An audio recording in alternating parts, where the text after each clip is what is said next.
Good evening. It is 5 p.m. and I call this meeting to order. Have any blue cards been received for closed session items? We do not have any blue cards. Great. The board will now recess to closed session.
It is 6:01 and the board is reconvening from closed session. There is no action to report from closed session.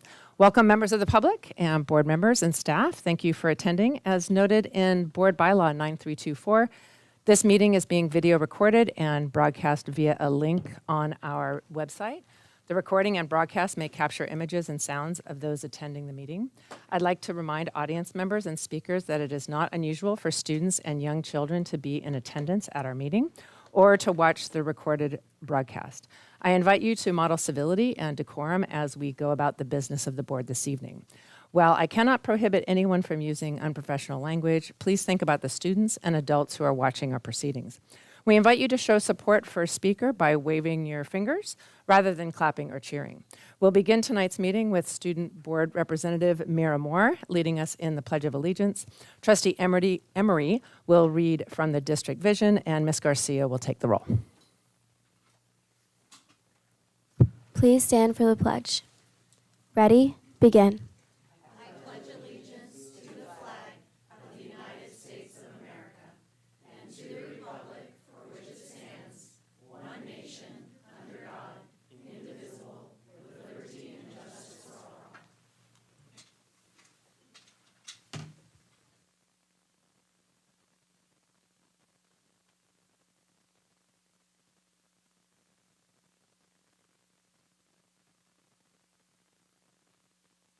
Trustee Emery. Thank you. Our community and its traditions are deeply connected to our schools. Parents, community members partner with teachers to provide unique educational opportunities for students.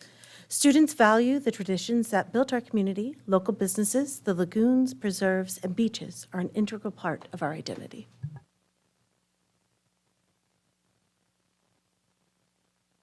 Thank you. We will now take roll. Student Board Representative Moore. Here. Trustee Cioce. Here. Trustee Emery. Here. Trustee Verbat. Here. Trustee Ward. Here. Trustee Rawlings. Here. Thank you. And we now move on to Part 4, approval of the agenda. Trustees, are there any questions? I don't see any questions. May I have a motion to approve Agenda Item 4.1, approval and/or reorganization of the May 21st, 2025 meeting agenda? Motion. Second. Motion by Trustee Ward, second by Trustee Verbath. Any discussion? No discussion. Ms. Garcia, please call for a vote. Trustee Cioce. Yes. Trustee Emery. Yes. Trustee Verbat. Yes. Trustee Ward. Yes. Trustee Rawlings. Yes. Motion passes 5-0. Thank you. We now move on to Part 5, Communications. 5.1, Report of Student Representative to the Board. Good evening. Here are the monthly reports for the Carlsbad High Schools. To start, Carlsbad High recently had their prom at Nova San Diego. In terms of sports, Carlsbad High School boys volleyball won Open Division, girls lacrosse won Division I, and beach volleyball were D1 runner-ups. Track, swim, boys lacrosse, and boys golf are also wrapping up. Students also just ended 2 weeks of AP exams and are starting to study for finals. To prepare, ASB brought in therapy dogs to calm nerves and relax. In terms of more ASB activities, tomorrow will be the annual Spring Lancer Market, where student-run businesses have the chance to sell their very own creations. There will also be shaved ice and Chick-fil-A. Moreover, as the class of 2025 starts to prepare for next steps, we got to recognize them on May 1st, where students wore their college merch and celebrated their achievements. Yesterday, seniors had their senior dinner, where they got to receive Student Superlative Awards. For more senior updates, the Senior Award Night will take place on the 27th, senior trip at Disneyland on the 3rd, senior breakfast on the 4th, and finally, graduation on the 5th. Carlsbad High School will be having its commencement ceremony for the class of 2025 on Thursday, June 5th. The processional will start at 4:15 p.m. and the ceremony will begin promptly at 4:30 p.m. Gates will open at 2:30 p.m. It is open seating and there are no reserved seats in the stands. More information is available at Lancer Nation. We look forward to the end of the year and recognizing our seniors. For Sage Creek, the class of 2025 at Sage Creek is wrapping up their final year with a series of exciting and meaningful events that celebrate their accomplishments and prepare them for life beyond high school. Graduation is scheduled for Thursday, June 5th at 6:30 p.m. in Bobcat Stadium. The ceremony will be open to all with no tickets required, and seating will be available on a first-come, first-served basis. Seniors are expected to arrive early, dressed in their caps and gowns, ready to participate in one of the most important milestones of their academic journey. In addition to graduation, seniors are looking forward to grad night at Disneyland on Friday, June 6th. The day will include full access to the park and a private celebration for seniors from 9 p.m. to 2 a.m., giving students a chance to make unforgettable memories with their classmates. Earlier this month, seniors attended Prom 2025, which was held on May 10th at Park in San Diego. Seniors will also participate in Seniors Awards Night, where selected students will be recognized for achievements in academics, leadership, and extracurricular involvement on May 28th. In addition to all senior festivities, Sage Creek is continuing its tradition of community service with an upcoming blood drive on Thursday, May 22nd, and this event gives every student a chance to give back and make a tangible impact by donating blood to those in need. As the school year comes to a close, the class of 2025 is leaving its mark on the Sage Creek campus, both through celebration and service. The school community is proud of everything these students have accomplished and are excited to watch them move forward with confidence, compassion, and Bobcat pride. At Carlsbad Village Academy and Carlsbad Seaside Academy, students are wrapping up state testing this week, with both schools on track to exceed the 95% participation rate for CASP and CAST assessments. As we move into the final stretch of the school year, students are preparing for final projects and exams, which will begin during the last week of May. Excitement is also building for graduation, which will take place on Wednesday, June 4th, 2025, at 9 a.m. at the Cultural Arts Center on the Carlsbad High School campus. We're proud of the progress our students have made and are looking forward to celebrating the achievements of the class of 2025. Thank you. Mira, I'd like to thank you for serving as our student representative to the board. Thanks for that really great comprehensive update. That was pretty speedy. And congratulations on your soon-to-be graduation from high school, and good luck on whatever you decide to do next. Thanks again. Thank you. And we now move on to item 5.2, report by CUDA President.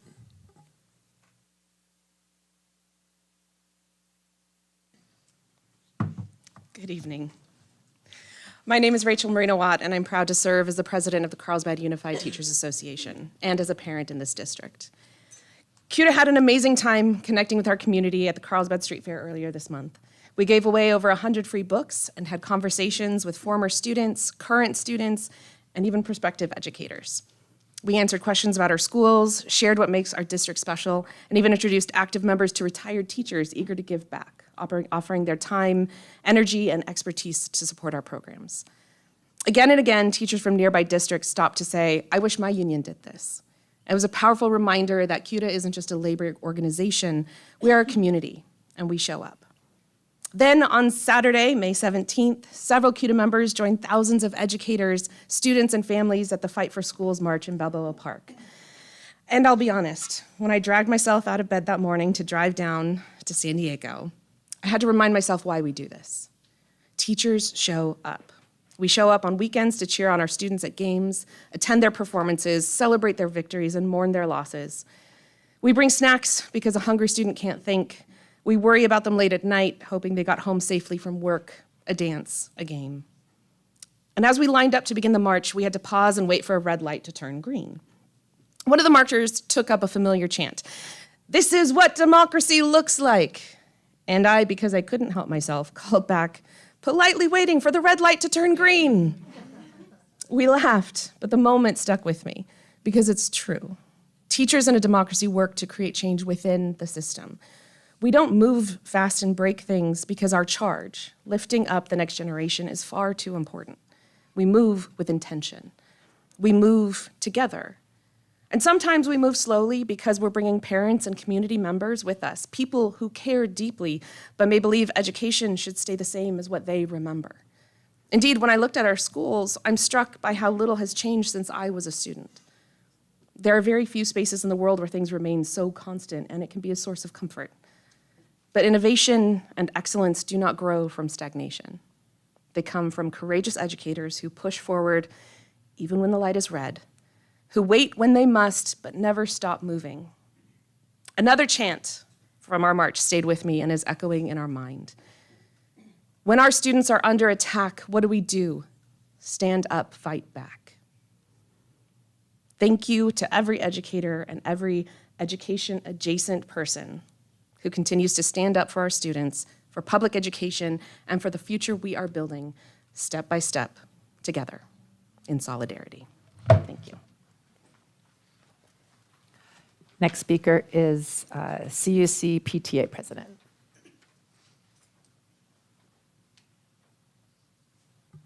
Okay, I'll move on to the next one. Thank you. And we now move on to 5.4, report by CEO of Carlsbad Educational Foundation. Hi, everyone. Several updates for you tonight. First of all, thank you to everyone in this room that was able to attend our gala. We had our annual fundraiser on Saturday. It went really, really well. We are still in wrap-up mode, so we're going to send out something by the end of the week to share how we did financially, but it was a really wonderful time to get together and celebrate. The weather participated. It started raining at 7 p.m. exactly when we needed everyone inside. That was really lucky. And the one thing I hope that everyone in this room and listening will be able to take a look at is we made this really beautiful video, which we do every year, and this year we focused on STEM education, programming, hands-on learning at Carlsbad High. And I thought the video was awesome, and I got a lot of really good feedback, so I hope everybody will have a chance to take a look at that to see some of the mission work that we do. And speaking of kind of our programs and the work that we do, I wanted to highlight two programs today. One is our Robotics First Tech Challenge, which is our high school program. One of Sage Creek's high school teams, Crow Force, is headed to South Bend, Indiana. They qualified for a competition that will take place in June called the Michiana Premier Event. First Tech Challenge started Premier Events. I believe this is the first year. They have something called Worlds where kids from all over the world can compete. That's like a top competition that they get to invited to. We narrowly missed that. Like they were very, very close. And so this is another invitational that they get to go to. And the reason I wanted to highlight this is that the other thing that's really neat about robotics is oftentimes they are connecting with other teams from across the globe.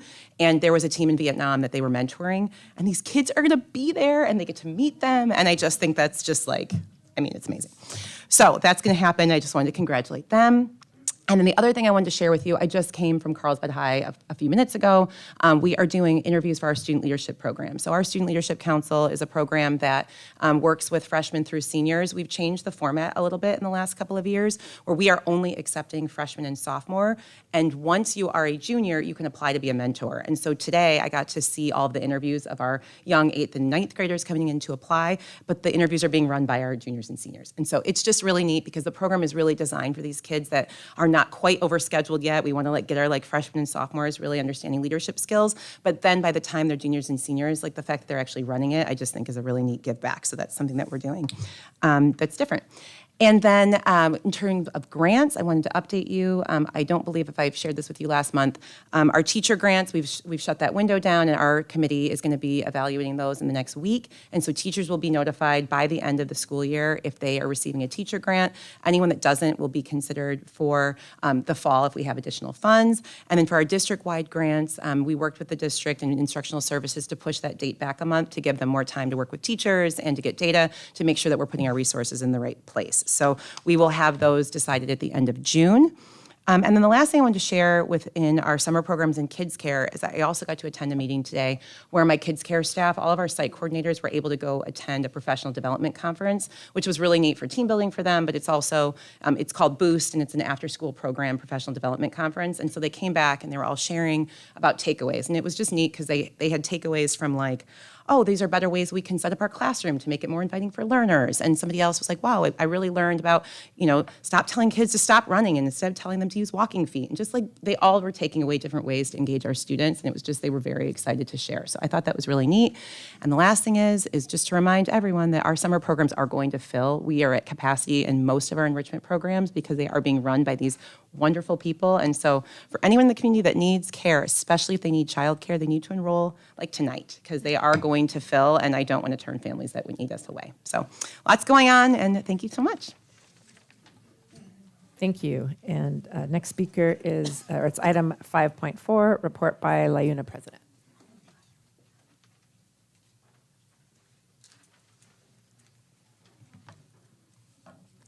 Good evening, President Rawlings, esteemed trustees, Interim Superintendent Schmidt, cabinet members, and members of the audience, both in person and joining us online. My name is Jean Norman, and I am the LIUNA chapter president of the classified unit here at Carlsbad Unified, representing 508 classified employees. I have been with the district for 12 years and have served in positions as guidance tech, health tech, and now administrative assistant.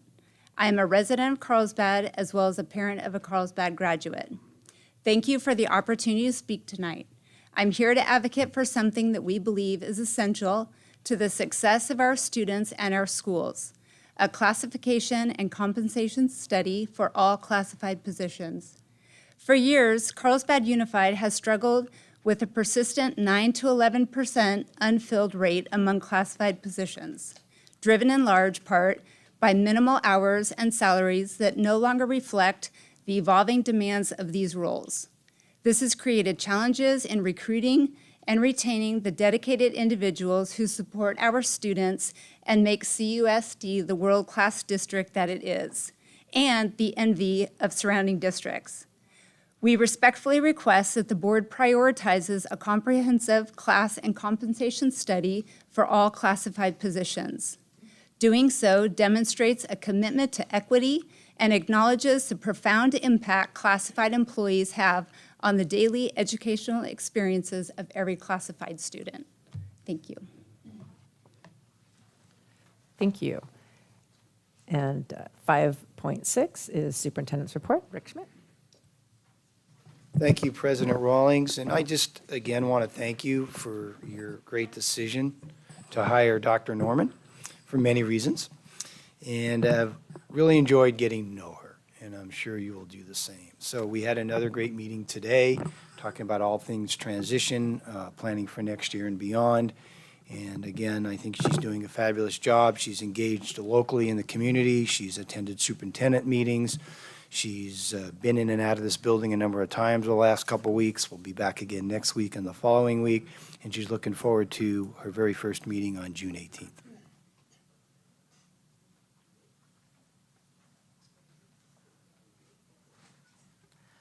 Thank you. We now move on to item 5.7, public comment on non-agenda items. This is the time that members of the public have the opportunity to address the board on non-agendized items that is within the subject matter jurisdiction of the board. How many blue cards have been received for non-agenda items? We have a total of 6 blue cards. Thank you. In order to allow speakers to present their comments and ensure we are able to properly attend to the business of the board, per board bylaw 9323, public comments will be limited to 20 minutes. This means each speaker will have 3 minutes. When I call your name, please come to the podium, state your name, and indicate whether or not you live within the boundaries of the school district. The first speaker is Scott Davison.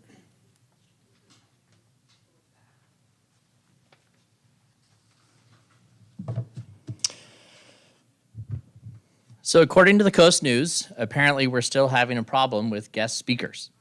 On behalf of all of us who were here last month asking why the staff and administrators refused to be transparent and provide us with information on the BDSM gender clinic director invited to speak to students at lunch at Sage Creek, I will simply say we tried to tell you. What would have prevented the overreaction at Sage Creek in March? Perhaps some transparency with parents. Instead, we were shut out and ignored, and then everybody ended up mad. What would have prevented the overreaction at CHS last week? Perhaps some transparency with parents. Instead, they were shut out and ignored, and then everybody ended up mad. The fun part about fighting for the principles of transparency and accountability in my message is that it's the same no matter what the side is, whether it's politics or not. Be transparent with us. Be accountable with us. Parents want to partner with you to educate our children, not fight with you about it. But if you find yourself thinking parents are the enemy, you're in the wrong line of work. Thank you. Next speaker is Linda Daniels.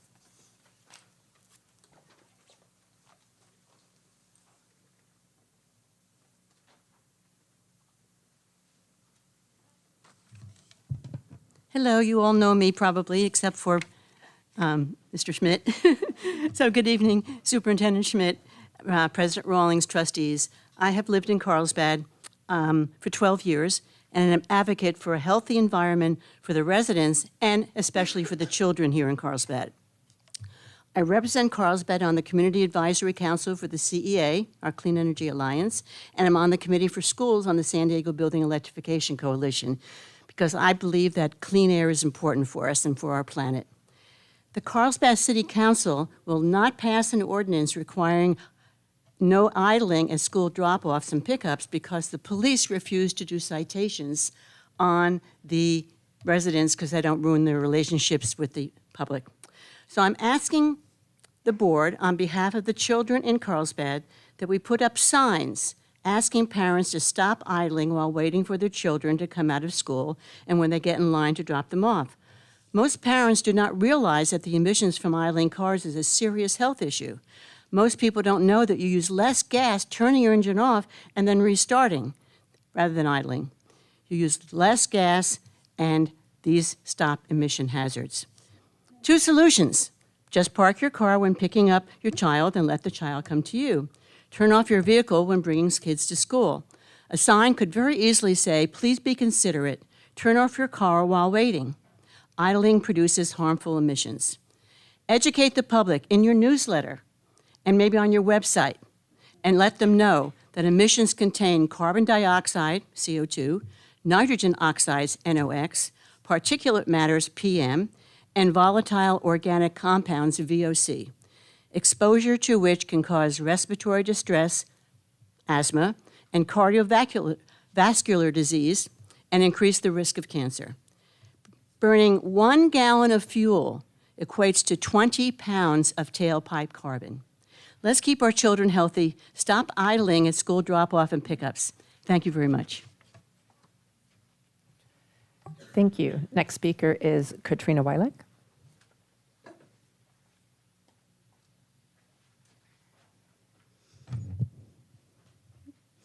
Good evening, board members, staff, and community. My name is Katrina Weidlich, and I am a parent, teacher, and homeowner in the district. On January 25th, the school district sent out a communication via Parent Square reminding the community of their support of all students. One part of the message stated, "Our goal is simple, to create schools where every child, regardless of their immigration status, feels welcome, safe, and ready to learn. All students will be treated equally and with respect in accordance with both California Ed Code 220 and CUSD Board Policy 5145.3. 2 weeks ago, a guest speaker at Carlsbad High School was invited to campus. That's not my problem. The issue is they were cosplaying as a Border Patrol agent, complete with a fake law enforcement vehicle, lights, and sirens. Many of our students, especially those from undocumented families, were caught off guard by the vehicle. They expressed confusion, distress, and concern to our staff. This is factual. That fear wasn't theoretical. It's real. It's rooted in lived experience. It is unacceptable to stage a mock law enforcement presence at school, especially without warning, when we serve students whose safety is under threat due to immigration status and targeted enforcement. In addition, the guest speaker took photographs of students and then published them on their public social media accounts. Did you confirm that parents and guardians approved of these images? Did parents and guardians consent to having their child on this person's public social media? If not, that alone is a violation of privacy. But it gets worse. These images are now being used in paid advertisements to promote this speaker's business. I've emailed you all this evidence. Let me say this plainly. Children are not marketing material without parental consent. You have a legal and moral duty to protect our students, not serve them up as content for someone's social media brand. These are students. They are not props, they are not engagement boosters, and they are not here to pad someone's ad revenue. I am calling on this board to take immediate action. Send a cease and desist letter to the guest speaker demanding the immediate removal of all student images from their social media and advertising content. Notify all parents and guardians whose children were photographed and used without permission. They deserve to know. 3, develop and enforce a district-wide policy that no guest speaker or external visitor may use images of students on social media, in advertising, or anywhere without explicit parental or guardian consent. Schools should be places of trust, not performance art at the expense of marginalized students. I urge this board to take seriously the voices of those harmed, even if it was just one student, and to reflect on why students are expected to adapt to fear. Thank you. Thank you. Next speaker is Adele Lancaster. And if you could let us know if you live within the district, that would be great. Do you live within the school district boundaries? I do not. Thank you. Thank you for listening to us this evening. My name is Adele Lancaster, and I am a member of the Santa Margarita chapter, Daughters of the American Revolution, honorary state regent of California, and current national chair for Constitution Week. The National Society Daughters of the American Revolution the DAR, a nonprofit, non-political organization, was founded in 1890 to promote historic preservation, education, and patriotism. The DAR has approximately 190,000 members across 3,000 chapters worldwide. California has over 9,000 members and 116 chapters, and Santa Margarita is one of 11 in District 14, covering San Diego and Imperial counties. Members come from a variety of backgrounds and interests, but all share a common bond of having an ancestor who helped contribute to securing the independence of the United States of America. Any woman 18 years or older, regardless of race, religion, or ethnic background, who can prove lineal descent from a patriot of the American Revolution is eligible to join. Since the Society's founding, more than 1 million women have found purpose and passion in DAR membership.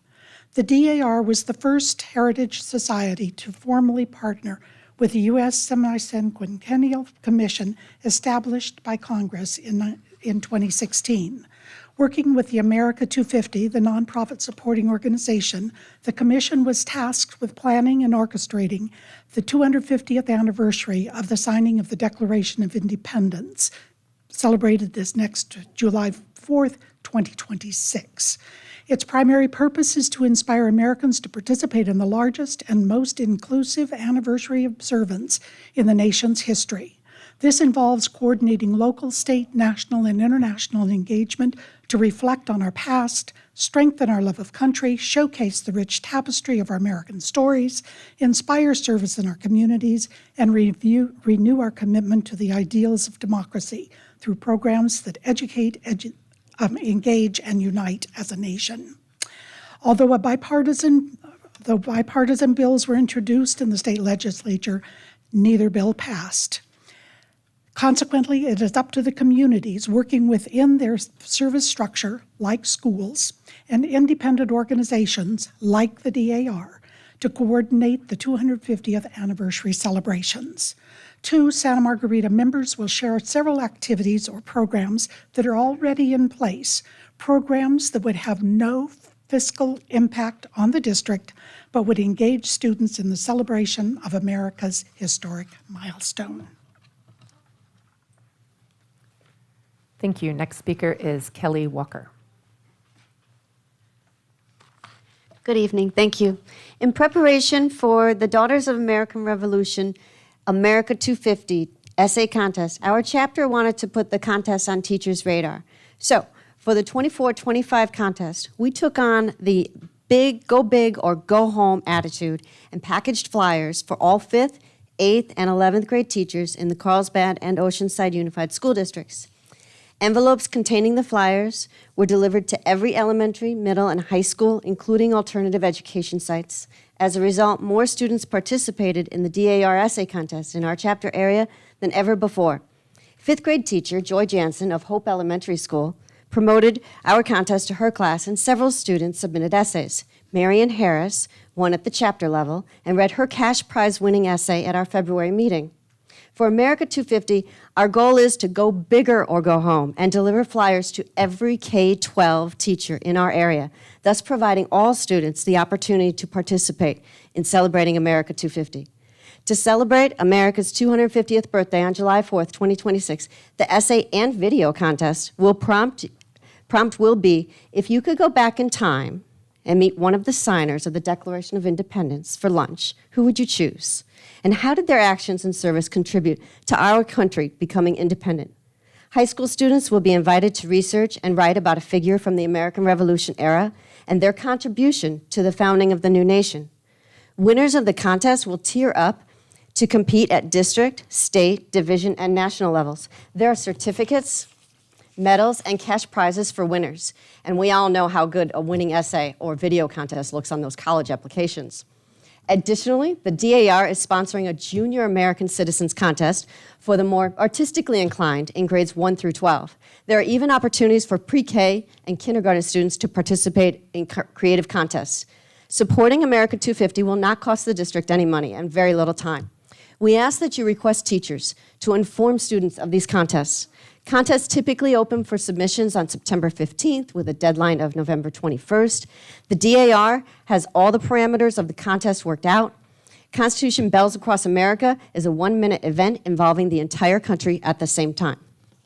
Thank you. Thank you. Next speaker is Carla Boudre. Good evening. My name is Charla Boudry. Carlsbad has been home to my family for over 70 years, so now you know how old I am. And my husband and I raised our children here. We're proud to have 3 generations of Carlsbad High School grads, and I was in the 2nd class. I retired after 24 years with Carlsbad Unified School District as a classified employee and have served on the CHS Hall of Fame board for over 2 decades. This town and its students are close to my heart, as it is my involvement with the Daughters of the American Revolution. Our mission is rooted in patriotism, education, and the preservation of our nation's history. As we celebrate the 250th anniversary of our nation, the Santa Margarita chapter is proud to partner with the Carlsbad School District to help students learn about the birth of the United States, the signing of the Constitution, and the events that shaped it. We're offering opportunities for students to participate in essay and video contests. And while I'm talking about video, I know about the Carlsbad Video Department, and I know those kids could do a good job, and this is only the 2nd year of the video competition. So I think there's big opportunities for them to earn scholarships and showcase their talents in meaningful ways.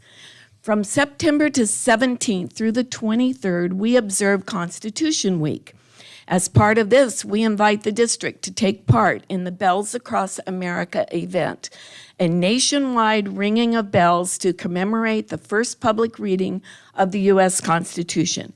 We ask that you consider whether you can help us organize a proposal for students to gather on Wednesday, September 17th at 1:00 p.m. Pacific time to join in this shared national moment. It could be at the flagpole, it could be in their individual classrooms.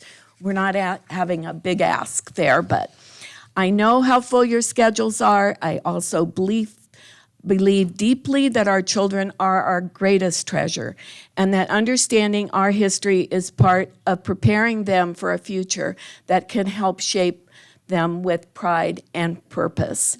Thank you for your time and consideration.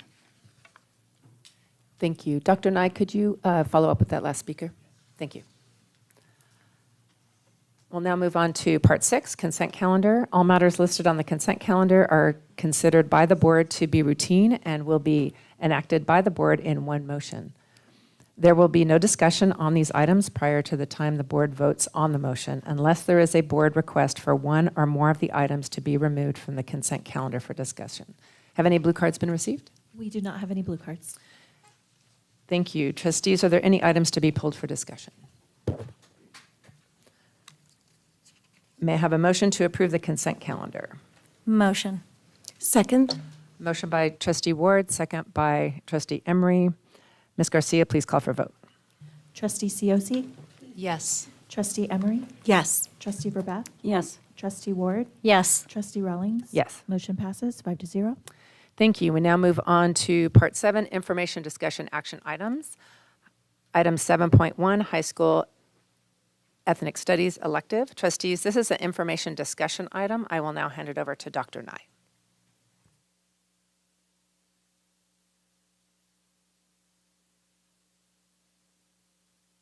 Thank you, President Rawlings, trustees, and Superintendent Schmidt.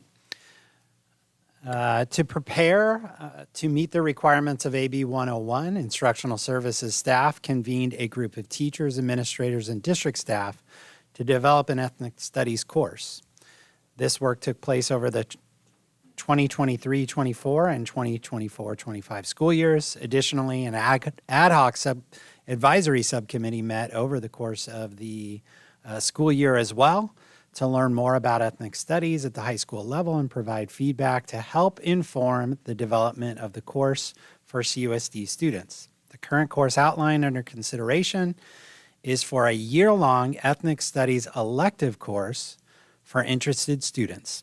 Staff is not making a recommendation at this time regarding a potential required course in ethnic studies moving forward. I'm going to turn it over to Dr. Brockett, and he's going to walk us through his slide deck. I want to thank him for his continued leadership in this area. He's worked closely with both the teacher group, the working group that we've had in place, as well as the ad hoc subcommittee. So thank him, and I'll turn it over to him now.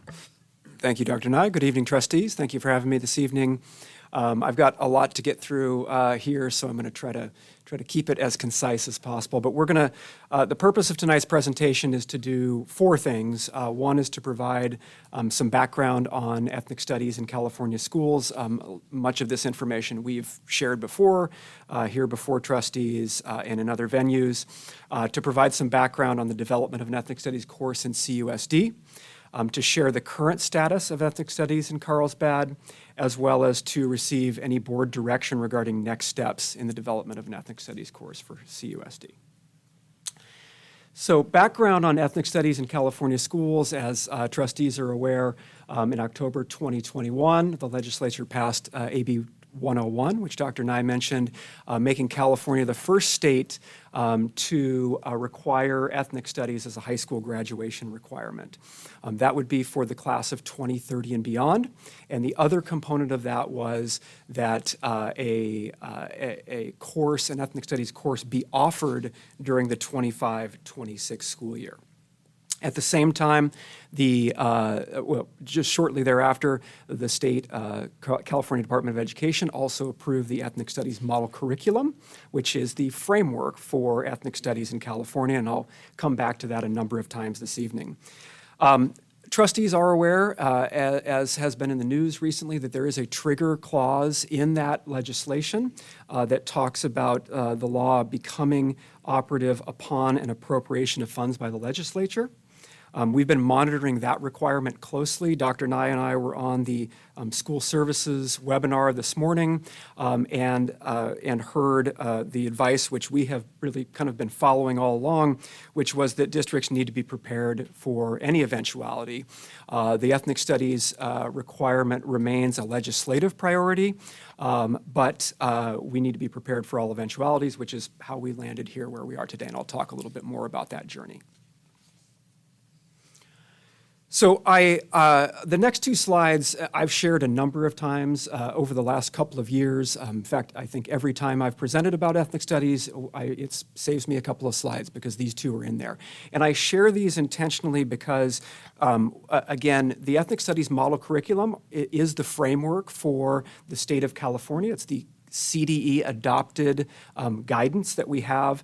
And these 6 guiding values and principles and the next slide, which are the eight key outcomes, form the foundation of what the model curriculum framework is built around. I want to make a note, and I want to address some of the questions that have come up along the way in the work that we've done. I will make a note that if you look at these values and principles and the key outcomes, these do go beyond what some people call a multicultural history class. If you take a look at the principles, the outcomes, there's 2 components to ethnic studies as it's defined by the state of California. It's in part understanding the history of those who have been underrepresented in the curriculum in the past, as well as allowing students to reflect on themselves, their communities, to build empathy for others, and to build the skills to be positive contributors in their society. So there is an action component that you can see throughout the model curriculum. I want to touch on before I go on, as we've done our work, as I mentioned, we've really worked with our team to try to ground that work in the model curriculum as our basis for what we have in the state of California. And as I know trustees have heard from constituents, we've heard feedback along the way in a variety of formats. And one of the things that helps me as I think about the feedback that I'm hearing is the feedback that I hear or the critique that I hear because the outcomes that we're talking about are not aligned to the model curriculum, or is it because they are aligned to the model curriculum? That's kind of a helpful lens for me to think about as we're breaking down what we're doing, because again, I want to be clear with trustees that we worked from a foundation of the ethnic studies model curriculum that has been adopted by the state. So to the degree that it aligns with that curriculum, which we believe that the proposed course today does, that's the aim that we were shooting for. So getting on to our timeline, we've been here, as I mentioned, I've presented about ethnic studies several times before the board. Going back to the 22-23 school year, when we developed a Film Academy Ethnic Studies course at Carlsbad High School as part of a 4-year expansion of the Film Academy pathway. And at that time, that course came into being largely because there was some foresight to think about an eventual graduation requirement that was coming on, and making sure that that was built into what was happening. Beyond that, we implemented that course in the 22-23 school year. We continued then with some building work with our team internally throughout the 24-25 school year. As Dr. Nye mentioned, we've been working both with our working group as well as an advisory committee to get some feedback on our work that we're doing.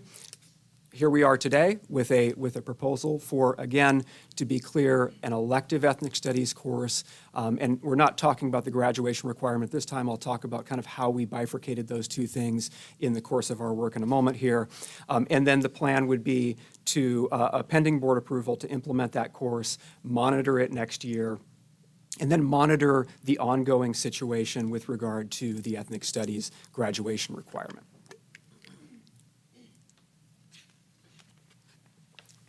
So development process over the course of the year. As Dr. Nye mentioned, we've been working with our working group. That's high school teachers, administrators, and instructional services staff. They've met 7 times over the course of the year as a whole group and done some follow-up work on their own. That was, from a teaching standpoint, we had teachers from English, from social studies, all with extensive experience working with high school students across the grade span, as well as 3 teachers who had previous experience teaching ethnic studies. So that was a helpful input for our committee, as this is relatively new to us in Carlsbad. Our advisory committee, that group, the stated role of that group was to provide feedback to the working group, and that exchange took place over the course of 3 meetings during the year. We worked with that group to sort of lay a foundation and help folks understand the requirements, the model curriculum, the content therein, and help them understand what we were looking for in terms of feedback. We dug deeper in meetings 2 and 3 and got feedback about subsequent drafts of a course outline, and then reached a final point with the more or less the draft outline that you have right now. Got some final feedback virtually from that team before we came before you here today.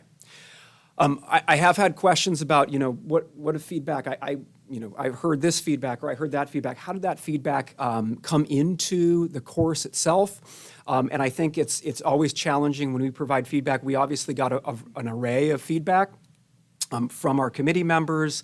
We've heard from our community, and we hear a lot of different things, right? It's hard sometimes to draw a straight line between someone gave X feedback and that ended up, that exact thing ended up in the course.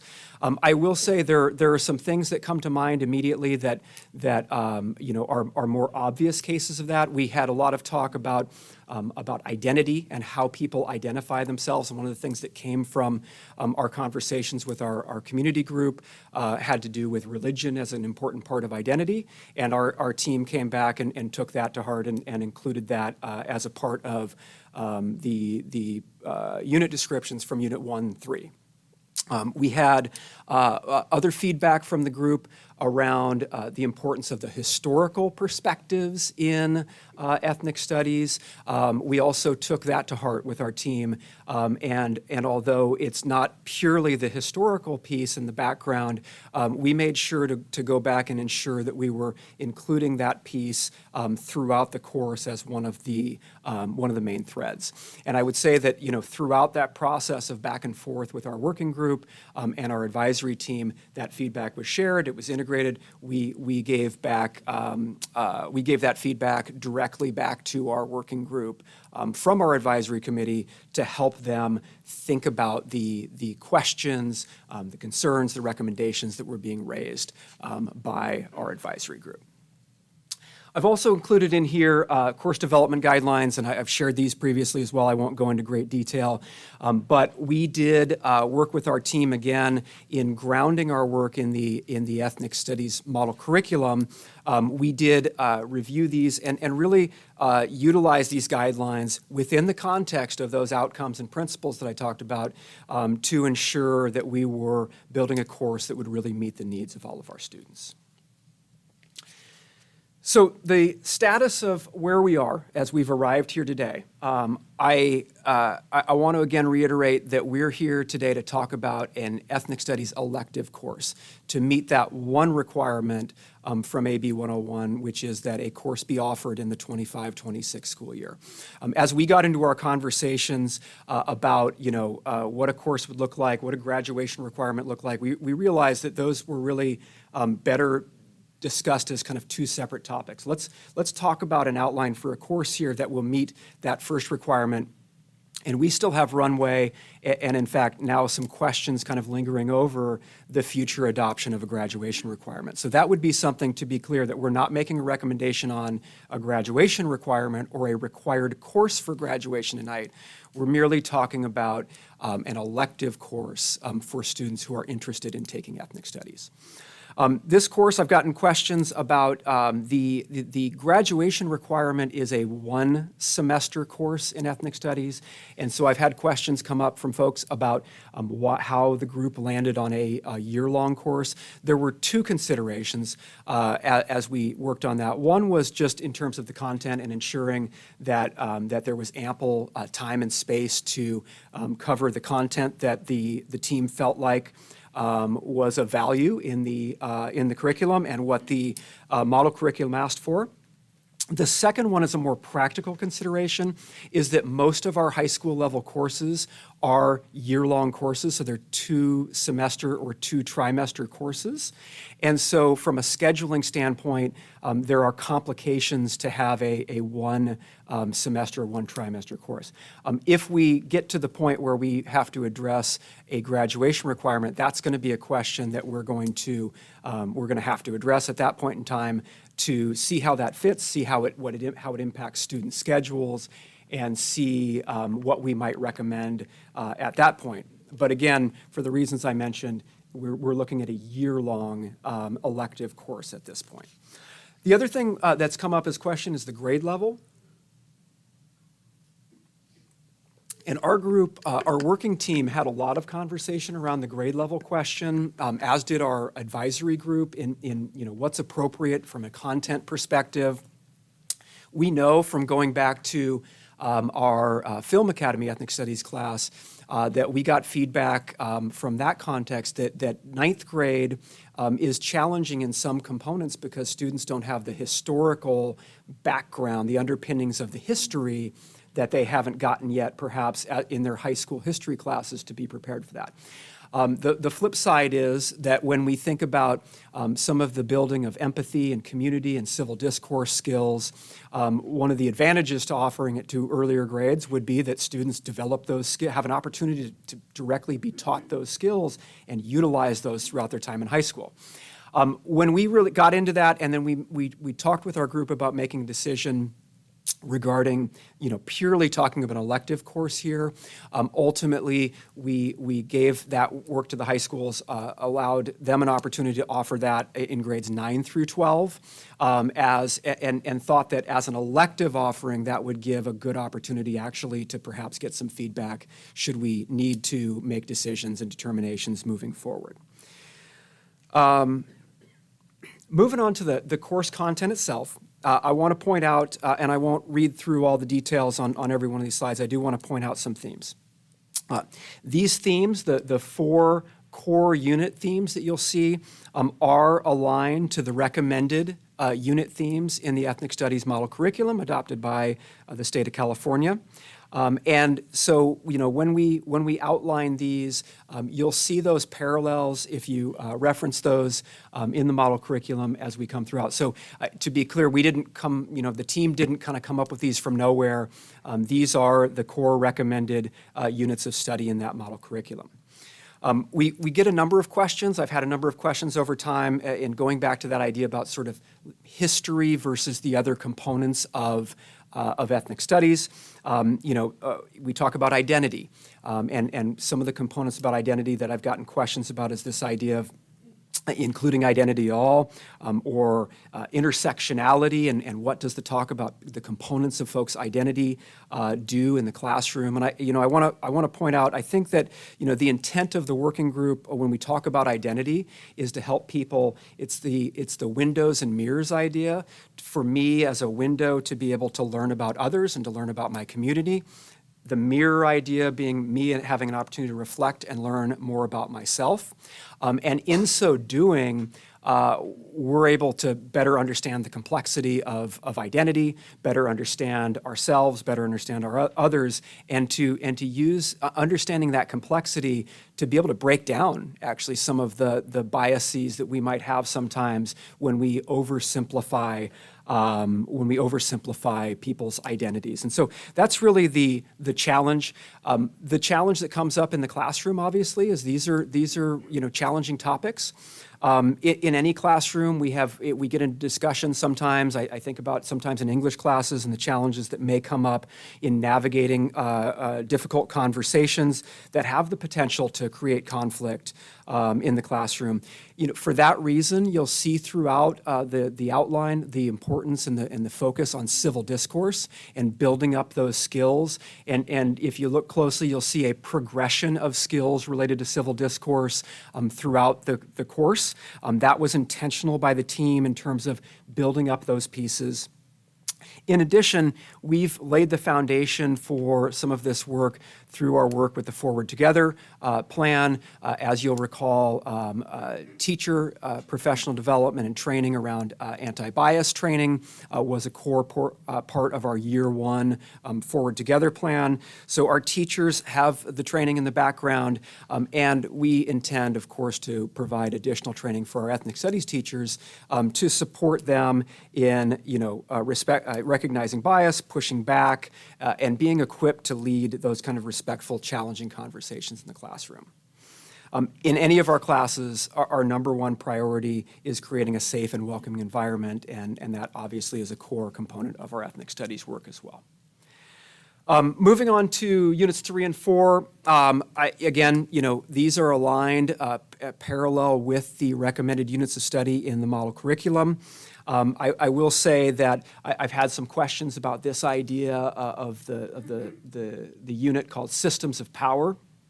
And what this asks us to do is to think about different ways in which power is afforded within a society, and you can see there the core questions and how they relate to what are the essential components that the course will get after in those areas.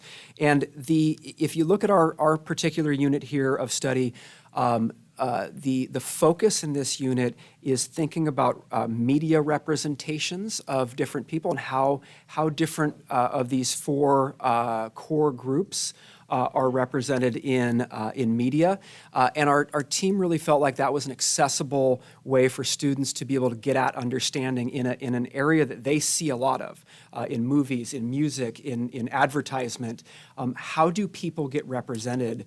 And there's a parallel here with what we've already seen in our Film Academy Ethnic Studies class, which studies representation in film as well. And this team, in looking at that, felt like that was a natural a connection point for students that would be relevant to them as well. In Unit 5, Units 4 and 5 really get to thinking about sort of activist movements through Unit 4, I should say, looks at historical and contemporary movements, social movements, activist movements, if you will, in that regard. Unit 5 is related to that in that it asks students to think about what they've learned and how they can apply that in their community. So I've had some questions and I've seen some concerns about asking students to be activists in the community. And you'll note that Unit 5 doesn't ask a student to be, as it's written here, does not ask students to be activists. It asks them to reflect on the things they learned, think about ways that they can make positive impacts in their community, and think about areas that are of interest to them in their community as well. And this is an opportunity for students to pursue specific areas of interest. And that was important to the team because we recognized that throughout, we weren't going to capture every group or every component of ethnic studies that could possibly be included. I'll talk in a moment about the decision to really focus on those 4 core disciplines as an introductory class. But this unit allows students to think about things that are pertinent to them, to give them an opportunity to explore areas that are of interest. And this can cover a wide variety of topics depending on what a student's comfortable with and what is important to that student. Just some common threads throughout the course to point out and to wrap up, the course outline here. One is, again, as I mentioned, that focus on civil discourse throughout and the escalating kind of levels of complexity of building civil discourse, that to help develop empathy, listening skills, understanding of others, and being able to articulate ideas. That's challenging. I mean, we can look around our society today and see the challenges that we have with civil discourse, and we really believe that this is something that lends itself well to inclusion in the class and really closely aligns with those outcomes and principles that we talked about. The second is that the content is connected to the 4 core disciplines of ethnic studies. Again, in leaning back on the model curriculum, the model curriculum strongly focuses around the 4 core disciplines.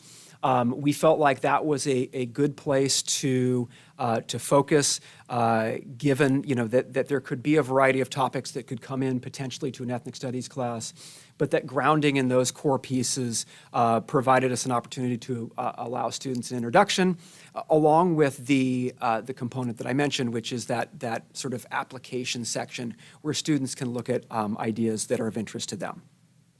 And then last but not least, opportunities for self-reflection and understanding of others and understanding of the community. When I read through the outline, I think of sort of the parallel threads of that second bullet point, which is sort of the content and the historical and contemporary perspective of the 4 core discipline groups, along with the second thread of opportunities for students to reflect, learn about themselves, and learn about others in parallel with that piece. It's worth pointing out that this doesn't just come from the ethnic studies model curriculum, which was more recently. If one goes back to the history social science framework, which is adopted in 2016, it talks about ethnic studies in the history social science framework that we've been working off of for a number of years, and I thought it was worth reading that part of that description in the history social science framework is that central to any ethnic studies course is the historic struggle of communities of color, taking into account the intersectionality of identity, gender, class, sexuality, among others, to challenge racism, discrimination, and oppression, and interrogate the systems that continue to perpetuate inequality.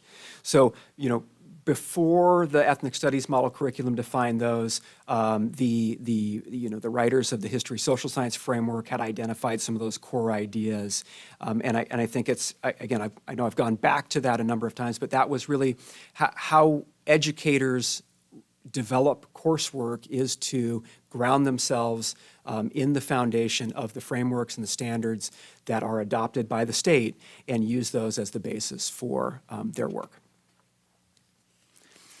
So status, just to give everyone an update on where we are with this, in anticipation of, of where we are today here, Carlsbad High School, Sage Creek High School both solicited interest for an ethnic studies course on their course request forms this year. There was insufficient interest at Carlsbad High School. And Sage Creek High School, on the other hand, had a number of interested students. I think there's some structural factors that are involved in that in terms of the flexibility sometimes that students at Sage Creek have a little bit more of in their schedules. They're really ultimately here making a decision between one elective class and another. So, it's really a matter of choice there. It is worth noting, because I know I have, the question has come up a number of times, like, what's the cost of this proposal right here? And really, when we add a new elective course that doesn't have, equipment costs or things like that, there are not actual cost to that. This is really just a student making a choice of one elective versus another. So we're shifting what might have been taught a different class for another class. Right now, pending board approval, Sage Creek is planning on offering one section. They're going to have to pare down that number just a little bit to get to a section, but that happens all the time. Students don't always get their first choice class, and so for students that chose this, they'll have to get that down to a workable classroom number, and some students might receive their second choice class. Where we are right now, and I'll mention this again in a moment, in accordance with Ed Code 51225.3, which is the education code update that came along with AB 101, for a locally developed course in ethnic studies, we should first be presented at a public meeting of the governing board. Here we are tonight. And then not approved until a subsequent public meeting of the governing board when the public has had an opportunity to comment. So as trustees are aware, once this was posted, some of our community has made comments already. We're going to provide a second opportunity for them to provide feedback. We'll be posting feedback information on the website tomorrow. And then I'm sure we'll continue to hear from constituents, both in support of and with questions and or concerns about the course as we move forward. I won't go deep into these because I hope that I provided some context to some of the frequent questions that we've got here. But just a couple of just quick overarching points on some of these FAQs that were included in there. I do want to be clear that there has been an effort to develop specific content standards in ethnic studies. That the push in this legislative session was actually just recently withdrawn. And so there are no content standards, but the model curriculum, the CDE adopted model curriculum, again, forms that framework for what ethnic studies looks like. And most subject areas have that framework that provides kind of the outline for what a subject should look like. I touched on this question already about kind of the multicultural history, and it bears repeating again. Both the model curriculum, the history social science framework certainly provide guidance and a definition of ethnic studies that goes beyond just the historical component, and I think that's important to point out. And then lastly, the ethnic studies graduation requirement I've already mentioned. We're going to continue to monitor that question and see where the state takes us with that. There are a number of factors that play into a potential graduation requirement, and we would want to bring those back to trustees at the appropriate time. Again, all we're talking about tonight is an elective course for interested students. There's been controversy in the news, I'm sure you've all seen, about the ethnic studies model curriculum, what's referred to as liberated ethnic studies, some charges of anti-Semitism as it relates to some of the different variations. And just to provide kind of a very high-level overview, there was some controversy around the state model curriculum during the development process. There were steps taken then to go back in and rewrite and remove the controversial portions of that, which led to a splintering of the group that was initially working on the ethnic studies model curriculum.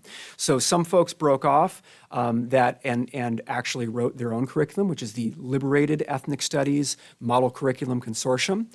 That's what some might call a more activist strand of ethnic studies.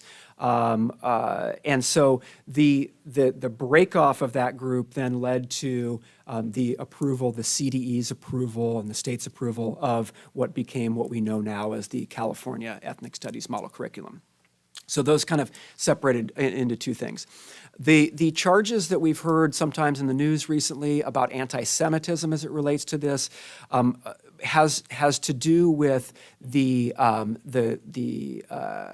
discussion of the Israeli-Palestinian conflict in the Liberated Ethnic Studies model curriculum. This doesn't show up. This doesn't show up in the California model curriculum. And again, our team made an intentional choice to focus specifically on the 4 core disciplines that I shared a moment ago. And so while there's possibility again that in any classroom in discussion, challenging concepts come up, we're not. The outline of this course you'll see does not intend to cover some of those topics that have been more controversial as they've been rolled out in other areas. Related to that, I've had a number of questions come up about guardrails, and again, I won't go into this. Both the Ed Code as well as the existing CUSD policies really do make it clear the importance of using curriculum and developing curriculum and courses that are appropriate. It's kind of that middle bullet point there. For use with pupils of all races, religions, nationalities, genders, and diverse ethnic and cultural backgrounds. That's the intent of the class, is to really make sure that this is a course that is a place where all students can feel comfortable, have a chance to learn about themselves and others, have a chance to learn about important history that has often not been told in traditional history classes, and to use that understanding to help them think about how they can positively impact their communities.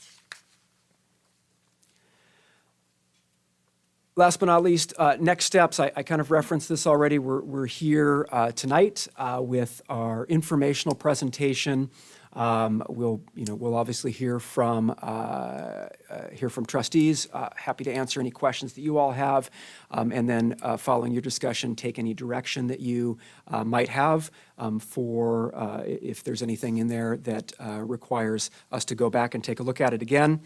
And then we would plan at this point to bring the course back in alignment with the Ed Code requirement that we bring that back to a second public hearing on June 18th for a follow-up presentation and then a recommendation for approval of that course.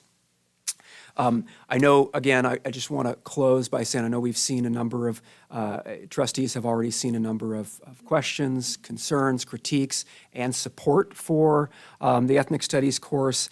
I want to again emphasize and thank the groups, both our advisory group that was engaged and showed up in the evenings to walk through and provide feedback and sit side by side with their neighbors to give us feedback that helped inform the development of the course, as well as our working group of professional educators who dug in, spent a lot of time really digging into what the state has outlined for us as our framework, and doing the hard work of really kind of putting those pieces together to put together a course that they feel like is going to well serve our students. And at this time, like I said, students who are interested in the study of ethnic studies and want to dip their toe in that water, to give them something that really gives them some meaning and a good introduction to what ethnic studies is all about. So with that, I'll hand back to Dr. Nye. And thank you, Dr. Brockett, for that thorough presentation. We're happy to pass it back to President Rawlings, and we'll begin public speaking. Thank you. This is the time for public comment. We've received 12 blue cards. When I call your name, please come to the podium, state your name, and indicate whether or not you live within the boundaries of the school district. You will have 1 minute and 45 seconds. We will have the timer on the screen, and your mic will be muted when your time has expired. The first speaker is Scott Davison.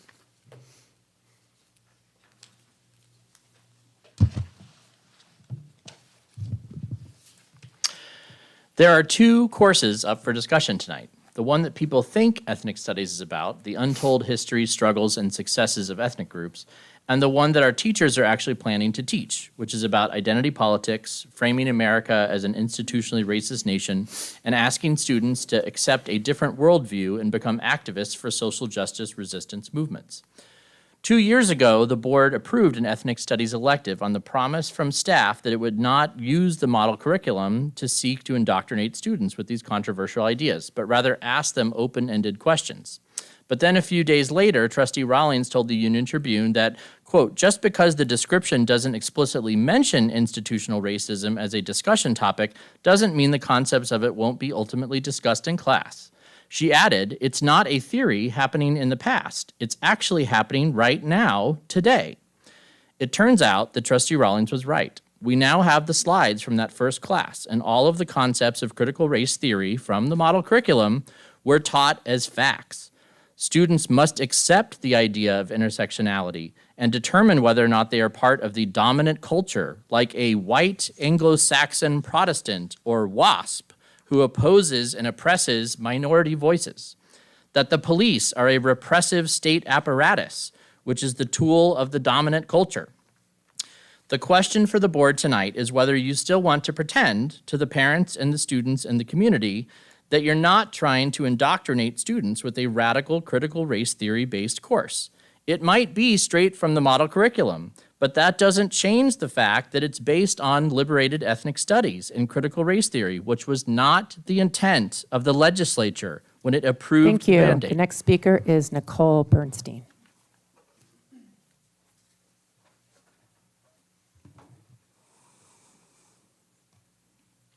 Good evening. My name is Nicole Bernstein. I am the co-founder of Pure K-12.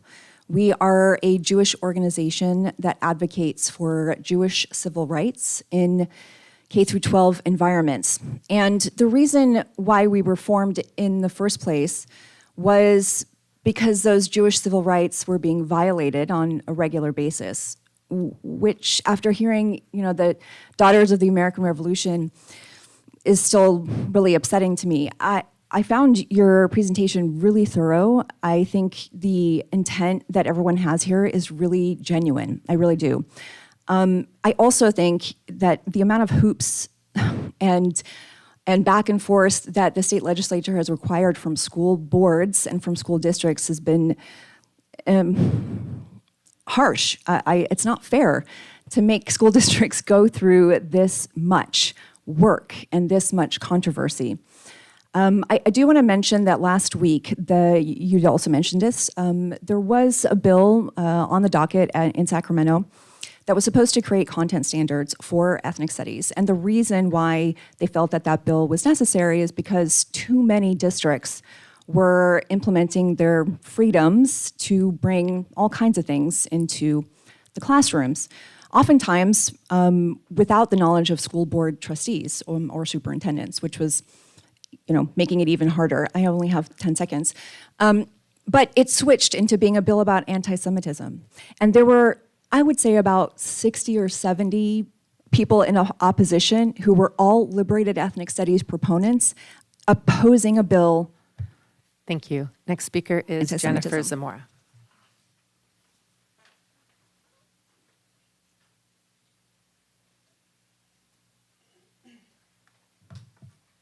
Good evening, board members, superintendent, and staff.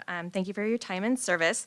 I'm a parent and reside in the district. I also participate in the ethnic studies parent working groups led by CUSD staff and appreciate the opportunity to do so. I'm here to express my strong support for ethnic studies course being offered in our district. This course is not only aligned with the California Ethnic Studies model curriculum, but also with our district's goals of equity, academic achievement, and preparing students for college, career, and civic life. It gives students a chance to see themselves and others in the curriculum, promoting deeper engagement and stronger connections to their education. Ethnic studies focuses on the histories, contributions, and perspectives of groups who have been underrepresented in traditional curriculum. Let me speed up here since I only have a minute. It's also backed by research. A Stanford study found that students enrolled in ethnic studies, especially those who are struggling, showed higher GPAs, better attendance, and improved graduation rates. These are the kinds of outcomes we all want to see in our district. This course is not about division, it's about inclusion. It empowers students with a more complete understanding of our collective history and gives them tools to build a more just and informed society. I urge the board to continue supporting ethnic studies as a core part of our district's academic and equity mission. I also urge staff to have a more focused and expanded solicitation of this course for the following academic year, as I feel the advertisement was a bit lacking this year, resulting in low interest at CHS. Thank you for your leadership and your commitment to all students. Thank you. Next speaker is Linda Daniels. Okay, she's not here. Next speaker is Teresa Wallace. Good evening. I'm here to object to ethnic studies being taught in our high schools. You know, every time some shiny new curriculum is offered, a lot of people get very rich. It's because these curriculums are expensive to buy as well as to implement. Teachers have to be trained, materials have to be purchased, resources have to be diverted into these, often from other important areas. Even Gavin Newsom, who originally sought to mandate this curriculum, has recently seen common sense and withdrawn funding from sought to withdraw funding from ethnic courses statewide. His commitment has wavered, likely because this curriculum is expensive, and we have a huge state deficit. However, it's also wavering because although early research touted ethnic studies courses as improving student outcomes, that research has since been refuted. Even the NEA now acknowledges that more research needs to be done in order for us to know if there is any impact whatsoever on students who take ethnic studies courses. Funds are limited. Please do not waste the limited educational funds that we have on divisive, demeaning, and unproven courses. And let's get back to the business of educating our children in the fundamentals. Thank you. Thank you. Next speaker is Katrina Weilich.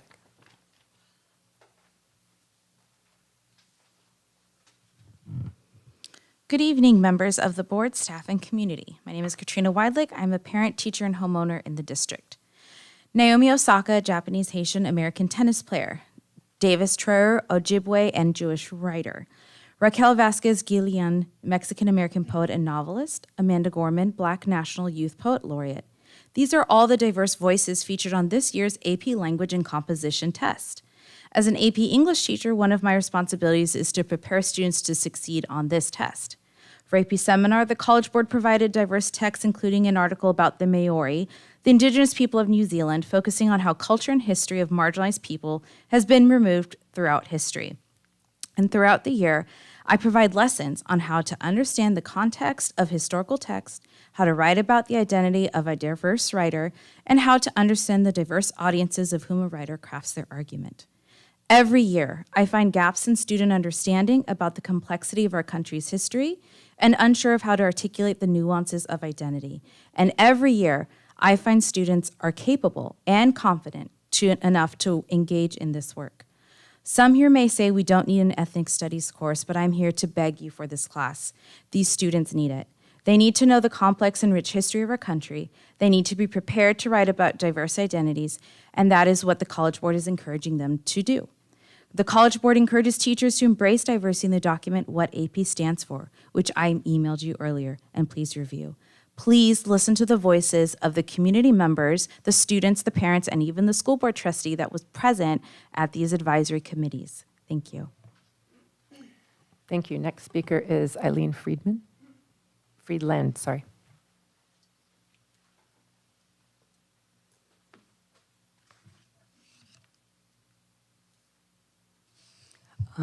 My name is Eileen Friedland, and I live in Carlsbad. And I'm here tonight to express my strong support for ethnic studies. I also want to put this board on notice that a Public Records Act request will be submitted immediately following this meeting. The request will seek to access all notes, printed handouts, handwritten notes, computer notes, phone messages, text messages, and computer chats that any trustee refers to during tonight's May 21st, 2025 meeting, specifically related to this agenda item. Thank you. Thank you. Next speaker is Tamara Dixon.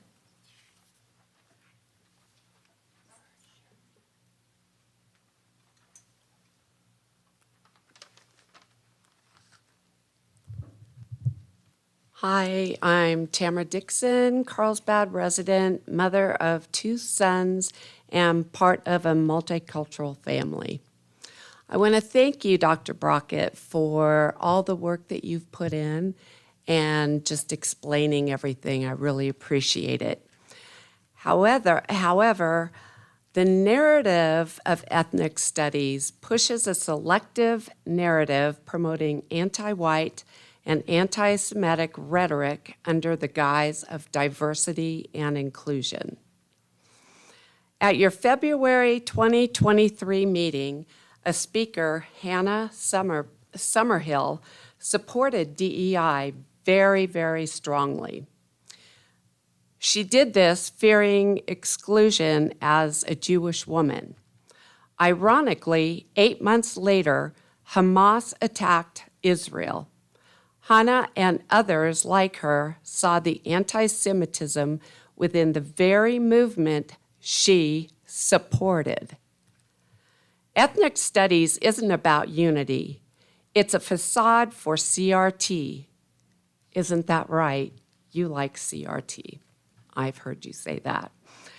It chooses who will be oppressed and the victim. The only outcome is intolerance. Thank you, Kathy. Next speaker is Julianne Lodge.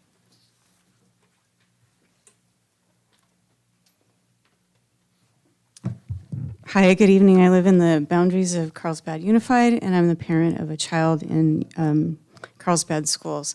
So I just want to say thank you for developing this beautiful curriculum. I see that it is aligned with the Ethnic Studies model curriculum. I've had a chance to review it, and it looks great. Thank you. And I think it's a big step forward in compared to the prior film studies class. So a big evolution. The one concern that I have is that it's an elective course, and I'm concerned that very few kids will actually access this after all of the work that you've done.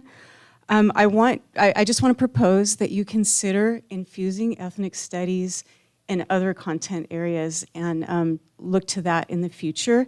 I just want to review some of the principles of ethnic studies. I want to point out are also found in California Education Code, so it's an easy connection, but cultivating empathy, community self-worth, and self-determination, celebrating and honoring Native people and people of color, including stories of their successes, and cultural wealth. So we need to see the cultural wealth reflected in all content areas.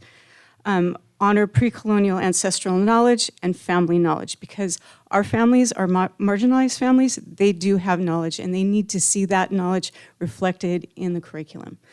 Critiquing empire building, white supremacy, and systems of power and oppression. We need to name it, we need to see it, and the kids need to talk about it. Not just in an elective class with maybe 20 kids, but they need to have it in history, they need to have it in literature, they need to have it in economics and government, and they can have it in science, and they can have it in math. Thank you. Thank you. Next speaker is Jessica Price.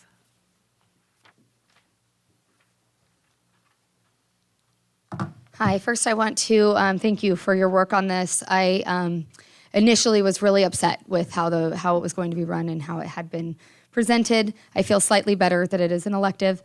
However, I have 5 kids, I have 5 kids in the district, ranging from high school to elementary school. I'll be here, you'll see me for a long time. We have lots of kids of different color and at my house spending the night, having dinners with us. We're a very inclusive family. I worry about this curriculum. I really do.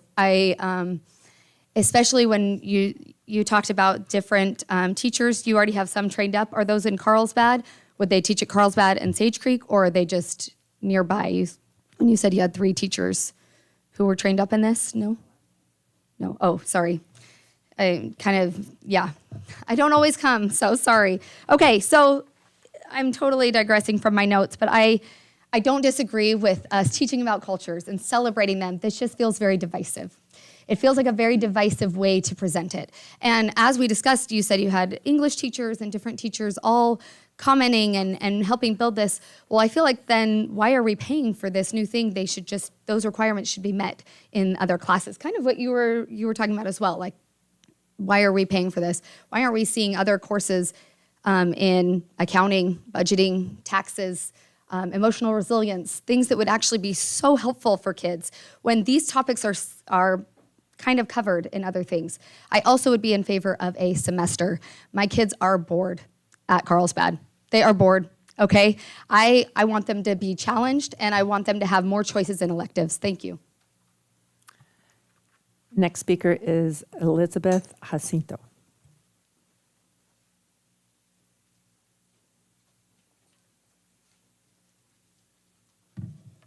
Thank you for having me tonight. My name is Elizabeth Jacinto. I'm a mom in the district. I've been here for almost 10 years, and while I do support some points within this curriculum, I do not support the adoption of the ethnic studies curriculum. The emphasis on ethnic studies would further distract, in my view, from the core classes.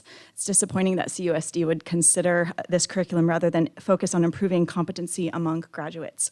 I hope it's no surprise to you that math proficiency has dropped. In 2019, it was 58% of high school students met state standards, and now it is even lower at 42% according to EdSource. I'm not a statistician, but I did do some research. Also, the ELA has decreased by 8% within the last 5 years. Now only 67% of our high school students are proficient in ELA. We are missing the mark at CHS. I have a student attending CHS next year. I am excited for him to go to the high school, but I do want to be supportive of the classes that will most benefit him and upon graduation, his life skills. I was surprised when reviewing the curriculum, the course catalog at Carlsbad High School in preparation for his pre-registration, that U.S. history only teaches the time of an industrial revolution to present day. Why are we proposing a new course when we hardly support educating students in basic skills? And as the AP history, a U.S. history teacher, or English teacher, stated that we do need to understand our history, and we're not teaching that. We're also not promoting things like finance or money management. The career technical education class at CHS might be a good start, but it probably needs to be further developed. I did review the ethnic studies curriculum. I think it would be better aligned with perhaps a geography and a... Thank you. Next speaker is Nikki Rudin.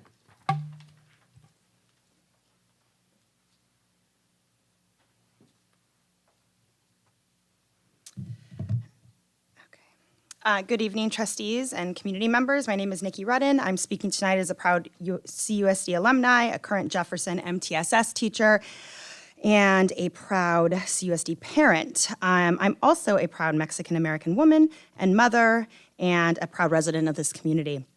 I'd like to take a moment to celebrate my children in this moment and their tribal ancestry. My children are actually indigenous current tribal members of the Miami tribe, pronounced Miami, and they are an indigenous First Nations people. And I use First Nations very purposely. That is the Canadian that comes from Canada and honors that my children are a part of the First Nation here in this country. They are originally from the Great Lakes region. For generations, their language and traditions were pushed to the margins through forced removal, assimilation policies, and cultural suppression. But the Miami people did not disappear. They have fought quietly and powerfully. They are a tribe of around 7,000 registered Indigenous people, and my husband and children are members. This is the kind of resilience that ethnic study makes space for. Ethnic study is an invitation to tell the truth further, honest stories to reflect the identities of our students in our classroom. They are a third grader and a kindergartner at Buena Vista, and their stories matter. As Loretta Hammond reminds us, culture is how the brain makes sense of the world. When students see themselves reflected in what they learn, they don't feel pride, or they just feel pride, they engage more deeply, and they think more critically and connect more meaningfully to others. Ethnic study is not about blame or division, as you might have heard tonight. It's about connection and belonging, truth, diversity, and resilience that lives in so many of our families. Thank you. Trustees, do you have any questions? Who's first? Who's first? Trustee Ward. I think this will be an easy question. If it does become, if the state does push it forward with funding and it becomes a graduation requirement and students have taken the elective course, will that suffice for that requirement? Do you understand what I'm saying? Yes. Okay. Yes. The graduation requirement as it's written right now would go into effect for the current 7th grade class. Sorry, am I right on that? Let me do my math real quick. It's the graduating class of 2030. 2030, Seventh grade, yes. So in the short term, that wouldn't be relevant to the kids, the students that might take it next year. But theoretically, yes, a student that would have taken the elective course at some point, should that then become a graduation requirement for that class of students, then yes, we would consider that as having met the graduation requirement. Other questions? Trustee Babette. You did touch upon the issue of 1 semester versus 2 or 3 trimesters at Sage. Will we be condensing this into 1 semester when it is required? So again, I think there's a lot of considerations around a graduation requirement and the impact that has on student schedules, in unison with the other requirements. So we'd have to bring that back. We really have not taken a deep dive into considering what those implications are. We're very surface level at this point, thinking about what that could entail, but we'd have to come back and have further discussion about that. It would require trustees ultimately to change graduation requirements, both to meet the ed code, but also then in consideration of whether trustees felt that was the 1 semester as is required currently would be the requirement in CUSD, or as it's stated in AB 101 that districts have the option to do a longer course if they want. So that would be a topic for future discussion. Is it a follow-up? Yes, a follow-up. So, Trustee Babette. per the speaker who just spoke with the 5 children, and I have had 2 in Carlsbad, I know how long those courses can be when they're 2-hour blocks. So would it be possible in the future for us to have a discussion about pairing the course 1 semester with perhaps a finance course or a course on the Constitution or whatever? Yeah, that's the consideration, right? And as I mentioned, where the group landed on a recommendation for a 2 trimester / 2 semester course at this time, part of that is the structural piece of how it fits into the schedule, right? So yeah, if we were to make a movement in the future for a 1 semester course or a 1 trimester course, there would necessarily need to be something that backed up against that. Absolutely. Other questions? I do have one. Would or could this course replace a current social studies course offering? So such as we offer financial algebra, for instance, that takes the place of the Algebra 2 requirement for A through G. Yeah, no, the way that both the A to G requirements as well as the state graduation requirements and our graduation requirements in turn are written is that no, it currently does not do that.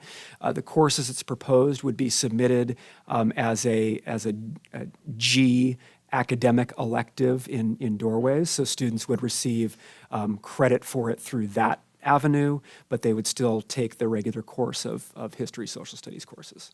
And then as a follow-up, could there be changes made to the current curriculum to make that happen? One of the challenges with that is we've had conversation, and I heard mention of integrating ethnic studies into other courses. We've had conversation, again, very surface level at this time about what that might look like, especially if there were a graduation requirement and the ways in which we could mesh some of the coursework together to allow students a little more flexibility. But where we're cautious with that, I will say, is that the legislation that's written says that a course must be primarily ethnic studies content to meet the requirement as it's written. So there's where, the group, as we talk through, and again, we kind of bifurcated the conversation about graduation requirement versus just offering an elective course. At this point, what we're looking at in front of you here is that purely ethnic studies course. But that wasn't my question. Oh, So my question is that could there be changes made to the current curriculum that's in front of us that could replace a year of U.S. history or a year of other Got it. history courses that we offer that could take that place under A through G? Yeah, that would be a significant deep dive to start at square one. Again, back to that idea that the intent of the legislation is to offer a course that is primarily ethnic studies. If we look and we looked at the ethnic studies model curriculum and you think about the content standards in U.S. history, that would be a challenging mesh. Some other districts have worked to integrate English ethnic studies into English courses. That's a little easier lift because the content standards in an English class aren't so content based as they are in a history class. They're more aligned to skills, and one can access skills through a variety of different course readings and activities and things, whereas really coming at, and ensuring we're doing the job that we should be doing with U.S. history, for example, that's a lot of content that we need to make sure that students get as well. Other questions? Trustee Cioffi? You mentioned that the focus of this course was on the 4 core disciplines. But you also mentioned that there was an effort made to bring religion in, integrating that. Can you expound upon that a little bit? Yeah, thank you. That's a good question. Really, the religious piece and identity is thinking about how among those core disciplines that we're looking at, as well as that thread about students reflecting upon themselves and who they are, religion is a core foundational piece of people's identity within those groups that we talked about, as well as within our community and the students that will be exposed to the course. So it was a valuable piece of feedback to think about the way that fit in there. And so to clarify, I think maybe what you're getting at there is it's not an intent to study specific religious groups so much as to think about the way that religion is a core part of people's identity and a component of who people are and how they identify in the world. Other questions? Trustee Verbath?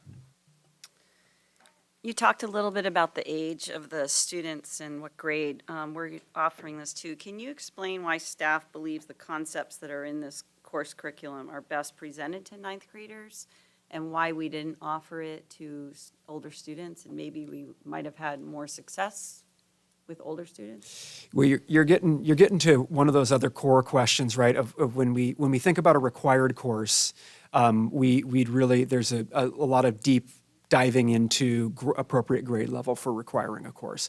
When we made that shift in lanes and said, look, for the time being, because of our time frame where we are, what's being asked for next school year, and shifted gears to thinking just about the elective course, the team felt like offering it to all grade levels. So this to be clear, this was an available elective option for 9 through 12.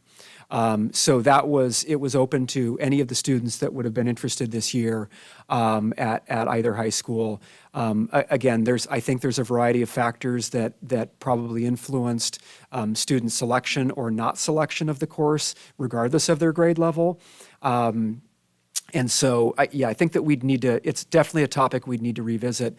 The upside, as I mentioned, as I see it just from a planning perspective, is to the degree that you have students across multiple grade levels, potentially in the course as an elective offering, it gives some insight into what would be potentially an appropriate place to situate in the curriculum. There's other questions about appropriate place, just in terms of what other requirements fit at different grade levels, but I think that's a key one. And again, as I mentioned, we did get feedback on that front from the film course, and sort of the need to backfill some of that historical knowledge that students didn't quite have yet. And so I think that's an important component, because what it looks like for a 9th grade student is going to be different than what it looks like for a 12th grade student, for sure. Trustee Emery?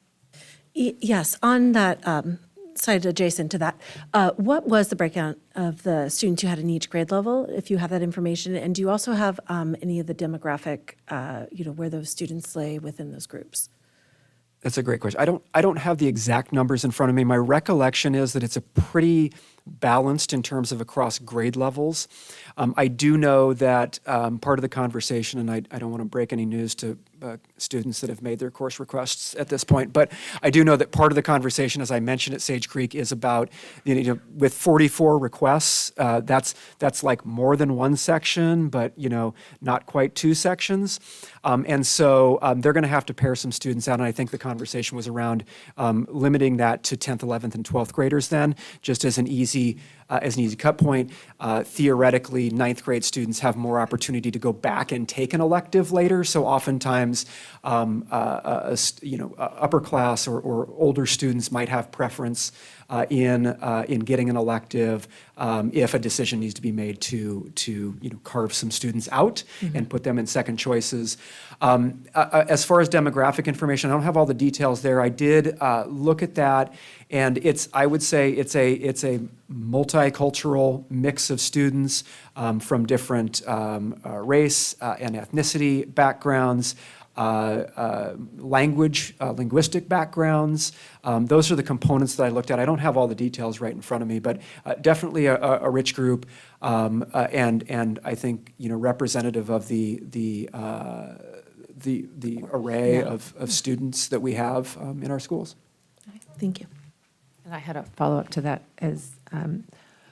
Could this course qualify as dual enrollment under the community college transfer requirement at MiraCosta? And if it can or not, then the second part of that question would be, can students that are not able to get in, could they take this class as a required transfer unit at MiraCosta?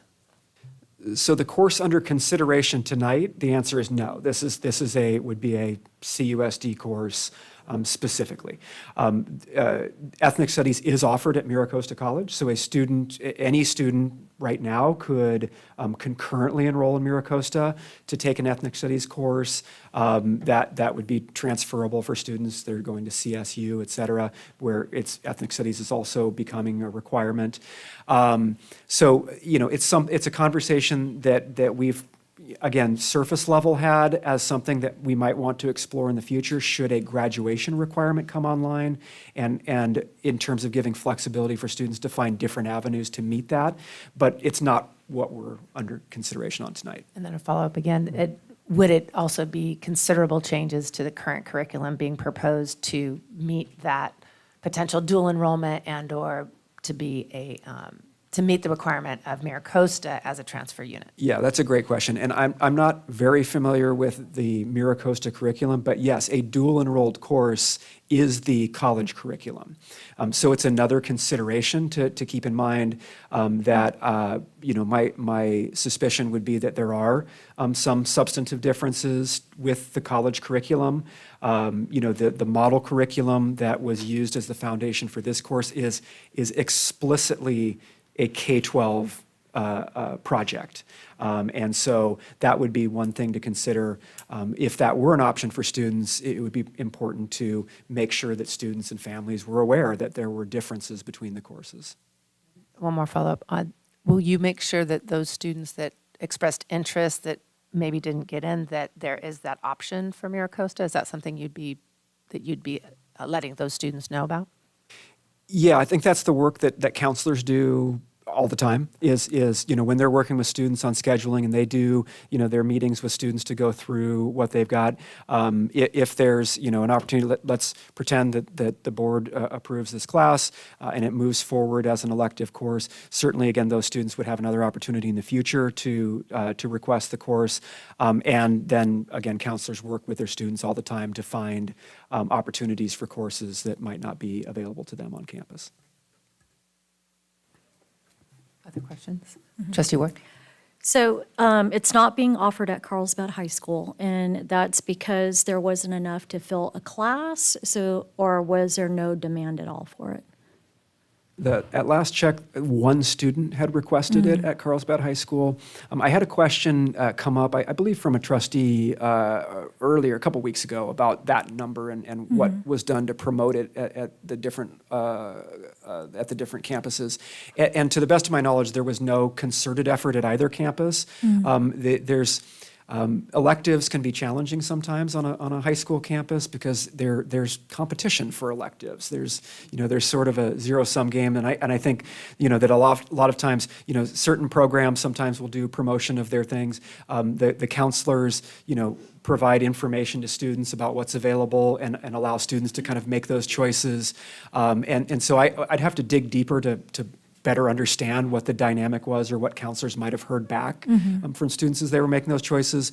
I suspect, again, just anecdotally, I would say that there's a little bit more flexibility in a student's schedule at Sage Creek on the trimester system, and so I would suspect that students might have had more opportunity, that might have been interested.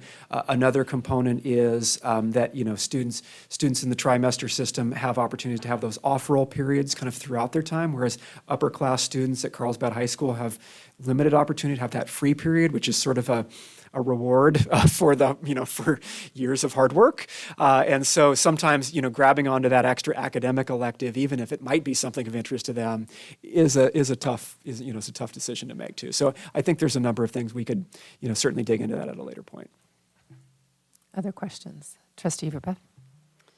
So California law requires that the board approve all instructional materials before the course is offered, correct?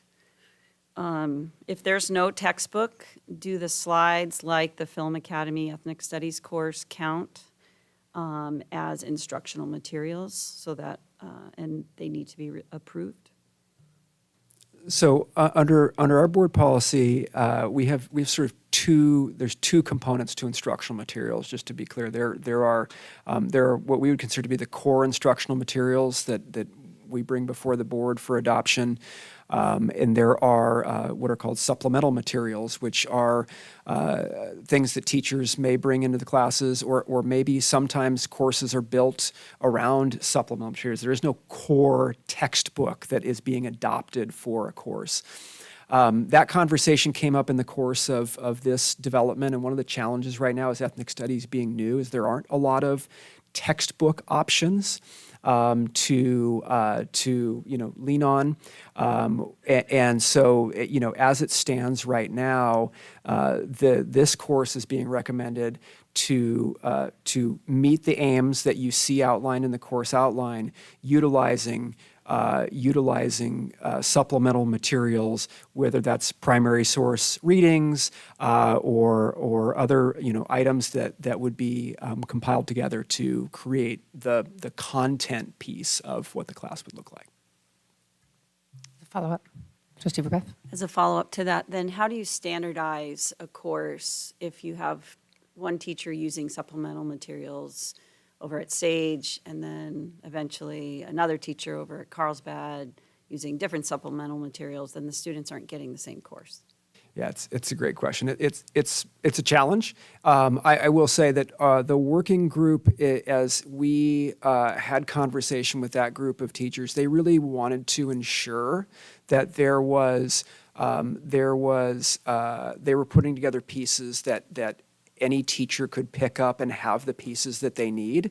And we have other examples of where we have done that before. We for example, transitioned to NGSS and were delayed in adopting new materials, and teachers develop materials to go along with the new standards that they were working on. In a more informal manner, teachers all the time use supplemental materials. In a math class, for example, as students are struggling with a particular area, they're pulling resources together, whether that's from other textbooks outside of our adopted textbook or other resources that they can find to help the students along. I think that we do have certainly an interest in this course in setting teachers and students up for success with continuing to build some consistency. And right now, we don't need to cross that bridge of Carlsbad Sage with the idea that we look like we're offering one site, and it gives some time to do some of that work and see what other materials come online in the coming years that might provide a core text that would be supportive of the aims of the course as well. And then I have a follow-up as well. Don't we have open resource also as far as software that we've used for multiple courses we've actually kind of moved in that direction since textbooks are so expensive? Yeah, open educational resources is kind of a catch-all term for a variety of ways to come at putting together curriculum. We an example of that is we've been doing some development with I mentioned NGSS and science transition.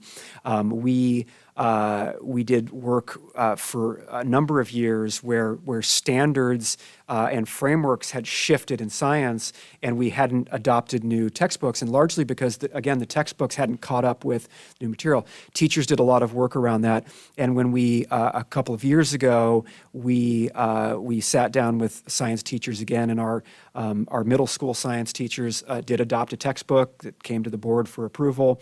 Our high school teachers elected to utilize open educational resources and are piecing those together with a foundation of a supplemental material and then working on building their own lessons.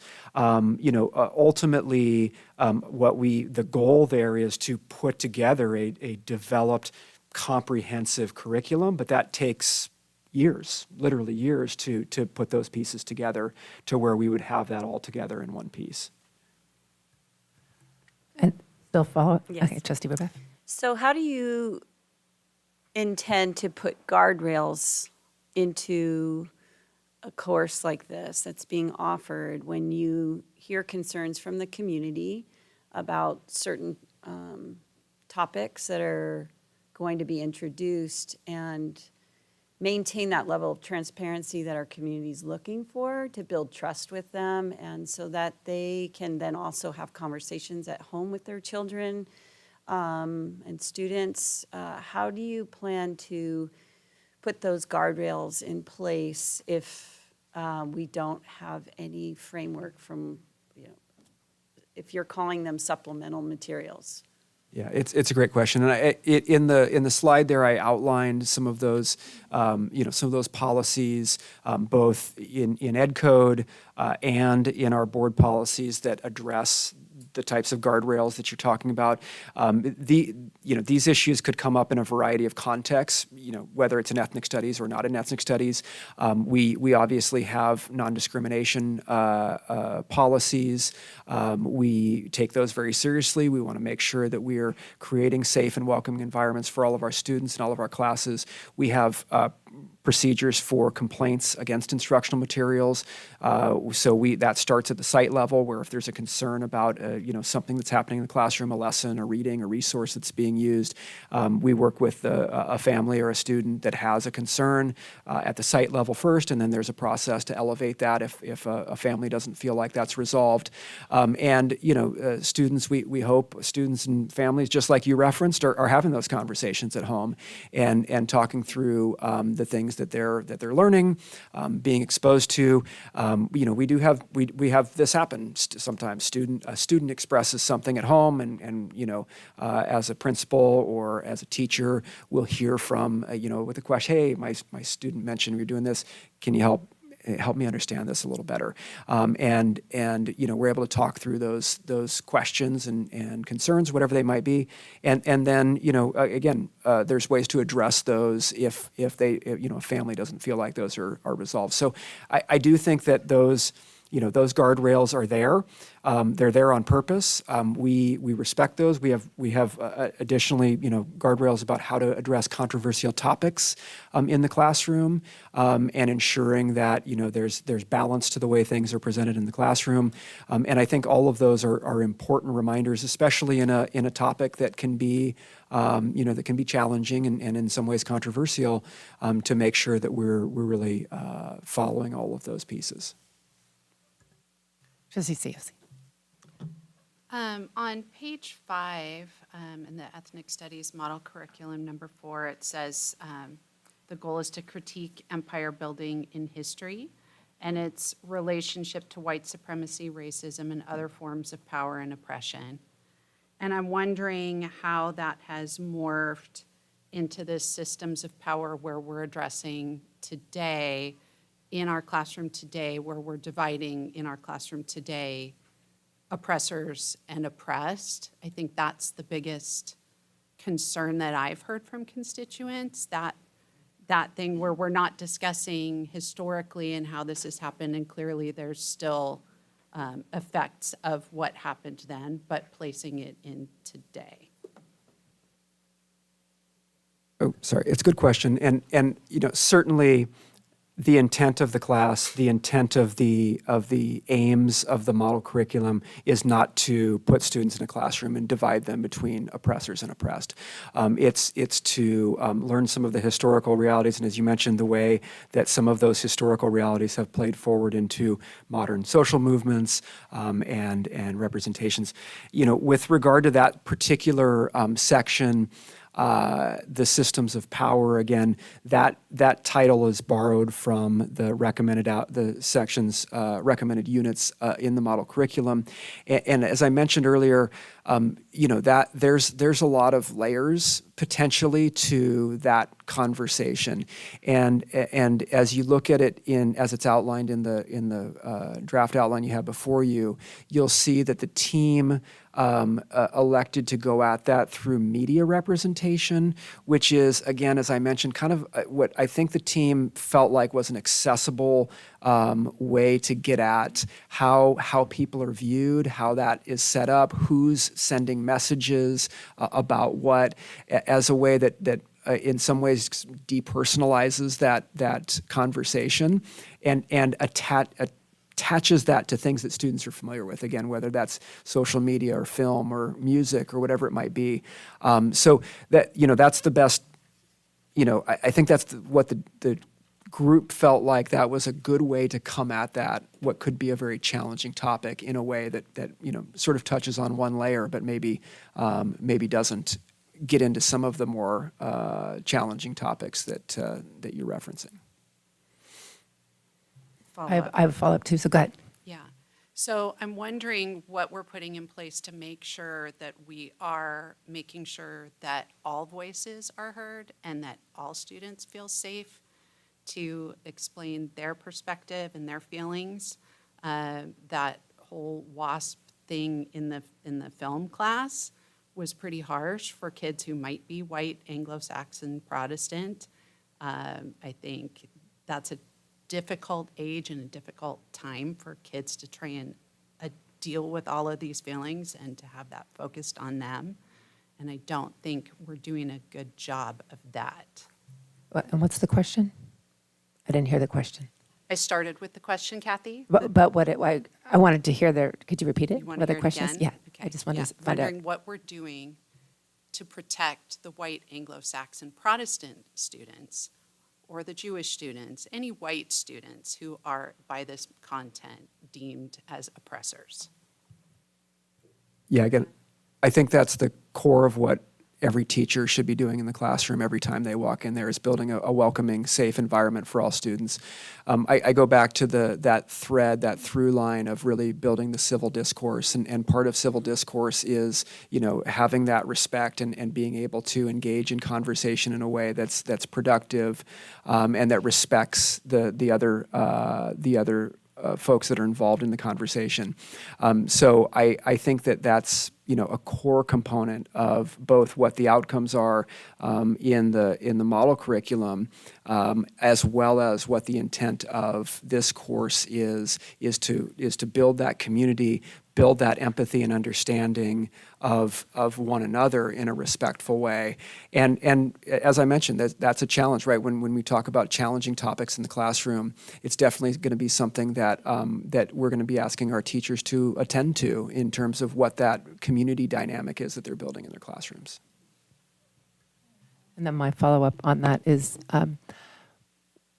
will it also include current events, such as when a Black couple, when their home was appraised for $100,000 less than what a white couple, the same house, and the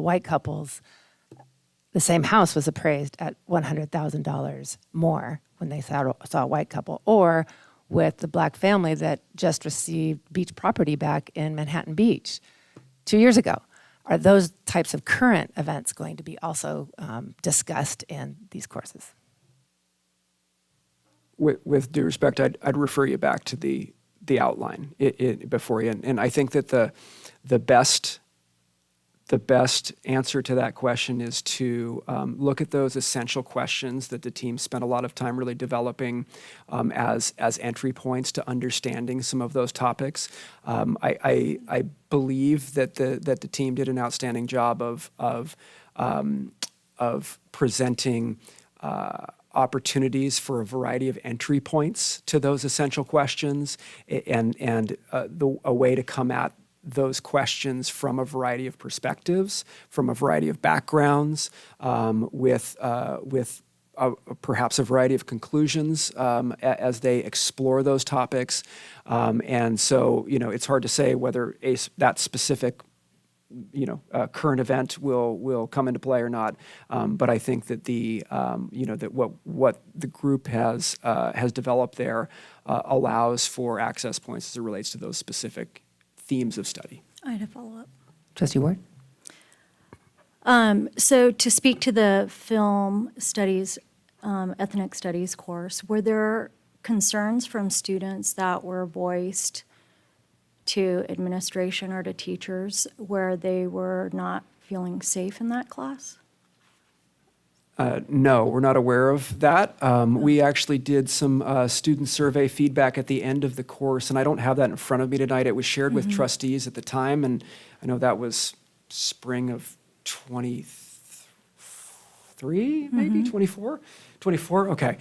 So maybe not all of the trustees here have seen that. I'm happy to provide that to trustees in a future update. But yeah, the feedback from the film course was overwhelmingly positive. Oh, that's great. The course, just for context, is not running this year because none of the ninth grade film courses ran this year just because of low enrollment. And that's just been something that the Film Academy, they made a step forward to expand to 4 years, and were able to make it happen for 1 year, and then numbers dropped a little bit. They weren't able to do it this year. So they're hopeful to continue that. But yeah, we received positive feedback. And again, I can reshare that because I know there are trustees that have not seen that information. So then all students that took that course overwhelmingly positive. Nobody felt unsafe or felt like they were being targeted or That's or correct. We being did not get that blamed or feedback. anything like that. Okay, all right, thank you. Trustee CSC. Follow up to that. So I think that's entirely my point, Michelle, that those who might feel oppressed or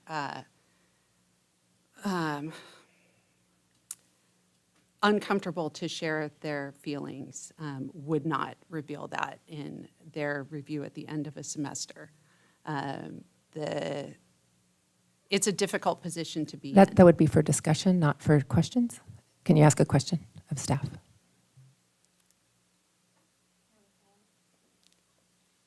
Do you have a question for staff? I'll let her ask hers and then I'll. Because that, again, we can have that discussion absolutely during discussion. Trustee Ward. The survey that was taken by students, was it required for them to take the survey? They took it in class, and I'd have to go back and see if some of them ignored the assignment that day. I'd have to, to answer that question, I'd have to go back and look at how many were enrolled and how many gave us feedback. My recollection is that it appeared that all the students had taken the survey, but I'm not. Was it certain. anonymous or did it? Yes, it was anonymous. It was anonymous. It was via Google form, but we didn't collect any demographic information back. And was it open-ended or multiple choice, like didn't like the course? You're liked pressing the me. It's been a while now. course? I If know, you could look back yes, and check I'll and have let to. us know. I'll have to look back and check. we And would like I love said, to take I'm a look. happy to share it. I'll just recopy what we had previously shared and drop it in a Friday update to trustees. Sounds good. Thank you very much. Trustee Verbeff. So kind of spinning off some of this conversation, but a little bit different. So my assessment is there don't appear to be any units in the outline which provide factual information on the opposing viewpoints on the controversial subjects, like identity and systems of power activism. And that is required in our controversial subject policy, right? To have the alternative position presented, correct?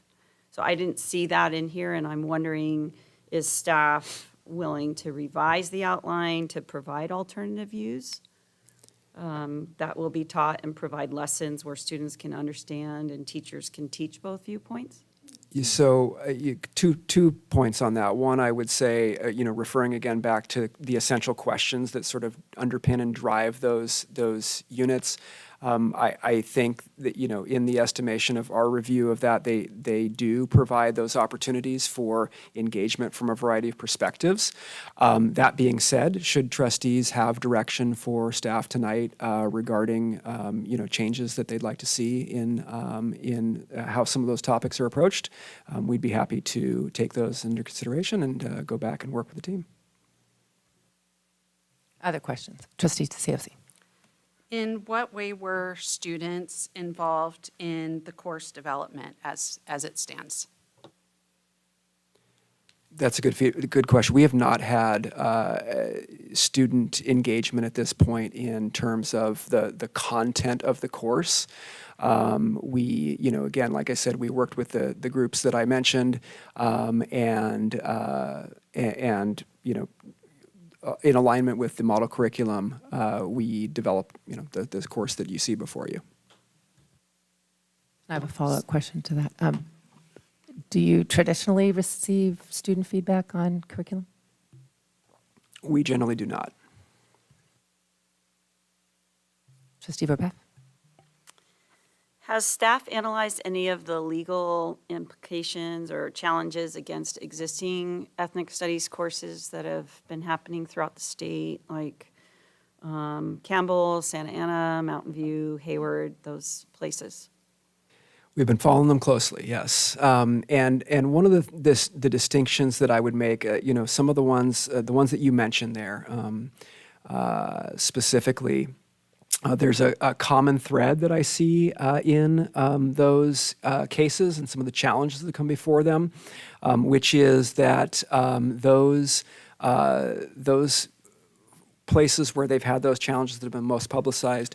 Primarily, we're utilizing the Liberated Ethnic Studies Model Curriculum Consortium materials and or consultants that were associated with those materials.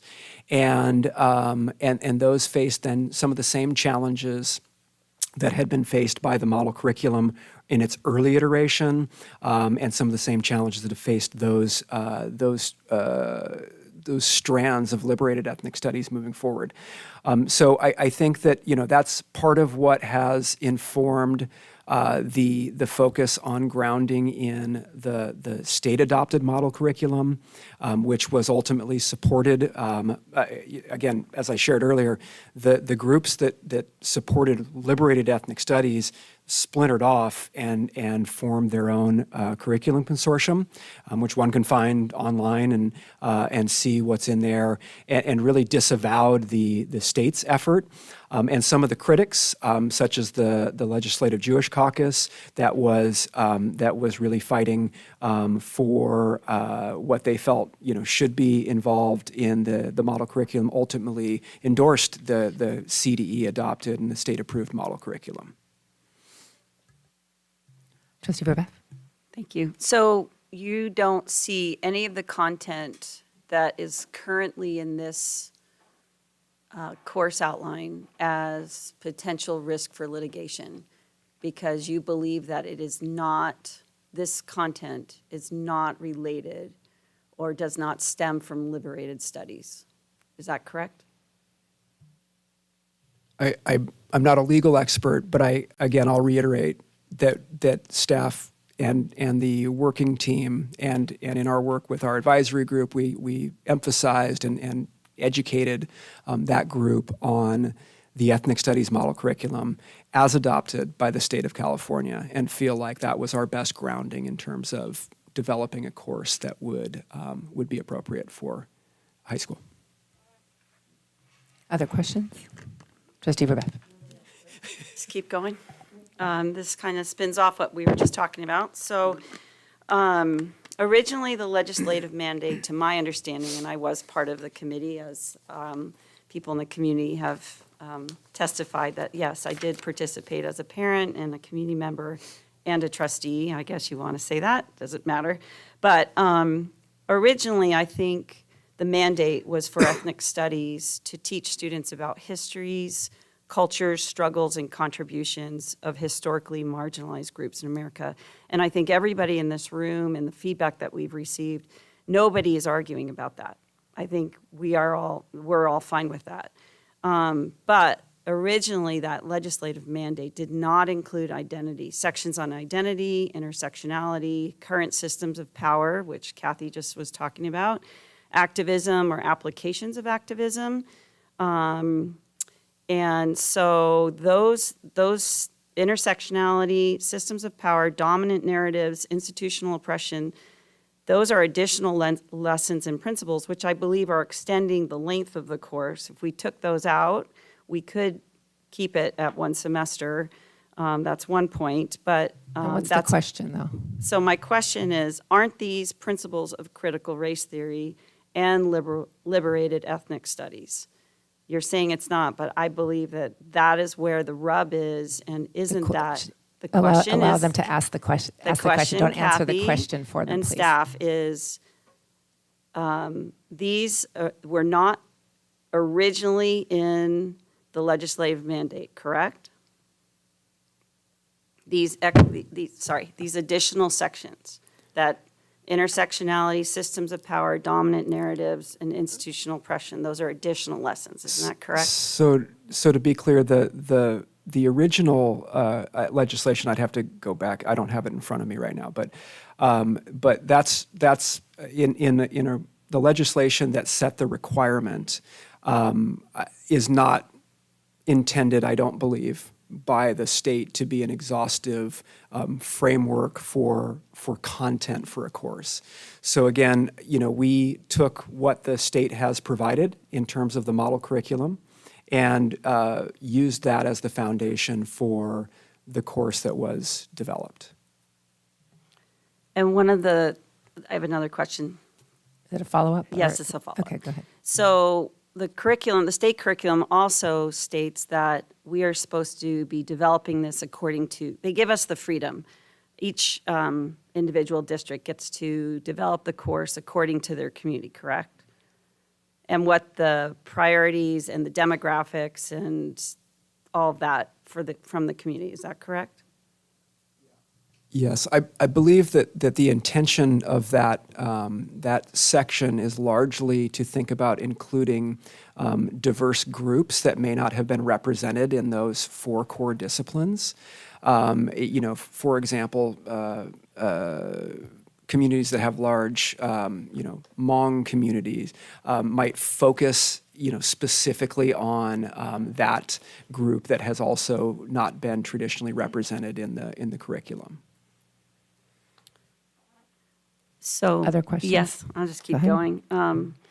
My understanding is that these principles are principles of critical race theory, and Carlsbad Unified says that it does not teach, and it's on our website that we do not teach critical race theory. So can you tell me how these additional principles are not part of critical race theory in your mind? I think I'd defer to trustees. The group, the team here has developed a course that is aligned with the state adopted model curriculum. If there are feedback, again, as I mentioned earlier, about where the course does not align, I think that would be important for us to hear. As to whether the trustees would like for staff to go a different direction from the adopted model curriculum, that would be, I think, for discussion with staff, among trustees, and then direction to staff. Any other questions? Discussion. Oh, Trustee Verbeff? Okay. So I have a draft that was provided to the committee early May, and then I have a draft outline that was provided to us, and it's also provided to the public for this meeting. I don't see any changes in that outline, and I was just wondering how the feedback from the advisory committee was implemented if there's been no changes since early May and we were just given an opportunity to provide feedback. How did the working group, how were they able to use any feedback that was just given to them to change it? And I don't see any changes since early May. That's a great question. As you know, we extended the window for feedback to give folks some extra time to do that, which put us through this last Sunday. And so there was, once we had posted the existing outline, we had to post that before the feedback opportunity closed. I will say that the feedback, I would say, is I'm so happy to provide that to trustees as well. The feedback is sort of polar, if you will. We had a number of people that expressed strong support and appreciation for the outline that they saw before them. We had some folks that expressed concern. I don't know that any of the concerns that we heard are different than the concerns that we have heard previously from constituents as they've weighed in. And again, I think the challenge of the working group in developing was to one, hear feedback and critique about the curriculum and weigh that against the effort to align it to the state adopted framework that they had been provided. And so that's where that interplay of trying to, reconcile and understand where people are coming from in their views, but also to stay true to that model curriculum, which is one of the core pieces that the group attempted to do. Trustee has requested a break, so we'll take 10 minutes.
Okay, we're back in session.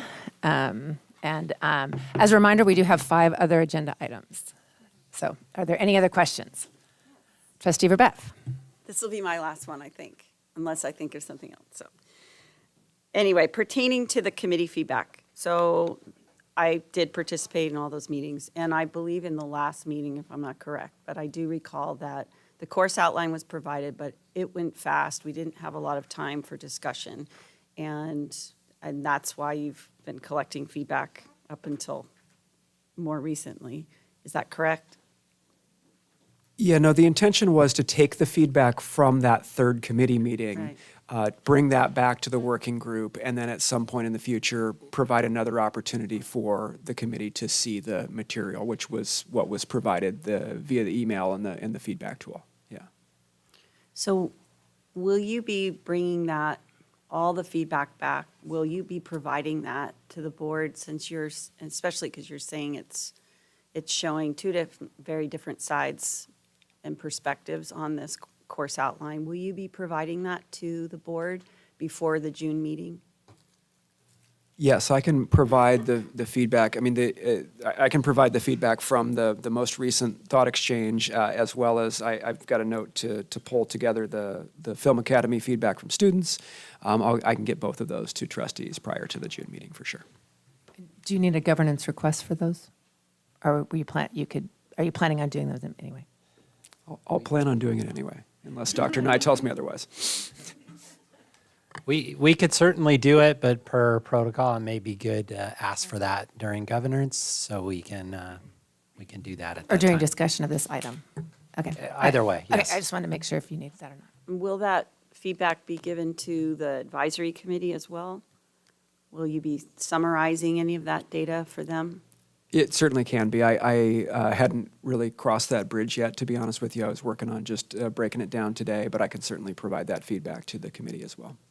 Thank you. Other questions? No other questions? Let's go to discussion. Okay, so we're in discussion now, so no questions during that time. So, yes. I would like to. Trustee Amber. Thank you, first of all, for the thorough explanation and your detailed, answering the questions. I greatly appreciate it.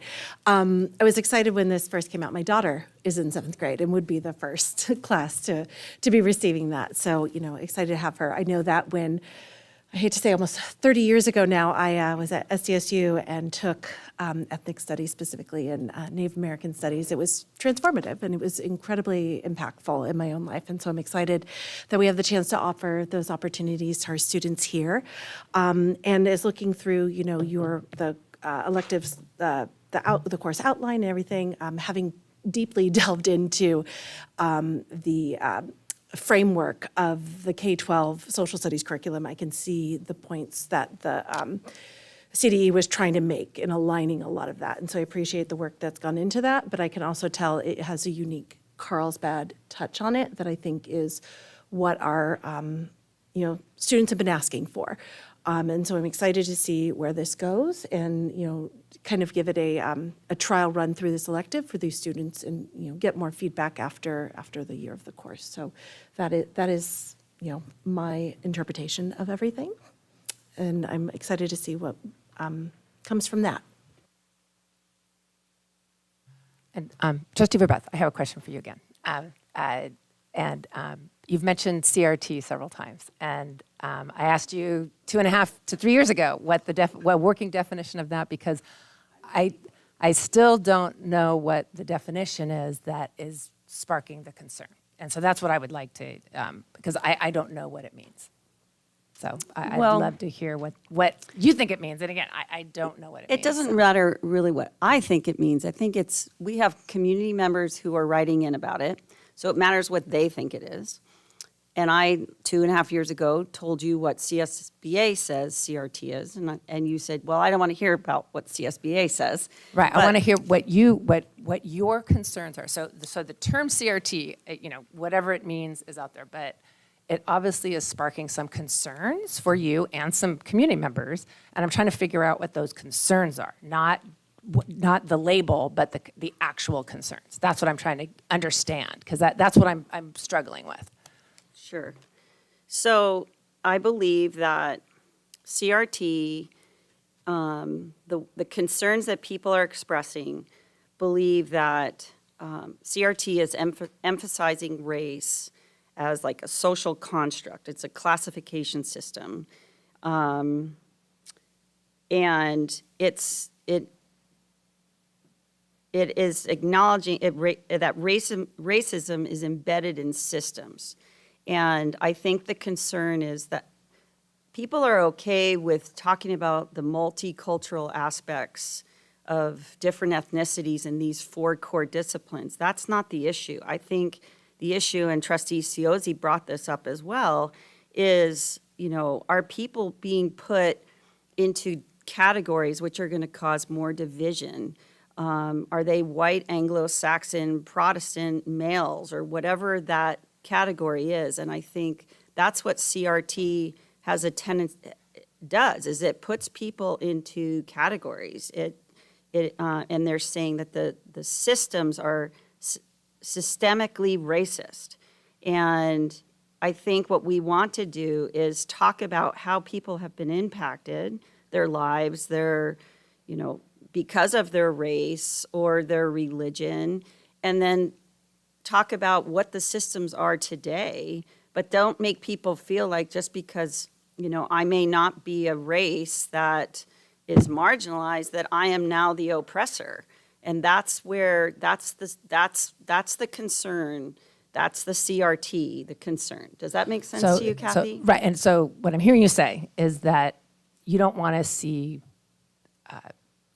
individuals made responsible for the systems Correct. that could be oppressing. Correct. Okay, and that I totally get that, and I agree with you. Right. Is what I'm trying to get And at. that's why I'm because I talking- agree that individuals are not, Right. that you're not responsible. I'm not responsible. No one in this room is responsible. Just because I have a German name doesn't mean I'm Right. responsible I do for too. what happened. Right. Exactly. I agree. So that's what I'm hearing you say. So you want to make sure that the curriculum doesn't label different people and make them responsible for the actual systems, but that the systems do exist and that we can talk about those systems and how to potentially at least get rid of some of those systems so we can get rid of the racism that exists in the system. Are you okay with that? Well, I think what I'm hearing you say, Kathy, correct me if I'm wrong, is that you're saying that some of these systems are still existing today. Yes. And so what systems are you talking about? What Similar systemic to the, systems? okay, so, and that's why I brought up those 2 stories. So it was in the news 2 years ago that. But what's today? Like, tell me okay, today. Well, Not 2 and years again, ago. it still exists. I mean, is what I'm saying is that in the banking system, there's redlining still exists. It still exists that if a white couple owns a home and that same home is seen by an auditor, Bank of America got sued for like $1 million over that. And it was, because it was appraised at a different level based on the color of someone's skin. Now, do I blame that particular individual? I'm not sure. I think it was an unconscious reaction. However, that's a system that exists that was discriminatory towards an individual couple. So that's what I'm getting at, is that those types of, there's redlining, there's, a couple got land taken away from them back in the 30s in Manhattan Beach. They just had that restored just a year ago. Those are the types of things I'm talking about. It doesn't fall on any individual, in my opinion, but I think that the systems that, as you build systems, that those systems exist to this day. So are we on the same page as far as so long as we're not blaming individuals, but we are outlining the systems that are there, that would be an appropriate thing to teach our students? Well, again, we're talking about 9th graders right now. Mm-hmm. And so 9th graders are, 11, 12, 13 years, 14 years old, 14, Yeah, yeah, mhm. sorry. Some are, some are 15.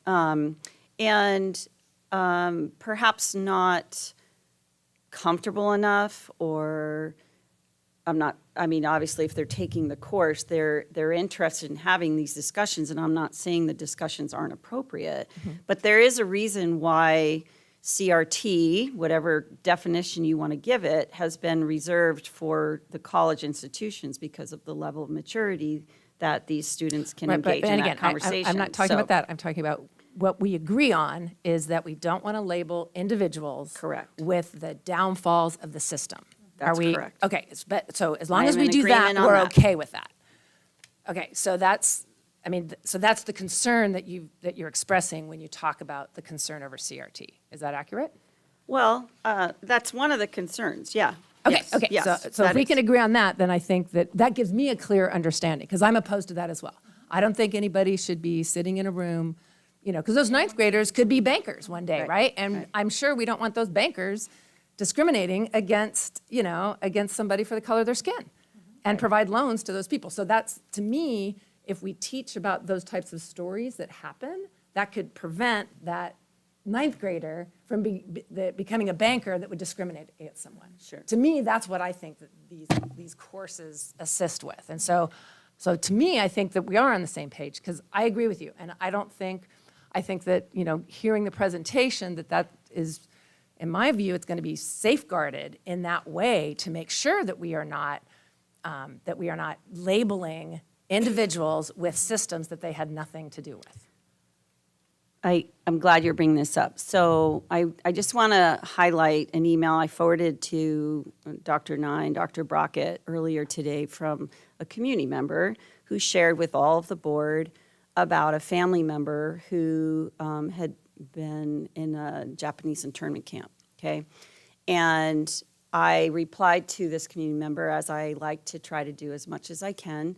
And what I did was I appreciated the story, and then I highlighted how wonderful it was that this person in her family, it was her stepdad's mother, had been able to overcome challenges and was able to get an education in our country, was able to start a business and have a beautiful family. And I validated that in the email, and I got nothing but hate and hostility back, that I wasn't recognizing all of the trials and tribulations that this person went through. That is not true. All I did is I wanted to then say, isn't it amazing what America can do and offer to people? And so that is what I'm asking our staff to, show another side of this, right? What are the boundaries for our teachers, right? And then are we showing the other side? Is it okay? Are we telling the stories of success and how these people overcame being marginalized?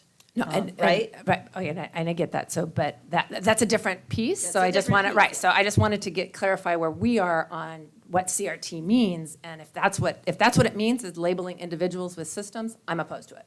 So Do you have another definition? What's your definition? Because Again, I don't know. I keep hearing these letters coming up, and I'm sitting there I going, think I don't know what it's that because means. you shared it, so she wants to know how you Right, are because defining it. I have to work with you, Right. and so I want to be able to find areas of agreement where, and it sounds like we do agree, and that's what I was trying to get at, because I didn't know what you were meaning when you say that. I don't know what you mean, and because again, people put labels on things all the time, and you could mean something different than I do, and then we're talking past each other rather than talking with each other, and that's what I'm trying to get at, because we are a board and we have to act as a group, not as individuals. And so that's why I want to understand where you're coming from. It's not, Right. I gotcha, I'm trying to understand where you're coming from, so I could try to meet you and see where we could find areas of agreement. And I appreciate that, Kathy. Thank you. Or Trustee Rawlings, sorry. Thank We're you. in a professional meeting. Sorry, everybody. So if we could do that, there's other folks that want to say stuff, so. Well, but I also want to highlight the part in CSBA, because CSBA does help us with our policies. We use it all the time. And I think it's important to read the critical race theory definition from CSBA. And it says CRT is a practice of interrogating race and racism in society, which acknowledges that race is embedded within systems and institutions that replicate racial inequality, codified in law, embedded in structures, and woven into public policy. And I think that's where we have to be very careful when we talk about present-day systemic racism and, yes, you gave an example of something 2 years ago, but again, we have to be very careful as we're developing, public policy and things like that, so. Okay. And I did see trustee Sayosi first, so you can go ahead. Well, kind of piggybacking on that, I think just as importantly, just as passionately as I feel about not labeling oppressors, I feel the same about not labeling oppressed. I don't want people to feel limited. I don't want people to feel minimized. Labeling students as marginalized inherently says you're less than. You can't do this because this. And I think our goals as a district are to empower. And so it's great that we have open discussions. It's a goal here. It says civil discourse to develop empathy and understanding, but we have to be listening to both sides, and both sides need to feel safe to express opinions differing from the instructor of the class. Okay, so what is the other side? So we have the curriculum in front of us. What is the other side of the current curriculum that is being proposed right now? I think the current curriculum is coming very hard on this oppressor oppressed. And So what would be the other side of that, is my question. More of a social studies, historical perspective of these things happened. This has led to where we are today. We can learn from the past and work towards the future together, more of a positive, optimistic approach and less of a pessimistic, angry approach. Okay, so the teacher would be teaching the angry approach, and then there would be a 1B, where it's a positive approach, that it was good to have, There's no argument that it was good that we racism had is internment good. camps. That's not. Is that, so that's what I'm not trying it. to, so what part of that is, or if, and let's say, I'll just use your example because you brought it up. So if we're talking about internment camps that occurred in this country, what would be the opposite in order to provide that equal version that you're talking about? I don't know, Kathy. Well, but, I mean, we're being asked to give input, we're being asked to give input to our staff in order to, be able to approve this curriculum, and you're saying that you're against this oppress, position, Yes. which Because again, I think it minimizes. right. I'm hearing where you're coming from. I'm trying to figure out what is the opposite of that, in order to have the both sides presented. That's what I'm trying to get at. What would be the both sides of that? And I mean, go ahead. I want to make sure you have an opportunity to respond to that. Just what is the opposite of? I'm not sure how to answer that question, because I think, I'm not sure how to answer that question. Okay. Trustee Emery. That was kind of, I circle back to something that you said, Trustee Verbeth, is that you pointed to, I forget exactly what resource you were using, but on the state. No, sorry. It was on the state framework and something about when you're providing the curriculum, you need to provide alternative viewpoints is one of the points that you said. It was one, and I was kind of wondering along those same lines if that's similar to what your Trustee Cioce is saying, and if you could give an example of what that alternative viewpoint would be in this and how that would apply in this situation. So if you're talking about one of the 4 disciplines, one of the 4 ethnic groups that are being proposed in this state curriculum, right? And you start having, storytelling. I think the example that I just gave is, you have this Japanese internment camp. How awful is that, right? And you talk about the history behind that and what the family went through. And there's no alternative view when you talk about that, because it happened, right? It's just like the Holocaust. It happened.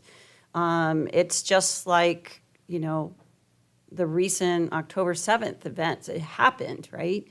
But I think the conversation can be directed very intentionally by the adult in the room to talk about, you know, how people overcame that.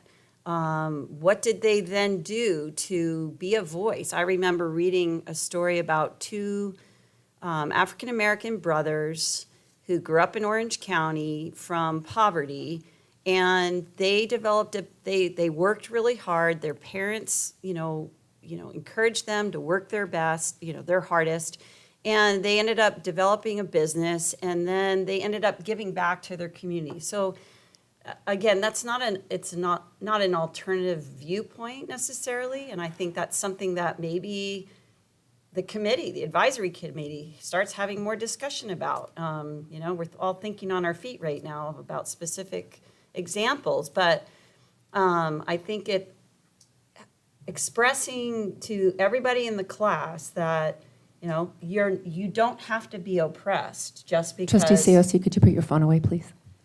I'm using my phone to access information for this discussion. Can you use your computer? We have a policy that we're asked not to use our cell phones during the board meetings. I lost my train of thought, so. Well, and just to bring you back to what you were talking about.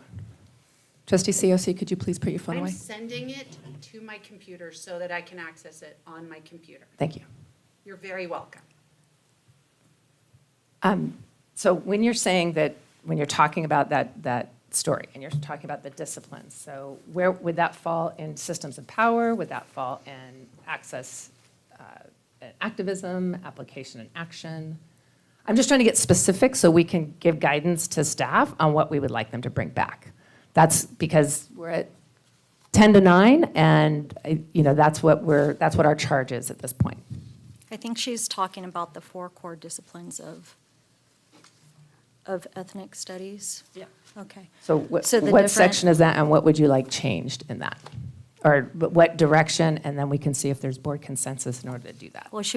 Well, you were talking You about, were just asking me to give an example of an alternative viewpoint, right? Well, but what I'm hearing you say is that you're uncomfortable with the curriculum as it stands, and that you believe that an alternative viewpoint should be presented.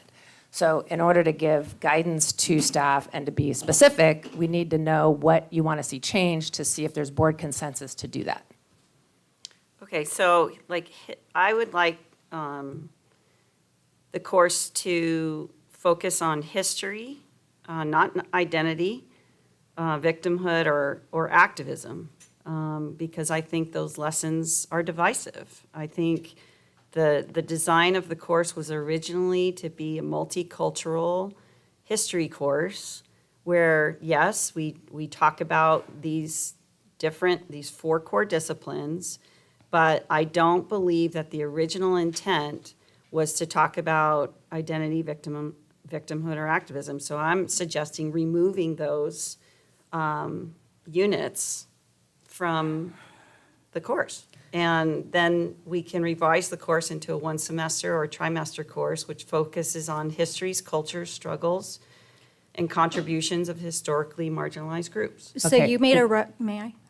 Well, I just want to see, because I don't want to Sure. have Well, a I'm just conversation trying if we to don't need shorten to. it. I I just want to Does anyone object understand a to little bit that, better. to making that change? I object to making that change. I object. Okay, there's 3 objections, we're done. Okay, Great. next Moving topic.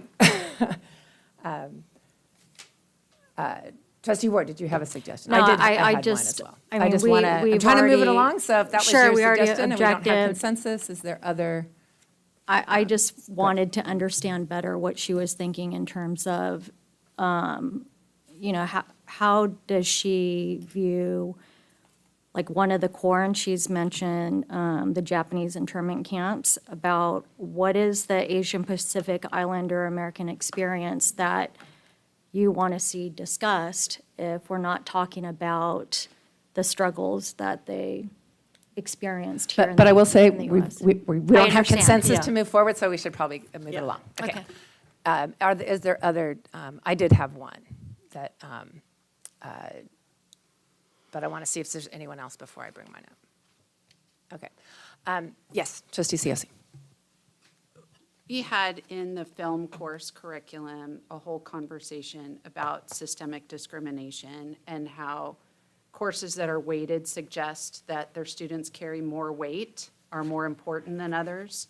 Weighted courses listed as honors or AP imply students not enrolled in such courses are the opposite of these identifiers.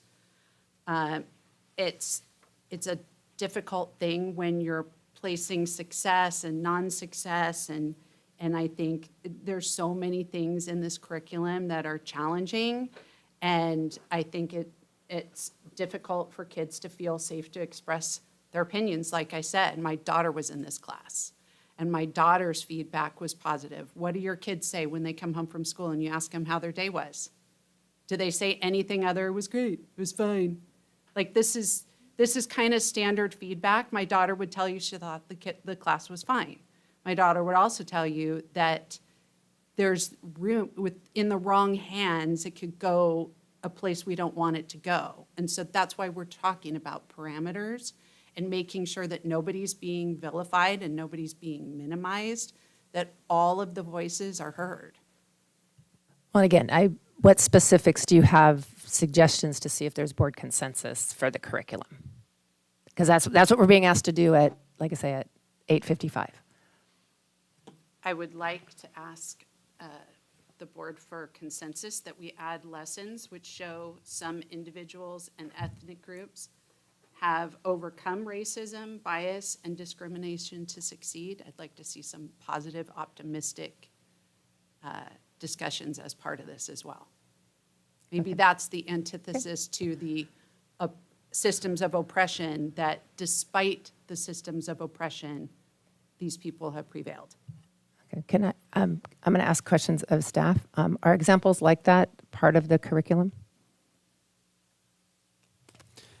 I'd have to go back and take a look at specifics. I mean, I think that would be something we'd want to go back and look at if that was a recommendation by trustees. I think the intent certainly is to encapsulate both struggles and progress. That's part of the Unit 4. Okay. But to the degree that doesn't appear explicitly there, or trustees feel it doesn't, that certainly would be feedback we could go back and consider.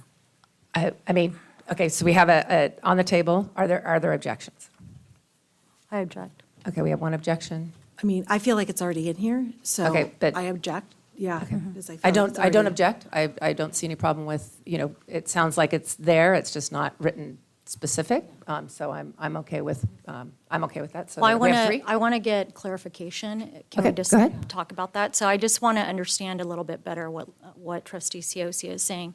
So when you say, the different 4 ethnic groups that they're going to be discussing has overcome racism in systems, are you saying it's completely overcome and they don't deal with any Absolutely issues not. with racism in any type of system or situation, and that's not? Absolutely not. What I specifically said was stories of. And again, we have 3 trustees that have said that they're good with it, so I think we want to move on. But and what I heard was that staff is planning on having that as part of the curriculum, so I'm good with it. Okay. Well, that's feedback we're giving them, and then they're going to bring back the final curriculum for an actual vote. So if it's not there, then folks can vote the way they choose to vote. Would be my perspective. Are there any other feedback pieces? Because then I do have one. Under the course description, it talks about Latinx, and recently there have been some cultures that are not in agreement with that term. So I'd like to see if we could explore potential other alternatives for that term. Are there any objections to that feedback? Okay, I'm not seeing any feedback to that. If we could just explore some potential other terms for Latinx. Or maybe clarify if those terms are terms that aren't to be used? Yeah, I mean, folks that I know do take offense to it. I've heard from. Okay, if we could clarify that, that was my only feedback on that. Anything else? Okay, we have finished discussion at 8:55. We'll move on to item 7.2, reading screener for elementary schools. Trustees, this is an information discussion item. I will now hand it over to Dr. Nye. Thank you, President Rawlings, trustees, Superintendent Schmidt. I'm inviting up our Director of Elementary Education, Kim Fuentes, who's going to present this information. I want to thank her for working with our elementary TOSA, Kim Guillen, as well as many elementary teachers, looking at a reading difficulties risk screener, and we're bringing forward to you today an information discussion item, similar to what we did with the ethnic studies curriculum, and we'll be asking for feedback on this tonight, and then we'll bring it back at a subsequent meeting in June for final adoption. But I'll turn it over to Director Fuentes, who's going to walk us through the process, as well as our recommendation for a reading screener starting next year. Great, thank you. Beginning in the 25-26 school year, Education Code requires all California public schools to annually screen students in kindergarten through second grade using a state-approved screener. This is part of California's Transforming Schools initiative called Reading by Third Grade and Beyond. Parents do have the right to opt out of this screening, but the intent is for all students to be screened as a means of identifying learning needs early. The legislature recognizes that early identification and intervention using evidence-based strategies improves outcomes for students at risk of reading difficulties, including dyslexia. Now, this is important to note that the screener is not a diagnosis of dyslexia or any disability. The legislation is explicit that screeners must not be used for high-stakes purposes or to label students. Instead, the screener is meant to flag potential risk early on and guide classroom-based intervention strategies. The screener will help teachers to pinpoint the specific areas of need in a child's reading development. It also equips teachers with personalized instructional tools and will support more informed conversations with families. Parents will receive notification of the screening process at least 15 calendar days before the screener is administered, and results will be shared shortly after administration. Again, the screener is a preventative step in a comprehensive instructional system, and by acting early, we can provide that targeted support through Tier 1 instruction, and then monitor whether those supports are closing the gap. Development of this adoption began when the governor signed Senate Bill 114 in July of 23. That moved on to the appointment of a state panel to review screeners, and then they provided a screener-approved list in December of this past year. In January, we formed a district committee who evaluated the screeners and selected 2 out of the 4 that were approved, and we piloted them. Our committee was trained in both of the screeners, implemented them with their own students, shared and modeled the tools with their grade level at their grade level meetings, and ultimately came to a consensus on a screener to recommend for adoption. We're now in that adoption phase, sharing our findings tonight and making materials available for public view. Full implementation and teacher training are scheduled for the start of the 25-26 school year. Our pilot team represented all elementary schools and a variety of roles best suited to understand the screener from their unique lens. And as Dr. Nye shared, I do have to take a moment to acknowledge Ms. Kim Guillen, our elementary TOSA, who effectively facilitated this pilot and worked diligently with the county office and the publishers to ensure that we had a seamless and collaborative process. I also want to thank our pilot teachers who took time away from their sites. They wrote sub-plans to be at our trainings and thoughtfully deliberated to select a screener and begin development of our implementation plan. So to start our pilot, we developed a comprehensive district lens inclusive of our demographics, current barriers in access and instruction, and other considerations unique to CUSD. We discussed each screener through our lens with a particular focus on how well the data would inform instruction and build alignment across Carlsbad. Ultimately, we reached a unanimous decision, And the screening tool we chose to provide, the screening tool we chose provides immediate and actionable data, as well as targeted lessons to address the instructional needs. We chose Amplify M-Class. It stood out for its ease of use and rich targeted interventions. The platform uses DIBBLES, which stands for Dynamic Indicators of Basic Early Literacy Skills, and these are research-based measures that assess the essential components of beginning reading, phonemic awareness, phonics, fluency, and comprehension. These quick, reliable indicators help teachers identify where students are struggling and make informed decisions to provide that instruction that they need. The screener also provides a Spanish component, so our Spanish-speaking multilingual learners can access this can be assessed in their primary language, and it will help us to understand if a student is having difficulties due to a language barrier, or if they are actually at risk in reading development. The Ed Code does specify guidance to minimize over-identification, so our ELD TOSA and our EL specialists who are part of our pilot team are further developing guidelines to help our teachers understand the cultural, linguistic, and developmental considerations involved. Furthermore, screening data can be uploaded to EduClimber, which will help us to visualize and respond to trends in specific classrooms, at grade levels, or at site levels. The state has allocated $25 million in supporting a literacy screening professional development plan, of which Carlsbad has been allocated about $44,000. We anticipate using approximately $35,000 for the M-Class this year. That's for training and materials through the company, but it also leaves us room to continue refining that implementation and provide ongoing professional development. Again, the screener is not an endpoint. It's the start of a responsive, evidence-based instructional cycle that will give us some clearer data points for monitoring the progress of our K-2 students, much like STAR does for grades 2 through 12. So tonight's presentation is an opportunity for questions and discussion. We will be making the screener materials available for community review at the district office. And so we prepared an infographic and a digital folder of materials to preview. We also have the actual screening materials that parents and community members may see.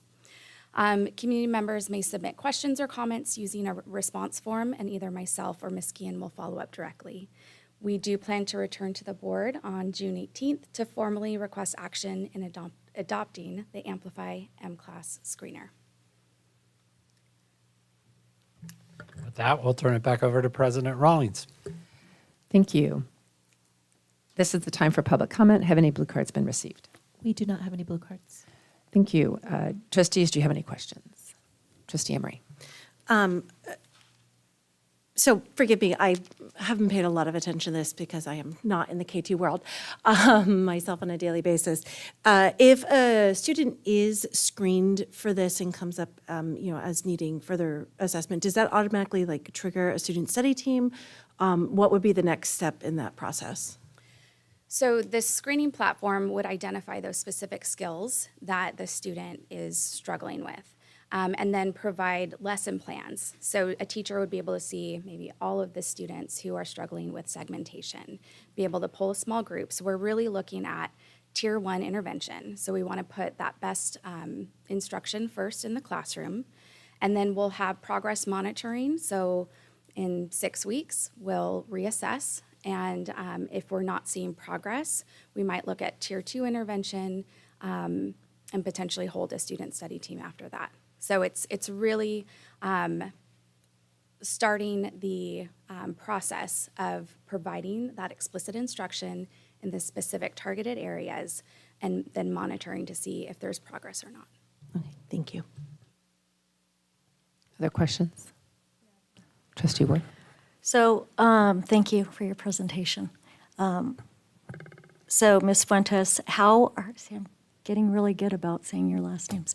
How are you, or how is this program going to consider the language backgrounds, the cultural backgrounds in terms of how that impacts their reading and language. Part of the vetting process for the state board in selecting these 4 screeners out of many was to ensure that they were getting a sampling of California's demographics. So they did have to meet that threshold with the state. Furthermore, there are opportunities for us to decide as an LEA how we are going to assess students who may not be able to access the screener yet. Maybe these are newcomers. So we would pull data such as their educational history, such as the language they speak, and maybe how language transfers. And so that's what our ELD TOSA and ELD specialists are pulling together those recommendations for support. Again, we do have the screener in Spanish so that we can assess our Spanish speakers if that's their primary language. We can compare the English and Spanish and determine, again, if this is a language barrier or a reading difficulty. Are there other languages that are available? Not in this particular screener. Okay, and I have a follow-up. Go ahead. Also, if I notice there is an opt-out component, so what happens in terms of doing that screener if the parents opt out? Teachers use a multitude of tools to determine where their students are at and if they're making progress. So we would employ other assessments and data to monitor progress. But we also want to make sure that parents are informed as to the purpose of the screener. So we'll work for all of our K-2 teachers, a slide that they can put into their back to school night presentations so that they can talk about it with parents, what's the purpose, and how this will benefit their child. Okay, and then one more thing. If you could just, because I think not everybody understands what you mean when you say newcomer. Sure. Yeah, can you explain what that is? So a newcomer is new to learning English. They may have recently moved from another country, and their only exposure is their primary language. And so the lack of understanding English can serve as a barrier. And again, we want to make sure that we don't identify them or label them in a certain way because they're not meeting the expectation of an English assessment. Trustee Amory? Thank you. Again, you said that there is, with the fiscal implications, is there a yearly fee or is that a one-time fee or how does that go forward after this? So the actual screener is free. What we're paying for is the professional development and the physical materials. So the books that the teachers will be using and the tools that come along with the screener. So there will be ongoing fees, but they'll be minimal because we're purchasing a lot up front. We will want to continue professional development, train new teachers to the grade level as teachers can change grade levels over the years. So I have a follow-up to that. Trustee Ward? I'm not sure if I'm saying this is correct in what it's called, but is there an early recovery block grant that supports the funding for this? To my understanding, the No? funding is coming specifically around literacy screening professional development. So that's a Okay. specific allocation for that. Okay. There was a separate state allocation for the screener and its implementation, Okay. including professional development. But some of the consumables that will be required to purchase on an annual basis, we won't be, we'll use lottery or instructional materials for the ongoing purpose of the consumables. Okay. Other questions? I have questions. Will this screener help with the mandate on identifying students with dyslexia? No. Yes, it will certainly help us to, again, identify early on if there are reading challenges. And the targeted lessons will help to kind of support the neural connections as they're learning how to read. So we will be providing that intervention for all students so that the potential risk is not rooted. And by third grade, we're hoping that they get the direct phonics instruction they need to read beyond. And then that's in addition to what teachers are doing now, correct? In addition, what do you mean? Just the screening for dyslexia and other reading difficulties? Is that in addition to what teachers are doing this year? This current screener will replace what teachers are doing this year. So this year, teachers are using CBMs. Those are curriculum-based measures. They're very similar to these short tests on the different components of reading. In fact, the CBMs are through Renaissance because that's what STAR, it's under the STAR umbrella. And that was not, California did not adopt them to their approved list. So that's why we're looking at other publishers for that, but they're essentially targeting the same skills.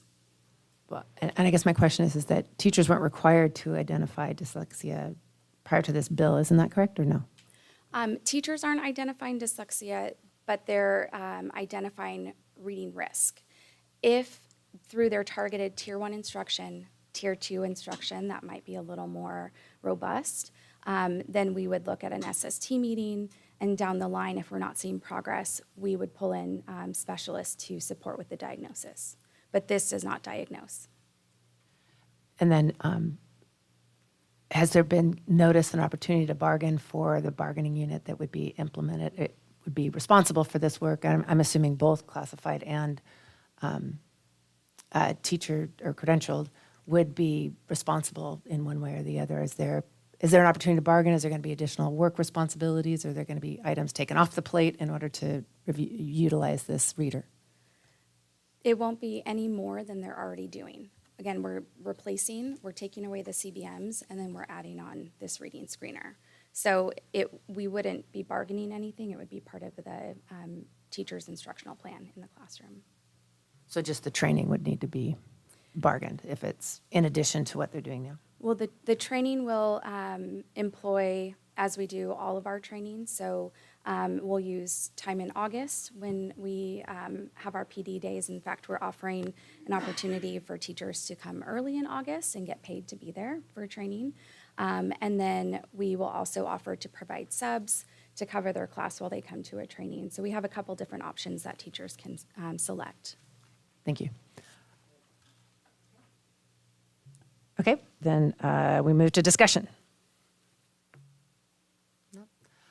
I'll just say I did have a concern because of the dyslexia piece, and that, but if we're replacing it one for the other, then I think that would be a lot easier. But I do think that the training's important, because if it's not, obviously, if there's something that folks have been using for a long time, they're used to using it, and then it changes, I think there's a learning curve, and I think that there's that the training is super important if this is going to be successful. So that's my concern, but sounds like that's covered. So I'm fine. Any other discussion? Okay, we will move on. Thank you.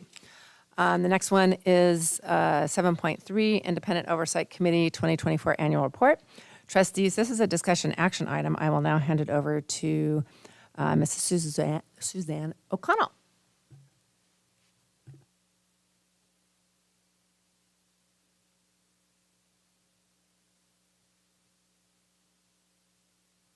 Thank you, President Rawlings. It is my pleasure at this time to call up the very patient Mr. Greg Dowell to give you a report on the Measure HH Citizens Oversight Committee annual report. And Mr. Dowell was the chairman of that Oversight Committee for the greater part of 2024, which this covers. Thank you, Mr. Dowell.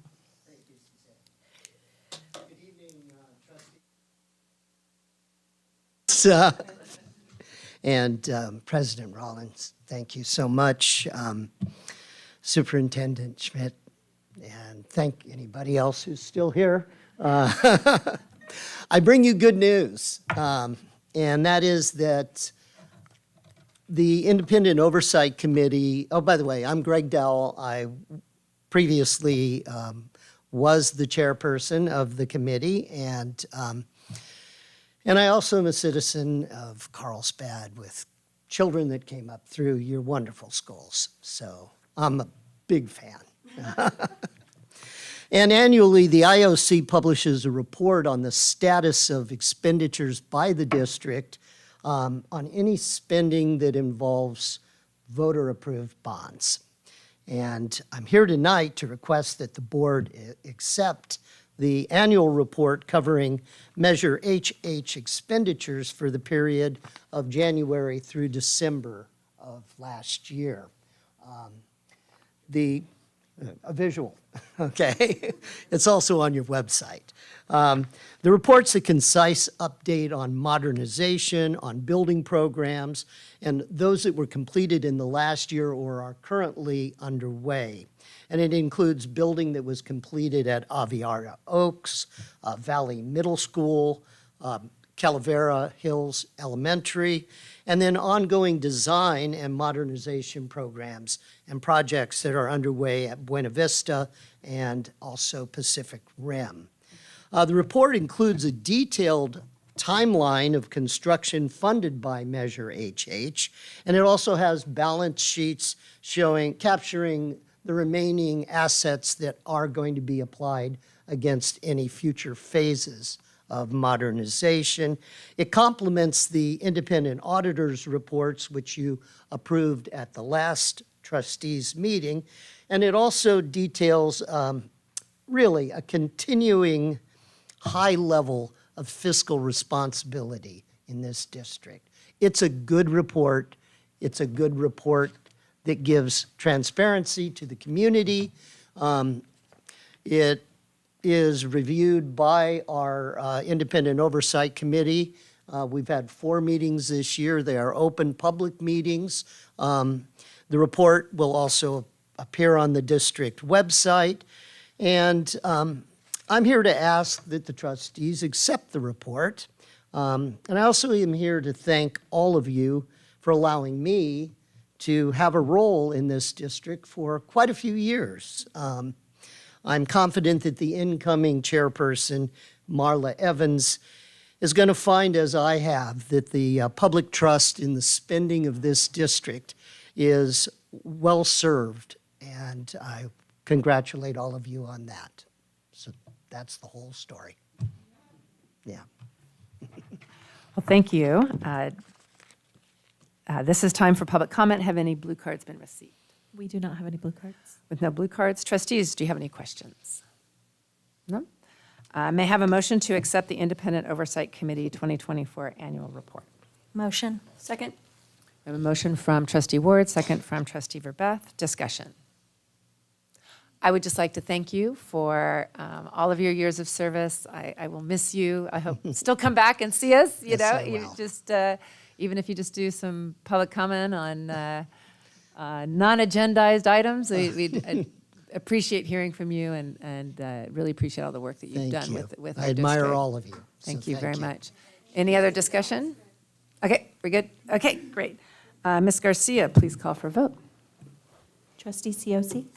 Yes. Trustee Emery? Yes. Trustee Verbeth? Yes. Trustee Ward? Yes. Trustee Rawlings? Yes. Motion passes 5-0. Thank you. We now move on to 7.4, authorizing a final guaranteed maximum price execution and delivery of a site lease, sublease construction services agreement and other acts relating to the district's Buena Vista Elementary School modernization project. Trustees, this is a discussion action item. I will now hand it over to Mrs. Suzanne O'Connell. Thank you, President Rawlings. So the project that will be taking place at Buena Vista Elementary is broken up into 2 different parts. The portion that we're bringing to you tonight for a final guaranteed maximum price represents simply the portion for the interim housing that will hold the students during the construction process. Anything involving any of the other construction, I will be bringing to you for a preliminary guaranteed maximum price at a later date. So with that, I'm simply asking you to give direction for us to enter into the agreement with the final maximum price for that portion of the project that involves interim housing. Thank you. This is time for public comment. Have any blue cards been received? We do not have any blue cards. No blue cards. Trustees, do you have any questions? No questions. May I have a motion to approve authorizing the final guaranteed maximum price, execution, and delivery of a site lease, sublease, construction services agreement, and other acts relating to the district's Buena Vista Elementary School modernization project. Motion. Second. We have a motion from trustee Ward, second from trustee Seosi. Discussion. I would just like to thank you for securing this. These types of agreements have saved us multiple times because they do give us a guaranteed price. And when prices go up, which they have done multiple times during HH, this gives us that guarantee that that we don't have to eat those increases that comes from the contractor. So I appreciate the district securing those agreements. Any other discussion? No discussion? Okay. Ms. Garcia, please call for vote. Trustee Seosi? Yes. Trustee Emery? Yes. Trustee Burback? Yes. Trustee Ward? Yes. Trustee Rawlings? Yes. Motion passes 5-0. Thank you.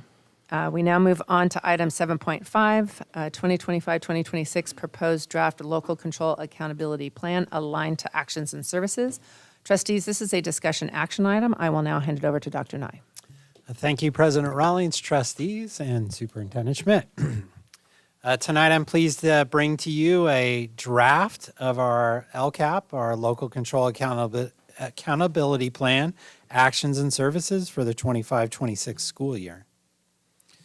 Just a few reminders about the LCAP. The purpose of the LCAP is to identify increased or improved services for high-need students, and we call those our unduplicated students, and students that include multilingual learners, foster youth, and students receiving or on free and reduced lunch for the 25-26 school year. We anticipate that equals a dollar amount of $6,572,000 roughly that we would get for unduplicated students that should go largely targeted to their support. It's important to remember that the LCAP is not a separate item or budget item. It's part of our overall general budget. So it is a subset, if you will, of our overall general budget. And most of the expenditures that we've identified are ongoing expenditures. So if we added something back in the 22-23 school year that was beyond the general fund dollars that's geared towards meeting the needs of unduplicated students, as long as we continue with those expenditures, we count those towards our unduplicated students in the plan. So what is included, as I mentioned before, we are receiving approximately $6 million, $6.5 million based on enrollment. Carlsbad Unified plans to spend about $1 million more. We've identified about $1 million more towards unduplicated students in next year's LCAP plan. The actions and services that we've identified in the LCAP are intended to come from our general budget. So in order for us to count them towards unduplicated students, they have to be part of our general ongoing budget, our LCFF funded budget. However, we also in our LCAP plan have identified one-time dollars through some of our grants. And so you'll see educator effectiveness dollars that are part of the plan, arts, music, and instructional material discretionary block grant, which is coming to the conclusion next year. That's part of the plan as well as other state and federal monies that we've identified in the plan itself. Now, all of those dollars that we dedicated in those one-time funding sources we've identified, they can't go towards that overall $7.5 million, though, that we've identified in ongoing general fund account money. So just to make that distinction clear. We've included Exhibit B, which is really a one-page kind of cheat sheet, if you will, that does a very good job. It's a public-facing document that outlines all the expenditures. It's broken down by each of the goals, and it identifies the funding source. So is it coming from general fund dollars? Is it coming, or is it accounting towards our LCFF supplemental account? Or is it coming from some of our one-time expenditures? So whether they be federal or state dollars, or is it coming from educator effectiveness or arts, music, instructional materials block grant? So in the area goal number 1, you'll see a lot of different things here. Just for time purposes, you'll see continued a lot because we've identified things that we're already doing in our LCAP plan, and we're crediting those towards the plan itself. Just to give you some of the highlights here, in goal number 1, it's to ensure students leave CUSD ready for college and career. This includes academic interventions like Read 180 and Math 180, along with push-in tutoring and AVID. And then we continue funding in regards to our elementary, secondary, and science TOSAs to guide professional development and learning and standards-aligned instruction. So a total in this goal area is $29 million, roughly just a little bit over that in regards to total expenditures. Out of our LCFF base, we've identified $20 million, $20,791,000 accredited towards those unduplicated students. We've identified $4,885,000, and then federal dollars you'll see there and other. So that's your grants and your federal dollars that is posted in that one particular chart. In the area goal number 2, this supports high quality teaching and learning environments through PD curriculum and our technology plan, as well as mental health supports. You'll see there that we include additional UDL training, which is Universal Design for Learning training, instructional materials, social emotional learning programs, as well as a refreshed technology plan. You'll also see our continued commitment to K-12 counselors, that we've increased elementary and secondary counselors since returning back to school. Coming back from COVID, we've had a number of different additions, including elementary counselors at elementary school sites, as well as secondary counselors that we've added since that time. So in this goal area, there's a total of roughly $9.5 million in total expenditures credited to that LCFF supplemental, LCFF base is $5 million. The supplemental amount is roughly about $1.5 million, and then the federal other state programs is just over $2 million. And lastly, in the goal area number 3, this focuses on college and career pathways, parent engagement, and school climate. Highlights here, we continue to fund CTE pathways, parent university programs, communication tools like our Parent Square, as well as translation services. In here, you'll also see bilingual, our continued commitment towards bilingual community liaisons as well. And that has attributed here. So with that, it's a total of just under $4 million in total expenditures out of the general fund, roughly $2.5 million accredited towards that supplemental student population, just over $1 million, and then other federal and state, roughly about $500,000 there. So we wanted to just quantify some of the additional services that we've added since returning back to school COVID times. And you'll see here, as well as provide you some information on how we've integrated that and how it aligns to stakeholder feedback. So the continuation of elementary and middle school teachers for an additional year, those are your MTSS teachers. We have 9 at the elementary school site and 3 at the middle school site currently. That's attributed to about $1.6 million, and that's coming directly out of that arts material instructional block grant. As I mentioned before, those are temporary positions, and that grant is set to expire at the end of the next year. So we'll have to decide if there's another funding source to continue with our MTSS teachers beyond next year at this particular level, or we'd have to make a decision whether or not we continue those in place at the school sites. We also have a continuation of additional secondary supports. These include additional classes that are baked into the secondary schedules. They include intervention, additional secondary counselor supports, supplemental site for tutoring and intervention, as well as summer school to the tune of roughly $1,700,000. We'll continue again in the LCAP plan with the continued commitment for elementary school counselors.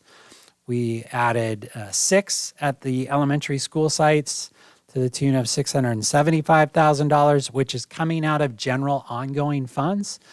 This started as one-time dollars and it shifted into the general ongoing account to the tune of that amount.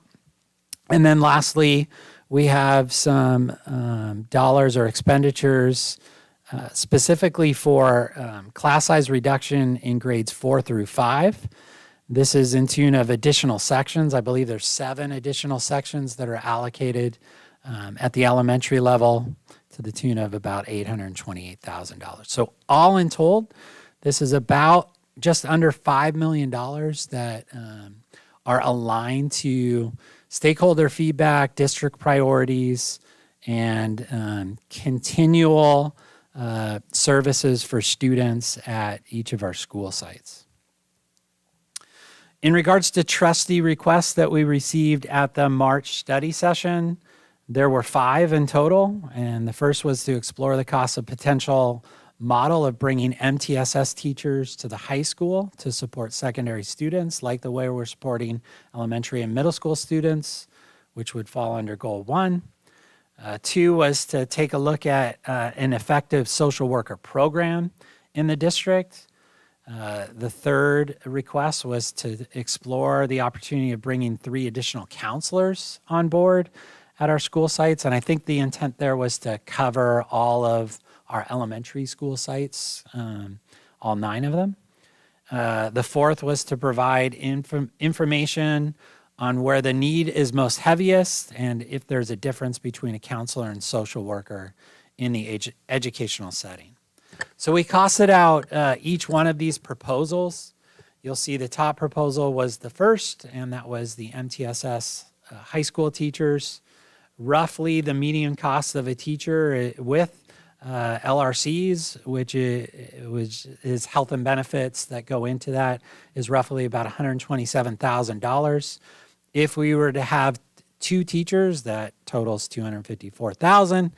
A counselor roughly with LRCs is $140,000. If we anticipated 3 additional counselors, that would equate to about $421,000. And the cost of an additional social worker is about $147,000. And we've included the descriptions in each of those jobs. Some of the differences as we relate, and there's a lot of overlap between a social worker and a counselor, but there are some differences as well. Social workers tend to focus on high-need legal cases and agency coordination, networking with outside community resources. They're also focused more on intervention rather than prevention.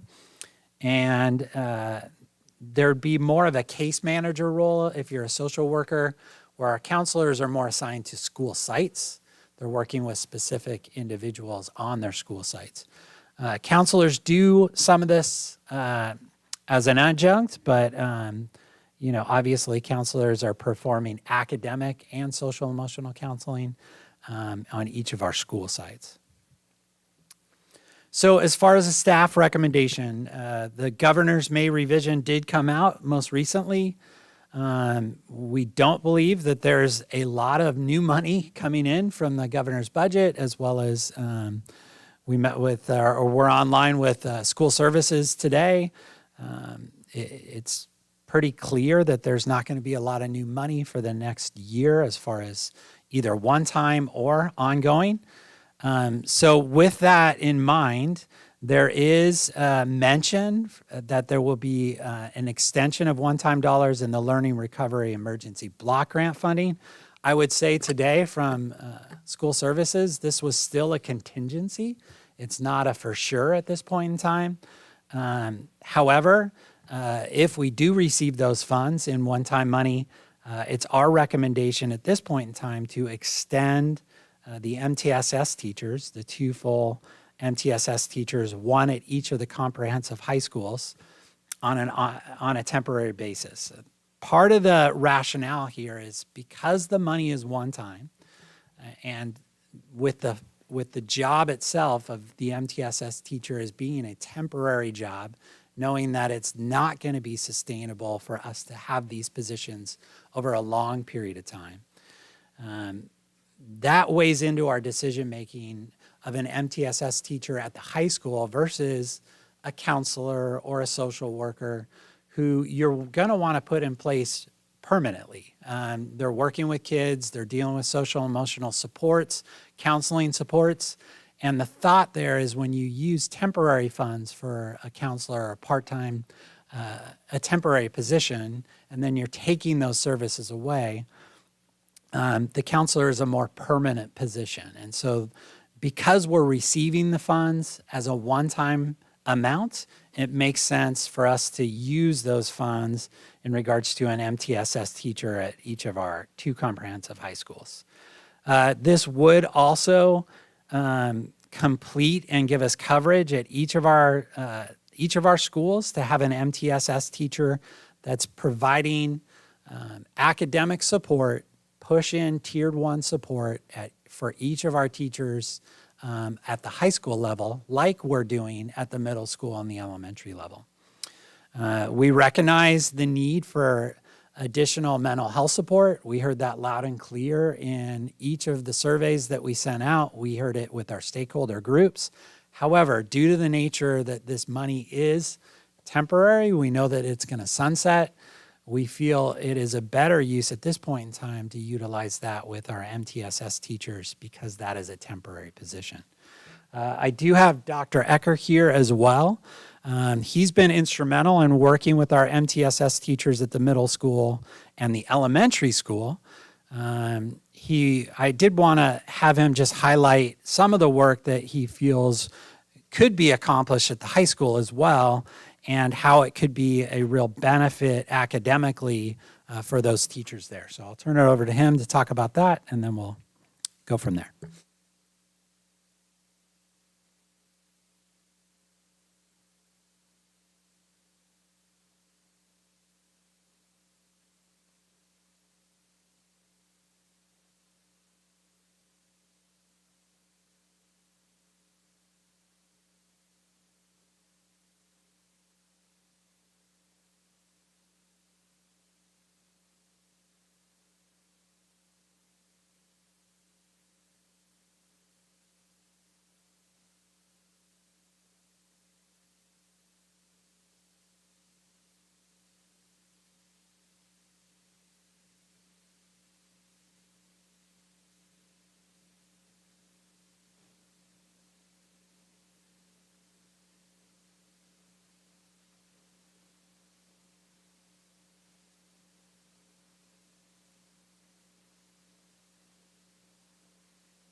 things. Number one is ongoing professional development in in the classroom, like being able to walk and see classroom and instructional design, be able to talk about it in their grade level. So we do the work at the district level and provide the ongoing professional development from here or from a classroom, but you really need to think about instructional design every day because there's no set and forget. So the idea of instructional rounds, not necessarily by admin, but instructional rounds by teachers, starting from like who are the students that we're not meeting their needs?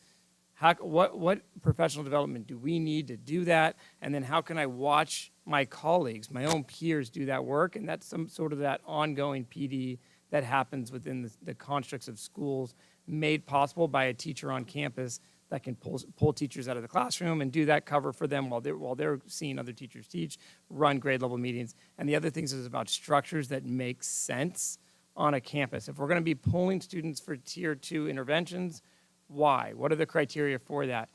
What are the diagnostics of that tier 2? How long should a student be in a tier 2 and at a high school setting or a middle school setting out of the elective course? So being thoughtful about getting that student from the tier 2 back to the tier 1 and then having tier 1 strong enough to then maintain them once they reach back to grade level. And then we meet every month. And one of the neat things about being a unified district is that we can have conversations from preschool TK through 12 and some of those really neat things about consistency that happen now from site to site, across the first grade, but also across elementary to middle, and then getting our high school teachers in that room with us every month to have those types of conversations, I think, is a profound opportunity that I think could really grow the work we do in Carlsbad Unified. Okay. At this point in time, we'll turn it back over to President Rawlings, and I know we have some public comment. Thank you. This is the time for public comment. Have any blue cards been received? We have 3 blue cards.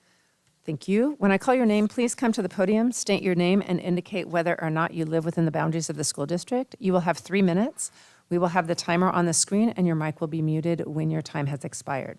The first speaker is Leigh Becker.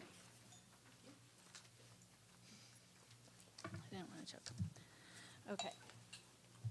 My name is Leah Becker, and I live within the school boundaries.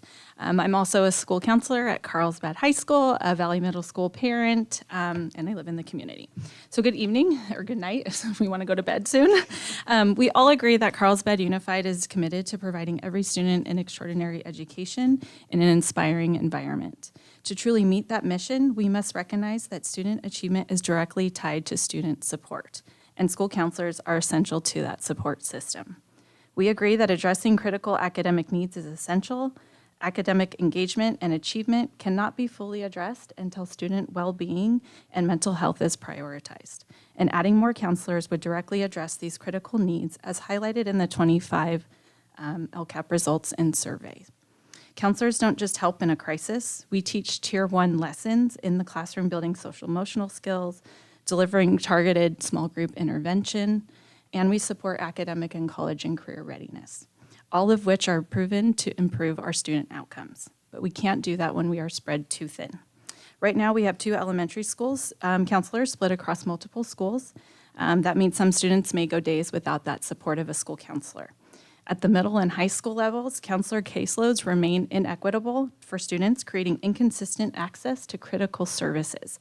And some of those discrepancies are quite large across the school site, so we can provide those numbers to you later if you'd like. This is not just a staffing issue, it's a student achievement issue. When school counselors have time to build relationships, deliver comprehensive school counseling programming, and collaborate with our teachers and our families and students that we serve, they are more engaged, more supported, and more likely to succeed. Where funds have been allocated, they've allowed for a comprehensive approach to our programming. We're moving beyond crisis intervention now, so we're getting proactive. We're providing the services that we want to provide every day to our students and families. This benefit is not yet universal at our schools because of those numbers, and our student needs remain significant. As a school counselor on the front lines, we believe these funds are most impactful when directed towards bolstering our comprehensive school counseling programs, and we urge leadership to ensure current funds are aligned with the LCAP feedback to support 2 full-time counselors at elementary school sites and to balance the caseload specifically at AOMS and CHS.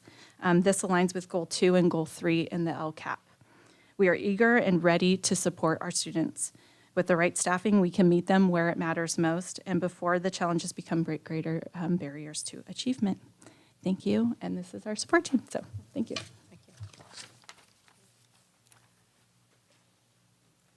Thank you.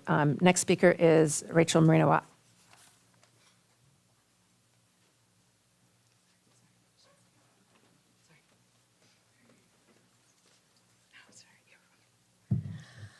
Hello again. Rachel Marino-Watt, CUDA present.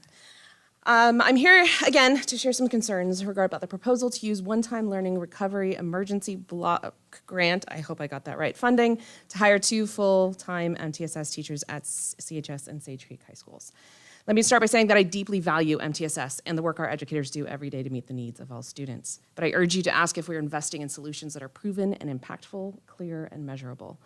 As Dr. Nye pointed out, hiring full-time staff with temporary dollars creates an unstable foundation. Hiring a new teacher to teach a course for 1 year in the event that a seasoned teacher takes the MTSS position deprives a large number of students of quality, experienced instruction. How will the effectiveness of the use of these funds be measured when they're assigned to create systemic change? Will people interview for the position? Will they be true pedagogical experts, or will principals choose teachers at will, which is what happened at the middle school level? 1 MTSS teacher per high school will not have the capacity to create lasting systems of support across large student populations. We risk putting too much pressure on a single individual without the infrastructure to truly enact change. There are also broader questions we need to ask. Have we explored other options? ACES at Sage Creek High School has already shown success at the student level. After 3 years of Andrea Fett teaching this course, the facts are these. The average GPA of incoming 8th graders in ACE is 1.65, and the average GPA of those same students after a year of this program is 2.34. If you know anything of how hard it is to move the needle at high school level, you know that these are impressive results indeed. She's taken students who do not know how to succeed and works in concert with all the departments to help these students. These are the same unduplicated students we need to help the most. CHS had a similar class called Lancer Success. When I reached out to the former teacher of this class to see how it was going for them, they reported that the program had died. Why? Why would a program with a proven record and method of success at one school not be touted, supported, and extended? This comment doesn't even go into the fact that 2 MTSS teachers do not fill the same role of counselors or social workers and cannot be swapped one for the other. Finally, Tier 1 instruction is good teaching. This plan reads like an outsourcing of instructional leadership, but not to anyone in a position to ensure that any changes will occur. If administration cannot charge their teachers with doing better, ensure that the ones who need it attend professional development, how can you believe that a single teacher can achieve that on a peer-to-peer level in 1 year? I urge the board to consider not just what is possible with this funding, but what is responsible. Let's invest in strategies that match the scope of the funding, not just in terms of impact, but in terms of sustainability. Our students deserve that. Thank you. Thank you. Last speaker is Nikki Redden. Okay, my name is Nikki Redden, and I proudly serve as an MTSS teacher. I would like to also state that I am at Jefferson, and I work alongside a team of with a full-time counselor, and this work would not be possible without that. But at Jefferson, I just also wanted to make an opportunity to speak about some of the things we're doing, and just highlight some of the amazing teachers that are doing this work. So at Jefferson, we believe that Tier 1 instruction is the foundation for student success. We've focused on building systems that strengthen our core teaching, elevate teacher agency, and promote ownership of student data to drive collaboration, to drive collaborative student-centered decisions, Through dedicated professional development, as Dr. Ecker had stated, we've created protected time for teams of teachers to dive deeply into lesson design, instructional rounds, and reflect together on what high-quality inclusive instruction truly looks like in every classroom. This work has been made possible through intentional support and coverage, because we believe investing in our teachers is also investing in our students. So also some of the systems we've implemented are through weekly student-centered MTSS meetings where teachers come to the meetings to discuss students, share strategies, ideas, discuss student work, accommodations, log data, where teachers can collaborate and have truly that collective efficacy to support student learning. Also, one of the things that we have implemented is, A successful system we've also implemented is a six-week progress monitoring cycle where teachers meet with our principal to discuss student data, progress, and next steps. Our teachers have the tools, time, and trust to reflect, problem solve, and lead this work with clarity and purpose. We did a lot of surveys and feedback, and teachers at our site were loving the weekly collaboration that was implemented through our strong leadership, through Emma Cobb, and doing intentional planning to have that shared time. Also, that they really appreciated the 6-week check-ins to go over that data.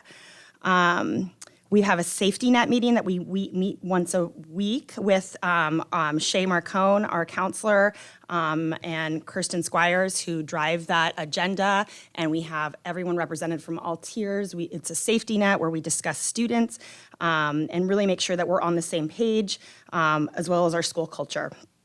As a Title I school in Carlsbad, we are so deeply committed to creating systems that celebrate student assets, highlight strengths, and honestly confront inequities that persist. The lens of equity is not a side note, it's central to the work that we're doing at Jefferson.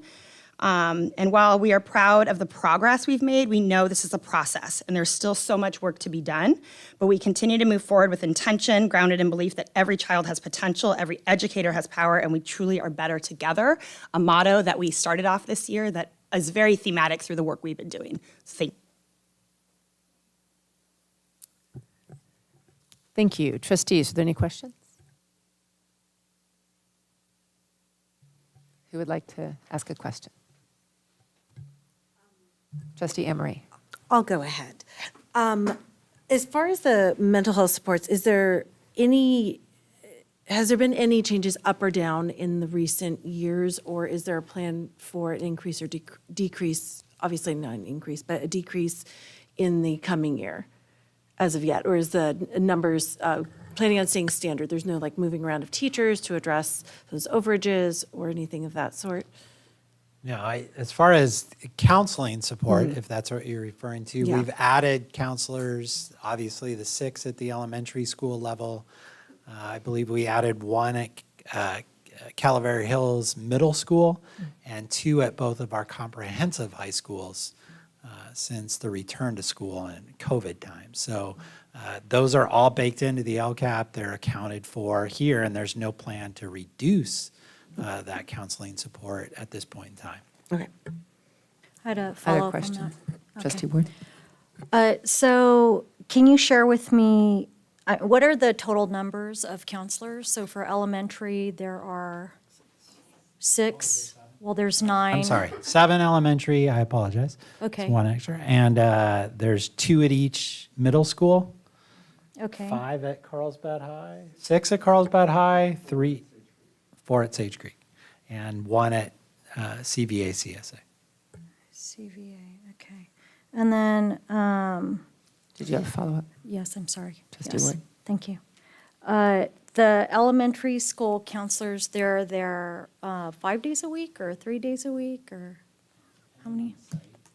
Depends on the size of the school. They have an allocation of days. Mhm. However, our 2 Title I schools, Jefferson and Calavera, are using a portion of their Title I dollars to make their counselor full-time.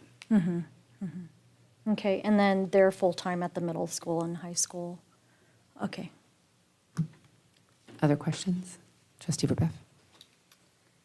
Okay, so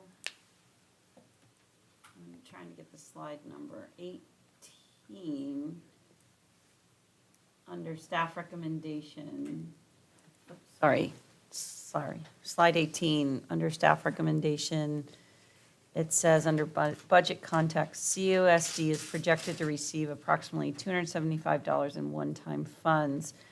So is that the funding that would cover either MTSS high school teacher times 2 or 2 counselors, 2 additional counselors? Is that? Yeah, it could be, you could do either, obviously, with that. The recommendation from staff at this point in time is the 2 MTSS Okay, teachers. I just wanted to make that connection. I need a motion to extend the meeting past 10 o'clock. Motion to extend the meeting past 10 o'clock? Second. I have a motion from Trustee Ward, a second from Trustee Verbeff. Any questions? Yes, I have one. No, Oh. we have to, any questions about about the motion? Okay. Sorry, it's late. Any questions about the motion on the floor? No, any discussion? Like, Trustee, or Ms. Garcia, please call for a vote. We're all tired. Trustee COC? Yes. Trustee Emery? Yes. Trustee Burbeth? Yes. Trustee Ward? Yes. Trustee Rawlings? Yes. Motion passes 5-0. Okay, Trustee Ward, go ahead. What time is it? Okay. So ideally, I understand, I hear the counselors, and I definitely understand how beneficial it is to have counselors on site. I know as a principal, I had a counselor that was there 4 days a week. Ideally, I would have loved to have her every single day. But I understand there's some funding issues with that. Wondering, just because counselors at the elementary school level is different than in the secondary level, have we ever considered to support the elementary schools using counselors with an SSA so we can provide maybe stretch and support the secondary sites with more counselors? And does that make sense, what I'm saying? Have you ever heard of an SSA? Your Okay. help on. So it's, Could you tell us what the acronym means? Sure. Thank you. No acronyms. so it's a Trustee student, Ward. it's a student support aid. And so what happened at the school site that I was at in Poway is we had a counselor, but we also had a student support aide. So what the student support aide would do is essentially work in concert with the counselor. And they were an hourly classified employee, so they would teach like second step lessons and do friendship clubs, meet one-on-one, be out at recess, and support. But it would kind of lighten the load up for the counselor at the elementary level, so they can either, not have to be there every day, or they can tend to other bigger things that they had to deal with. For example, like 504s, right? Because that's a gen ed responsibility. So are there other ways, other things that we've looked at so we can kind of lighten the load at the elementary school level and also possibly, shift some counselors to the secondary level where they are really impacted and need that support? Yeah, we have not looked at student support aides at this point in time. I don't believe we have that job description currently in our classified employee ranks, but we could definitely look at that. And it would be an additional cost, obviously, so we'd have to look at the impact of that cost and how many aides we'd be looking at, but we'd certainly could do that. Okay. Ideally, I would love to see Do you have another question? Yes, I or- do. Okay, follow up? Okay, Trustee Ward, go Ideally, I ahead. would love to see the funding available so we can provide more counselors. Is there an area that we've looked at where we can actually support sites with more counselors until we looked at an SSA?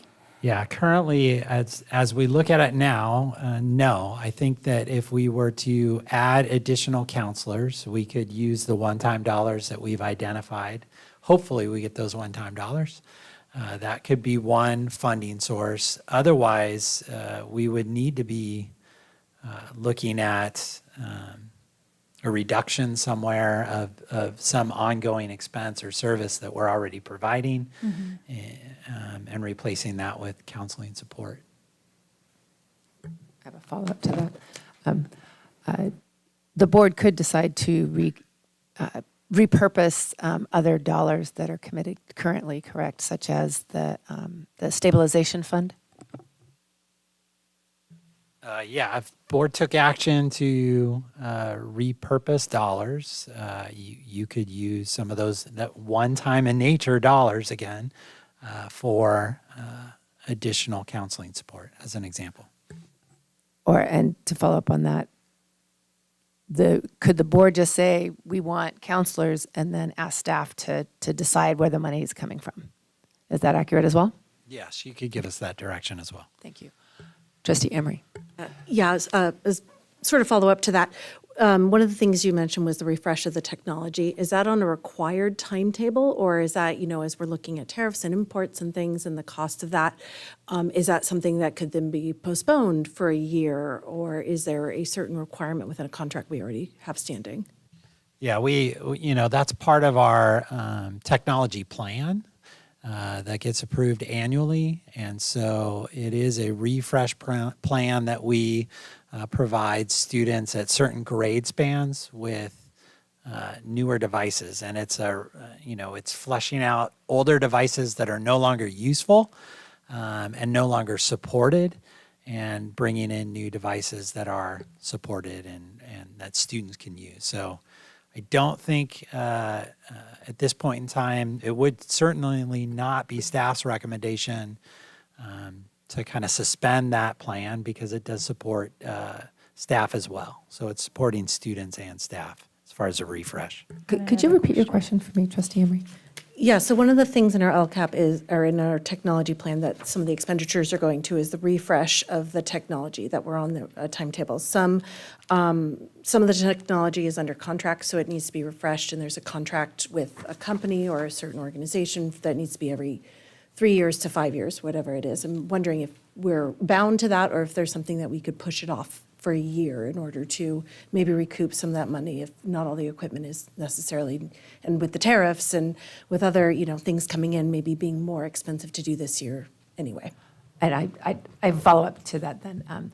So for that purpose, there's a line item in the general fund, but that does not include the $2.1 million in the reserve. Is that accurate? That's extra. So we already have dollars to refresh those, Chromebooks, and then the reserve is for the extra amount, correct? We have a technology reserve that is in the budget that is for years where we don't have the ability to purchase. Correct. It is extra dollars that is in there should we run into a situation where we needed it. And then how long has that been there without being used, do you know? Or I don't know. Ms. O'Connell, do you know? I don't know offhand. I know that, I don't know if you know. Okay. I don't Thank you. think we know. I have a follow-up Other on question. that. Okay. So Trustee Moore. when does that refresh happen? I mean, what's the cycle on that? Typically, we refresh annually. So there's 2 grade spans where we cycle out older machines, and then we provide new machines at, I believe, the 9th grade level, and I think it's the 5th grade level. So all new students in those grade levels get new machines, and then we have a cycle to refresh at the school sites for teachers as well. Okay, and that's strictly for laptops and? It's for that- Chromebooks specifically, Okay. and then, any teacher Chromebooks and machines as well. Okay. And we're not, to Trustee Emery's question, I don't believe we're locked into any contracts. I believe they're year to year. So we're not in any 3-year contracts or anything I had like another that. question too. Trustee Verbeff. Last year, I made several requests for these secondary intervention teachers, and we didn't vote on it at the time. However, sometime in August, before Mrs. O'Connell came back, a decision was made to add middle school MTSS teachers. So funding was found to pay for those teachers. So my question is, can staff find some money for us? Come on. Say yes. We ran into a situation last year where there was some savings in one-time dollars that we were able to support the addition of 3 middle school MTSS teachers. I can't anticipate, that we're in that situation again. I don't know if we're going to get additional dollars from the state or not. It does not look like it from the projections. It looks like, if anything, it's going to be fairly flat as far as our funding at this point in time. So, even the dollars that we have allocated in here, what we heard from school services today is that that's contingent upon passage of those dollars and those being dispersed. So I don't know the answer to that question yet. I have a follow-up on that. Can you run through a little bit for me how MTSS works at the middle school level? I'm really having a hard time struggling with how effective it could be at a secondary level, and especially if there's only one per at a high school level. So I'm trying to figure out how effective MTSS could really be when you're moving around classes so much. What I'd say, I mean, I think the way that we've seen success in our schools is, I think, based on this understanding that we do not have a teacher in Carlsbad or in the United States or in the world that has all the capacity, knowledge, and time to meet the needs of every student that they serve. Just like a doctor doesn't have all the... No, I'm wondering about specifically at the middle school. Yeah, so, and I say that because what those teachers do is work within grade level teams, which exist at elementaries, middles, high schools, and department teams, which is more secondary in nature, as you look at student needs in your classroom, which is in many ways much more complex at the secondary level because learning gaps that are created or start at the elementary school level are much more significant in 7th grade than they are in 3rd grade, are much more significant in 11th grade than they are in 7th grade. And you need some real thought about how you run a classroom with the expectation on a teacher to teach grade level standards. That's what they're assessed on. That's what they're teaching. In areas like math that build on each other, this is a complex decision about how do we get after supporting the students. And what happens sometimes without thoughtful MTSS is we lean on, as we've seen has happened in this district and in many other districts around the country, trying to solve the problem through tier 2 and tier 3 supports. And those things balloon, mostly tier 3. You have this giant, robust tier 3, and then like a tier 1 system that is inconsistent and isn't making use of the research, isn't thoughtful enough because there isn't built-in time for teachers to do that. So at a middle school setting, just like at an elementary school setting, just like what could be at a high school setting, having the opportunity to work with grade levels, have conversations within grade level meetings, within department meetings, looking at data about students that are not successful in these classes, not successful on assessments, and coming up with ideas for how to solve those problems, getting into each other's classrooms. It's one of the things that's really nice about having an MTSS teacher, being able to get into those rooms. I think I just lastly would say that none of the options that are here are bad options. They're all really good choices. This is a tough choice for a board to make. It's like just a budget. You have to just make a decision about which way you're going to go. I do believe, especially when I look at some of the barriers that I see at the high school setting, that one of the groups of people that will be benefited from a MTSS teacher who can work as a liaison across the campus are counselors, where there's a gap between instruction that's happening in the classroom and the concerns that might be brought up in an SST. And sometimes those counselors, because of that gap, have a tough time recognizing what kind of things we could try or how have we tried this first before we're here. That liaison piece, that instructional mind there is critical. And schools are busy places. High schools, like a high school principal that works to be the instructional lead on campus is constantly taken away from that role of instructional lead for all the things that will happen. And this is a person on the campus that doesn't currently exist that can be every day, every minute of every day, like focused on instruction across a campus. And I do think that could... I have a follow-up on that. I have a follow-up too. Okay, so I still not sure you answered my question. So, Okay. So what does it look like at the secondary level currently in our schools? Because you mentioned like it's a great idea to have them meet and that type. Are they meeting during prep? Are they meeting, during their classroom, and then are students pulled out, and then what happens to the rest of the students, that kind of stuff. I'm trying to figure out the actual practical implementation at the middle school level. I didn't hear that. Right, I'm sorry. Let me try to clarify. Thank you. So one of the things that MTSS teachers did this year is develop norms. We saw certain things happen differently on all the sites. One of the norms that our MTSS teachers noticed, like, whoa, we better all be doing this, is norms around what happens at grade level meetings and department meetings. A lot of things at a grade level need to be discussed, right? A field trip's coming up. You got to figure out who's going to be chaperoning this and who's calling the bus company, or all the different things that have to happen. But can we dedicate a portion of every grade level meeting time to talk about student academic outcomes and needs, and develop and have a conversation around what are the gaps in the learning that we're noticing?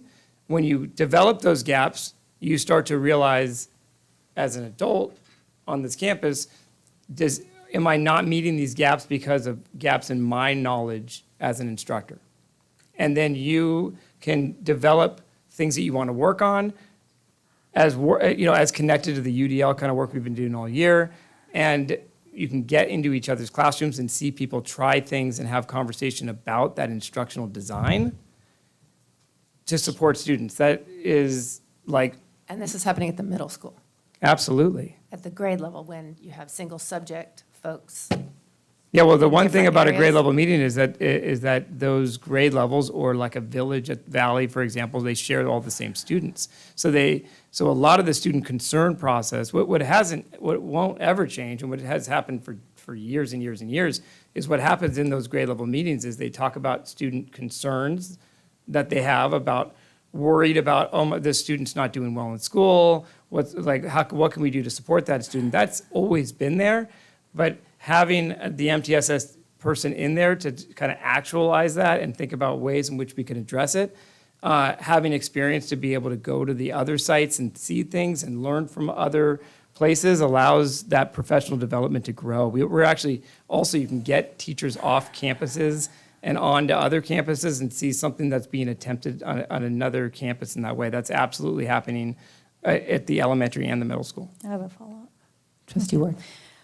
So, and I asked those same questions. I think we were having a conversation about that, and I emailed it to you guys. But, and hearing Miss Marino talk about that at the high school, I'm wondering, because ideally with MTSS, it's a system, right? So you want to be able to teach your teachers how to effectively do it within their classroom, and then eventually take that MTSS teacher away because everybody has those skills in order to apply that within the classroom setting. So it's not, like, I don't see it, it's a form of intervention, but I don't see it like an intervention class, right? It's essentially a tool.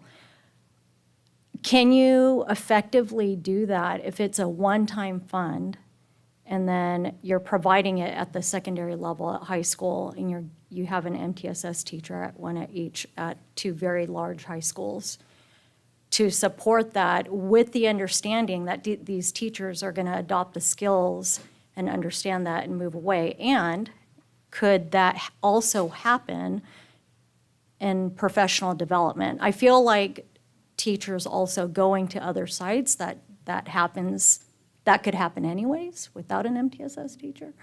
But could that happen through PD as well? You know, some of the things that you're saying that teachers could effectively do with an MTSS teacher at the secondary level, could they do that through a PD? And could that teacher with one-time funds be really effectively used if MTSS as a system is something that we really want them to adopt and utilize within their classroom walls? Yeah, I just would say that the efforts of implementing things like UDL in your classroom, thinking about the design of your room, you can't, there's this great saying about how from Zaretta Hammond, that you can't teach reading whole class. And so just in that mindset, you have to think about, okay, I'm one teacher and I've got this room full of students and I know I can't teach reading whole class. You also really can't teach math whole class. You can't teach science whole class. You have got to find a way to get one-on-one with students, to get small groups of students. What you're actually trying to do is build a culture in your room where you share the cognitive load and then you help develop independent learners. There's the complexity of that is that you need scaffolds for some students, but like a painter, you need to pull those scaffolds away or else you create dependency. So being very thoughtful about it. Can you do that like on your own? I'd say you like one could. I think that the idea there is that the power of MTSS focusing on the tier one is there isn't a single human being that has all the skills and the time and the knowledge to meet every kid in their classroom. So what you're trying to do as the MTSS teacher is build that model of learning across grade level, or if more appropriately across a department, or you could do more appropriately at different times depending on what you're actually trying to grow. And when you're going to use a tier two, how you're going to determine when that tier two is appropriate, like that things just make sense. And we've had, without this, like the reason we've talked about MTSS dating back a couple years here in Carlsbad is because before we had this conversation, we've seen the creep into the tier three mostly. Our counselors might talk about the creep into 504s as well, where if the mindset is my job is teaching and I've got this set of standards to go through and I have my scope and sequence from beginning of the year to the end of the year, and you're focused on pacing, and students then are falling behind, then without this model, you're looking over for who's going to take these kids instead of thinking about redesigning that room. So yes, it could happen where a teacher or a grade level or a department can do it on their own. Yeah, I'm thinking more of a team, not just an individual. Yeah. Yeah, of course. And we've seen the effectiveness of a person on a campus as an instructional focus, like that's their job, being able to unhinge some of those barriers that have been present before that are being removed now from some of these sites. And you heard from one example today where you could see some really profound things that are happening, I think because of that instructional coaching happening.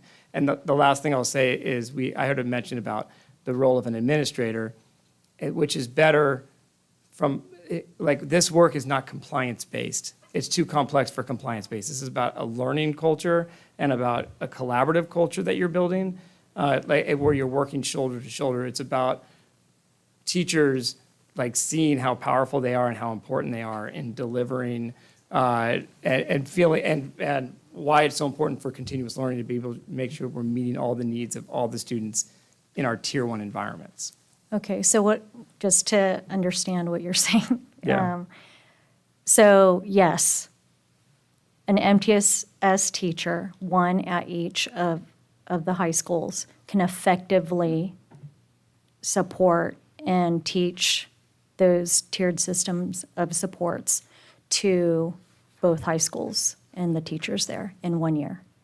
I believe so. I think it has a lot to do with who it is, and making sure that, because that relationship-based piece is really important. But somebody that, like a respected member of a team that can work shoulder to shoulder with grade levels and have an opportunity to just honestly think and look at ways to improve instruction. So with that, yes. Trustee Emery. Quick follow-up to that. Have you elicited any high school teacher feedback, and do they have any buy-in into having an MTSS teacher on campus? Yeah, I had some preliminary conversations with Rachel Mariano-Ott, but other than that, we have not reached out to high school teachers to gather some feedback on that. I don't think we reached out to middle school teachers when we implemented it there as well, but we do know that from what we've done at the secondary site at the 3 middle schools, it has been I would say a popular thing that has been pretty well received. It all depends on the selection of the teacher and who you're using. But in regards to the professional development piece versus having a person on staff full-time that's kind of getting into classrooms. I think that what we tend to see with professional development, even though it's ongoing, is that oftentimes it doesn't move the critical mass that we think it needs to move, and it's not changing instructional practices. What we've seen here a little bit more is that because that person is on site every day, working with teachers every single day, that it tends to have a larger impact, and we would hope that it could happen at the high school as well. We don't know for sure. High schools are big places, and they may start with a particular department or departments.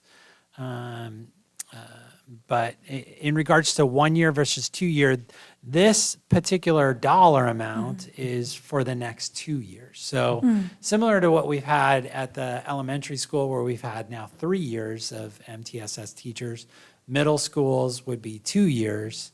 This would allow for the high school level to have an additional, or have 2 years of MTSS support, if you will. Follow Is that a up follow-up? on that? Yeah. Trustee So then, with the MTSS teachers being at the school sites for 3 years, do you think now they have effectively supported all the teachers enough that you can, the MTSS teachers can pull away and the classroom teachers can effectively use those tiered systems of supports? Or do you feel like they have to continue to be there?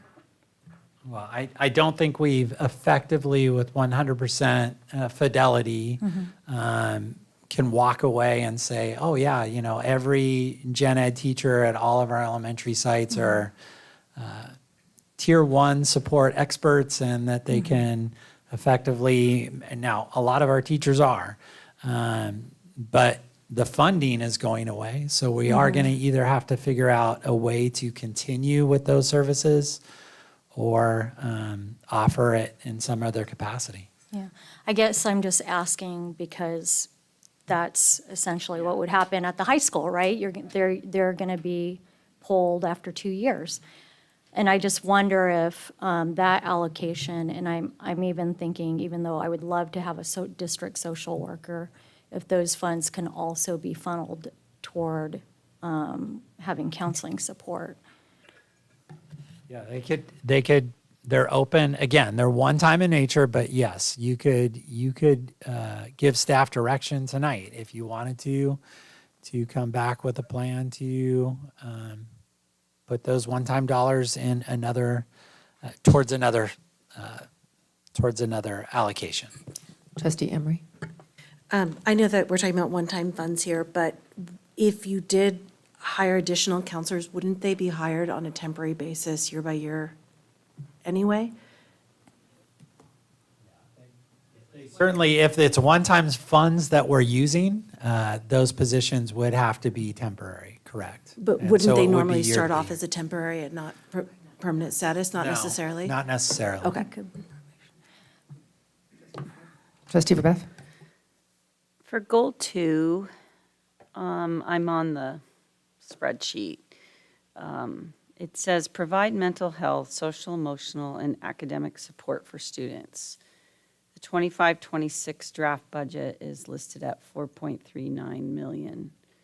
The notes state for school counselors and mental health services, increase school psychologist support and elementary curriculum supports. Of that $4.39 million, are all the current counselors that we have in our school district underneath included in this? Or is that different? No, I don't believe that's including all of our counselors.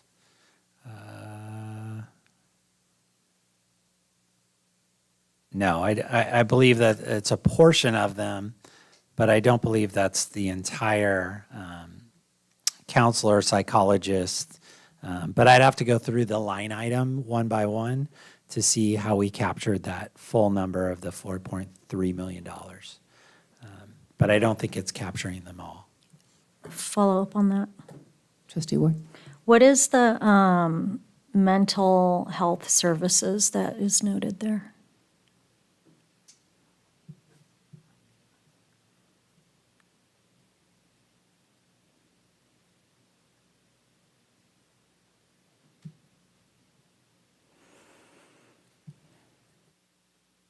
Yeah, the mental health services would be the actual people themselves. So the psychologists are providing mental health, the counselors are providing mental health. Counselors talked about that they are going actually into classrooms, providing social emotional learning lessons. So there's a lot of mental health supports that they're providing, and so that's what it's alluding to, is the actual people in that group.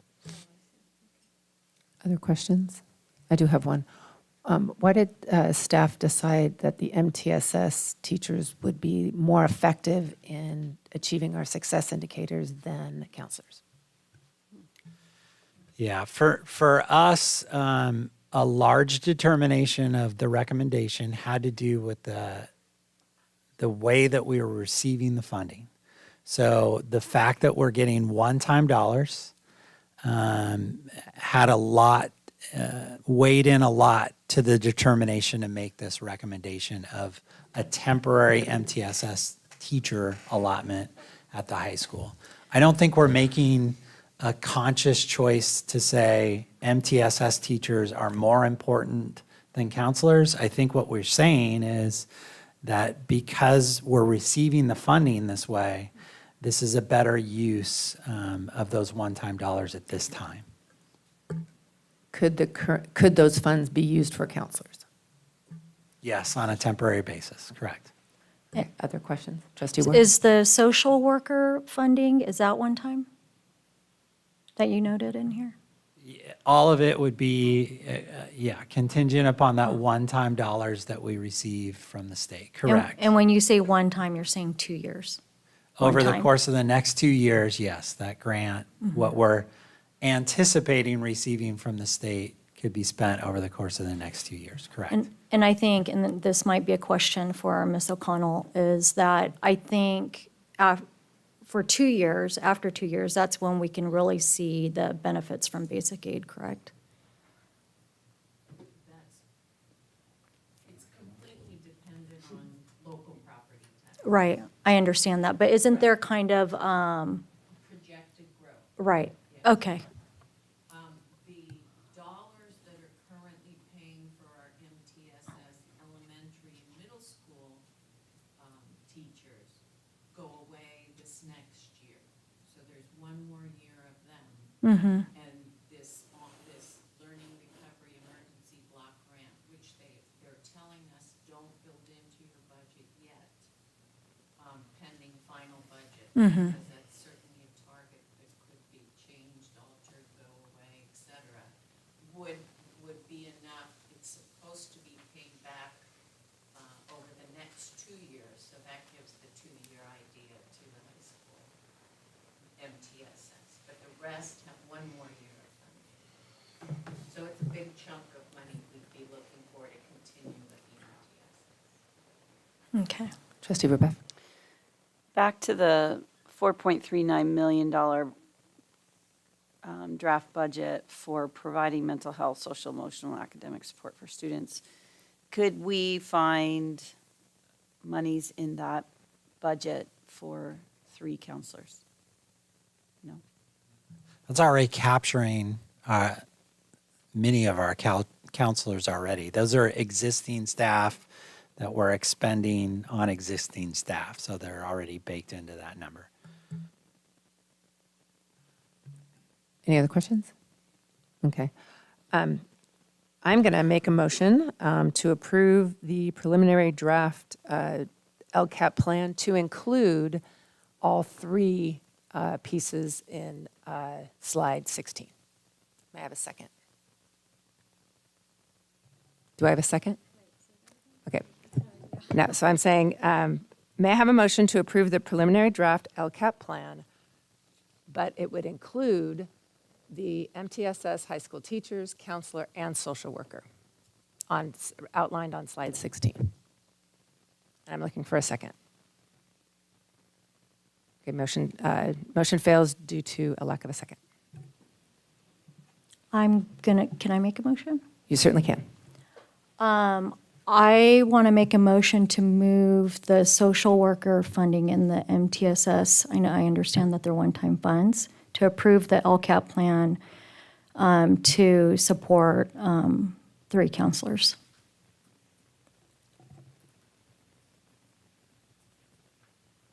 Can you repeat the motion? Be specific.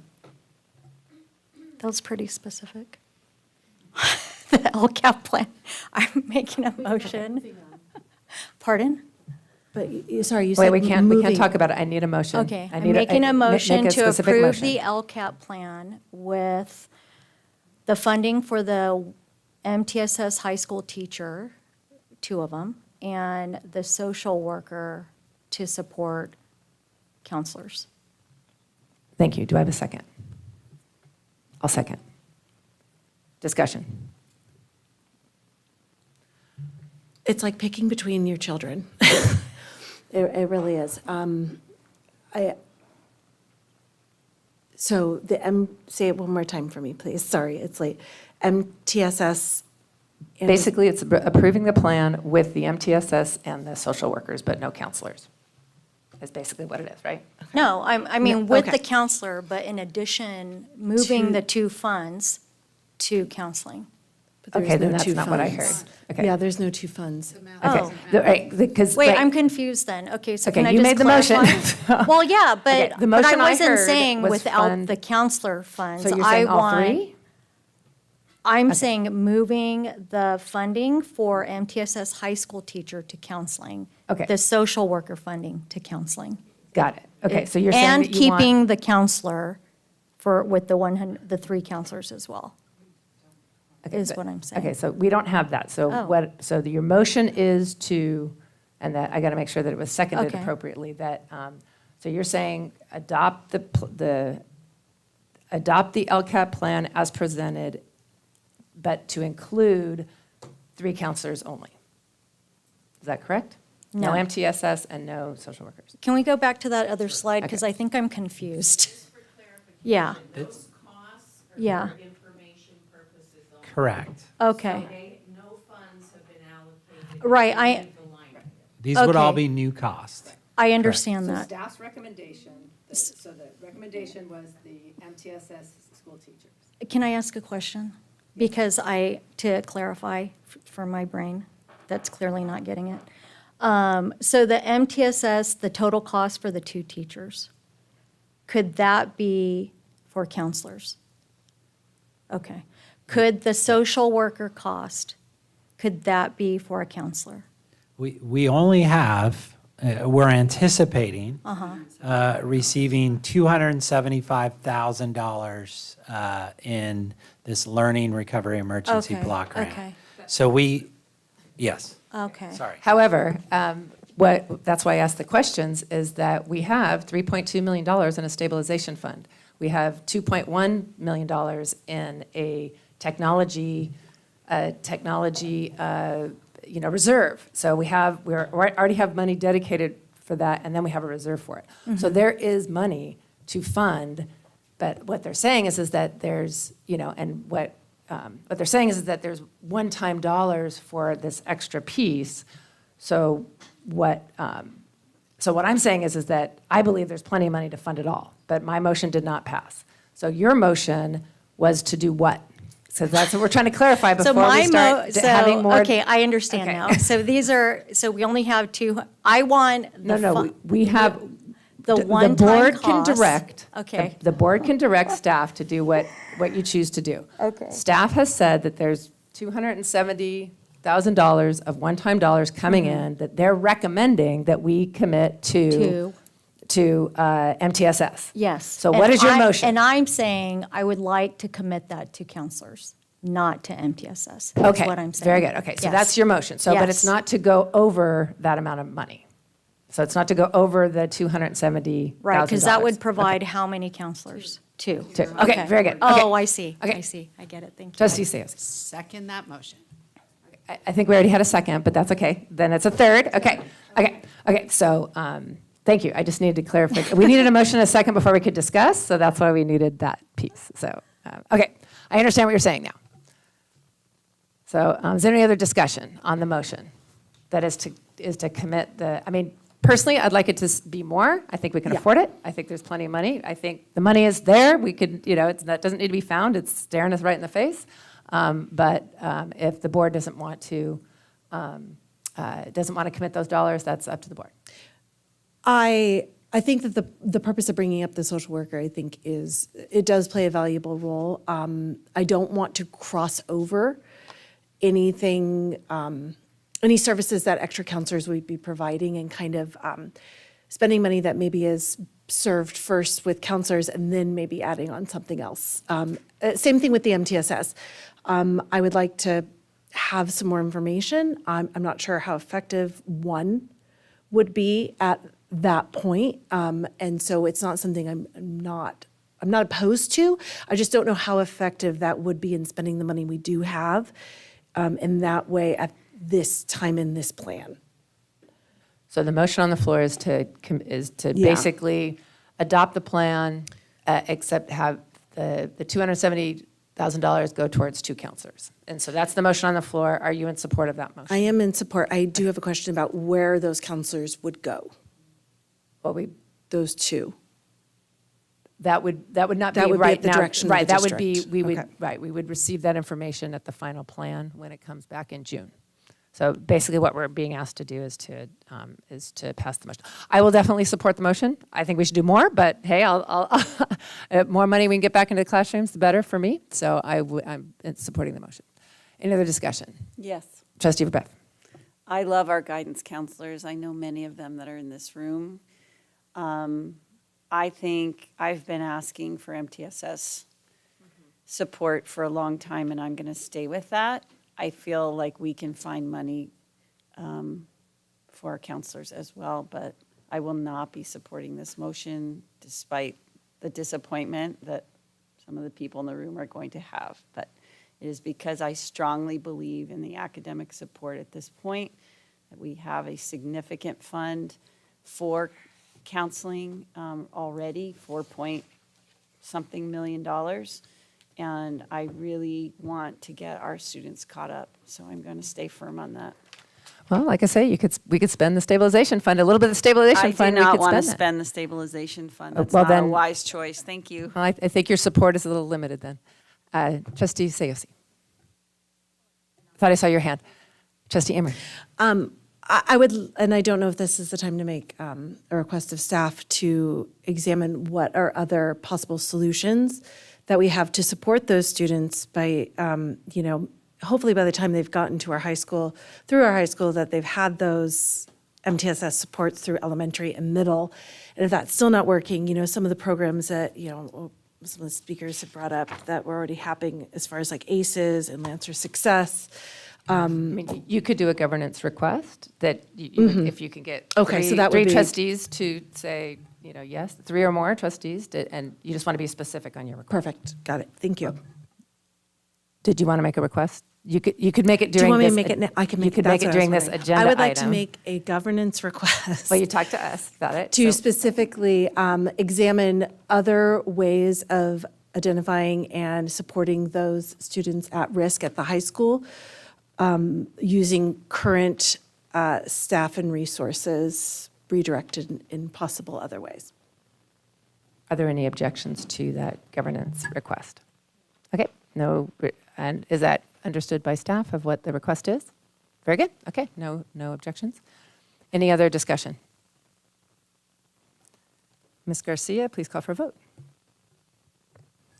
Trustee COC? Yes. Trustee Emery? Yes. Trustee Verbeff? No. Trustee Ward? Yes. Trustee Rawlings? Yes. Motion passes 4-1. Thank you. We now move on to item 7.6, revision of board policies, first reading. Trustees, this is a discussion action item. I now hand it over to Superintendent Rick Schmidt. Thank you, President Rawlings.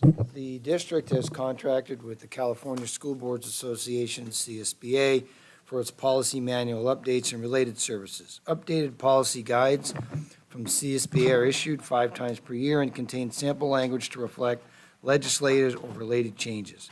In addition, new and revised policies may be brought to the board from time to time. So for tonight, we have 2 policy revisions and 1 administrative regulation revision for a first read. And if trustees have any questions, we have our staff prepared to answer any questions you have tonight. Thank you. This is time for public comment. Have any blue cards been received? We have one blue card. Thank you. I got to read my thing, sorry. When I call your name, please come to the podium, state your name, and indicate whether or not you live within the boundaries of the school district. You will have 3 minutes. We will have the timer on the screen, and your mic will be muted when the time has expired. It's Jen Belknap. Okay, everybody still here deserves a medal. I don't think we have been here this late and this long since pandemic days. Okay, AR 4161 on leaves. I urge you not to make the requested change before you this evening. We are a DEI district. The E stands for equity. This change favors only one occupation. So how is that equitable? We have other part-time and full-time employees on this board, and they will not be compensated by their employers to perform their trustee duties, nor should they be. This is a public service position. It's not salaried like city council or Congress. So asking for compensation to perform this service role goes against what public service is all about. For those of you who intend to vote for this change tonight, I'd like to hear your explanation for how this is equitable to the other gainfully employed members on your board, and what's the justification for giving our district's dollars to another school district in order for a trustee to fulfill her role. I think this would make sense if we were in a position where no one wanted to be in these seats and serve on our board. But since we've had always at least one candidate, in most cases two, for every board seat, I think this is an unnecessary policy change. I urge you to demonstrate what equitable policies look like by rejecting the proposed change and to keep our district's dollars right here in Carlsbad. Thank you. Trustees, do you have any questions? Trustee Verbeff. Can someone explain how this works? This being this policy which was just spoken to. So if a trustee is in another district, then, and wanted to be released to come maybe visit our schools, because they're a board of trustee here in CUSD, then that district would they would have to make a request to us to reimburse the cost of the substitute to cover their class. If we don't have the board policy, though, then we wouldn't be able to have that approval from the board to reimburse that district. That's my understanding. It's questions only right now. Are there any other questions? It was for the question. But I can't the answer questions her to question. staff? No, and we can do it during discussion. Thank you. Trustee Verbeff. Anybody else? Okay. So what about Trustee Rawlings and Trustee Ciozzi and myself? Trustee Ward is retired now, but maybe she would like something as well for her time. So yes, it's how will the district pay for us to miss our work as well? The way the policy is written is just according to CSBA language, and it only addresses if you're on one of these panels of a education board committee. Other questions? No other questions? I'll make a motion to approve Board Policy 3280, 3320, and Administrative Regulation 4161, and approve as first reading and waive the second reading. Do I have a second? I'll second. Thank you. That was Rawlings and Emery with the second, and discussion. Trustee Verbeff. I will not be voting for this policy change because it's not equitable, it's not fair. I am a teacher also, but not in the school district, and I work, and I have to take time off from obligations in my own life. It's not fair, so I will not be voting for it. Other discussion? To further answer your question, you have to actually look at both policies. And so one or the other says that they have to request in writing time, and if requested, the subpay it does not mean that they have to request it. They just need to communicate that we're allowing this person to leave and not that they necessarily have to cover the pay. So it's just more of a recognition and agreement that, we're going to borrow your employee for the day. It doesn't mean that it has to come with the pay at each time or at any time. So how do you differentiate, like who gets to decide? Because, is that you? No, that would be my board, my employer. So because teachers are only given so many days that you can use for so many reasons. So we only have 3 days a year that I can use for any personal reason. And so this would basically say, oh, there's a conference or your school district really needs you for an emergency, we're going to let you go. But it doesn't mean that I would never get paid, and it doesn't necessarily mean that they would request payment. Yeah, the way I look at this, and I understand your point, but this just makes it really a nice package for teachers' unions to continue to get their candidates to run for school board. And we've never done it that way. I don't think it's necessary, and it's not equitable, and I will not be supporting it. Trustee Cioce? I agree that it's not equitable. My employer has the same situation. They need me at work. For me to leave work to do district business puts them in a lurch, and they maybe need to pay somebody else to fill my role or not, or just do without. But it's not equitable to have one board member supplemented and not another. So we either need to have something that's equitable for all board members to facilitate their ability to attend district functions, or none. That would be great if you could do that with your work. That'd be awesome. Wouldn't it? Yeah, it really would. Thank you. I wonder, discussion. Discussion, okay. Trustee Ward. So would it cover the sub cost? Only if requested. Okay. So who would cover the sub cost?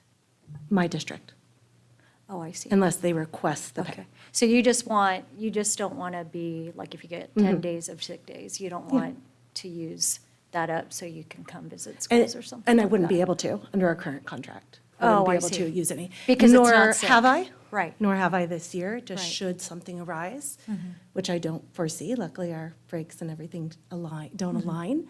But should there be something, I would just like the opportunity to make myself available, if possible, Mhm. for a need in the future. May I ask a question regarding your contract? Are you allotted 10 days of sick days? Sick, but 3 personal for any use. So Oh. you can't use your sick day for Are a they meeting. don't ask, don't tell days, the 3 days? No, I'm serious. Yeah, no, They I know. have It's that a in thing. It's a thing. It's a thing. Right, yeah. We did away with the language, and this is actually Uh-huh. the board policy, not the contract. So it's Oh, the okay. board's policy. Oh, okay. For teacher release on any government duty. Oh, for 3 days? No, they allow up to 20, which I can't believe anyone Oh, okay. would allow. Oh, I see. But it's more just districts speaking to each other. Okay. I Trustee understand. Verbeck. So were you aware of the responsibilities or opportunities as a trustee when you ran for this role?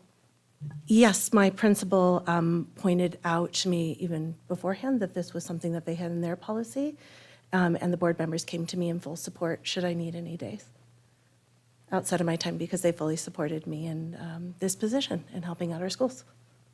And that's great. So again, my question is, you knew as a candidate that there would be opportunities for you as a trustee in our school district, that you would have to step away from your role as a teacher in your school district, correct?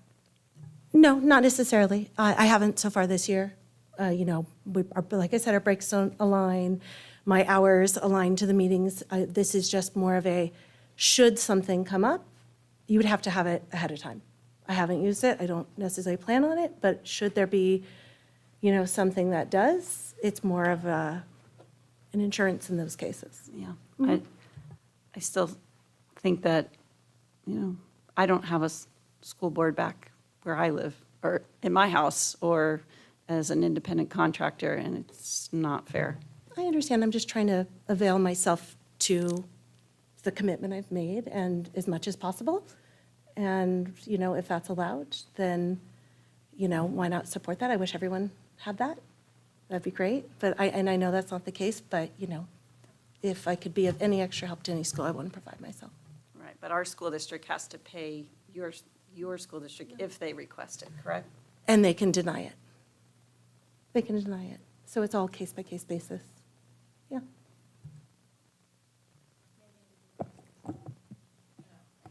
Sure, it was your district that would deny it, right? Not us with this policy. No, they would ask and you could deny.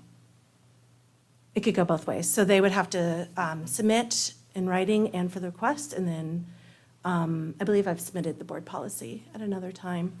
And then Carlsbad could decide whether or not they wanted, and that is if the district asks for compensation. I'll be supporting the policy. And I'll be supporting all three policies because public agencies can't provide private agencies dollars, but they can do it, reciprocity between. So if there was a Carlsbad teacher that lived in Solana Beach and they wanted to be on their school board, they could also do that. And to be honest with you, I think we are hugely fortunate to have a teacher in a neighboring district on our board, and I would say, I wish Trustee Ward would have taken advantage of it as well. It's more difficult as a principal, but public agencies do have the ability to have that reciprocity where you don't have that ability to do it otherwise. And there are multiple board members, and Martha Alvarado in Vista, she's a teacher in Escondido, and she's a board member in Vista, and this does allow her to be more involved in the district, and I think that, Trustee Emery as an ambassador for the profession as well as for the board, I think is of value to the school district and to the board for her ability to do that. So that's why I'll be supporting this policy. And the other policies are also a part of this. Any other discussion? Okay. Ms. Garcia, please call for a vote. Trustee Cioce? No. Trustee Emery? Yes. Trustee Verbath? No. Trustee Ward? Yes. Trustee Rawlings? Yes. Motion passes 3-2. Thank you. We now move on to, yes, governance team reports. This is the time for trustees to provide a brief report if they've attended a committee meetings where they represented the district. Are there any governance team reports? I have one, Trustee Ward? and Trustee Emery can chime in if she'd like. Just recently went to the DLAC meeting. It was a great event that Ms. Fuentes organized, and it was very well done. It even had, as you went along, you saw the signs of where to go, so no one got lost, with little cute gold little things. Yes, I noticed that. Very cute. Thank you for doing that. Made it very inviting. They were serving food. There was a lot of people there, and families were sitting together, talking, and district staff were walking around talking to families. Saw Dr. Ecker give a few knuckles to some of his students.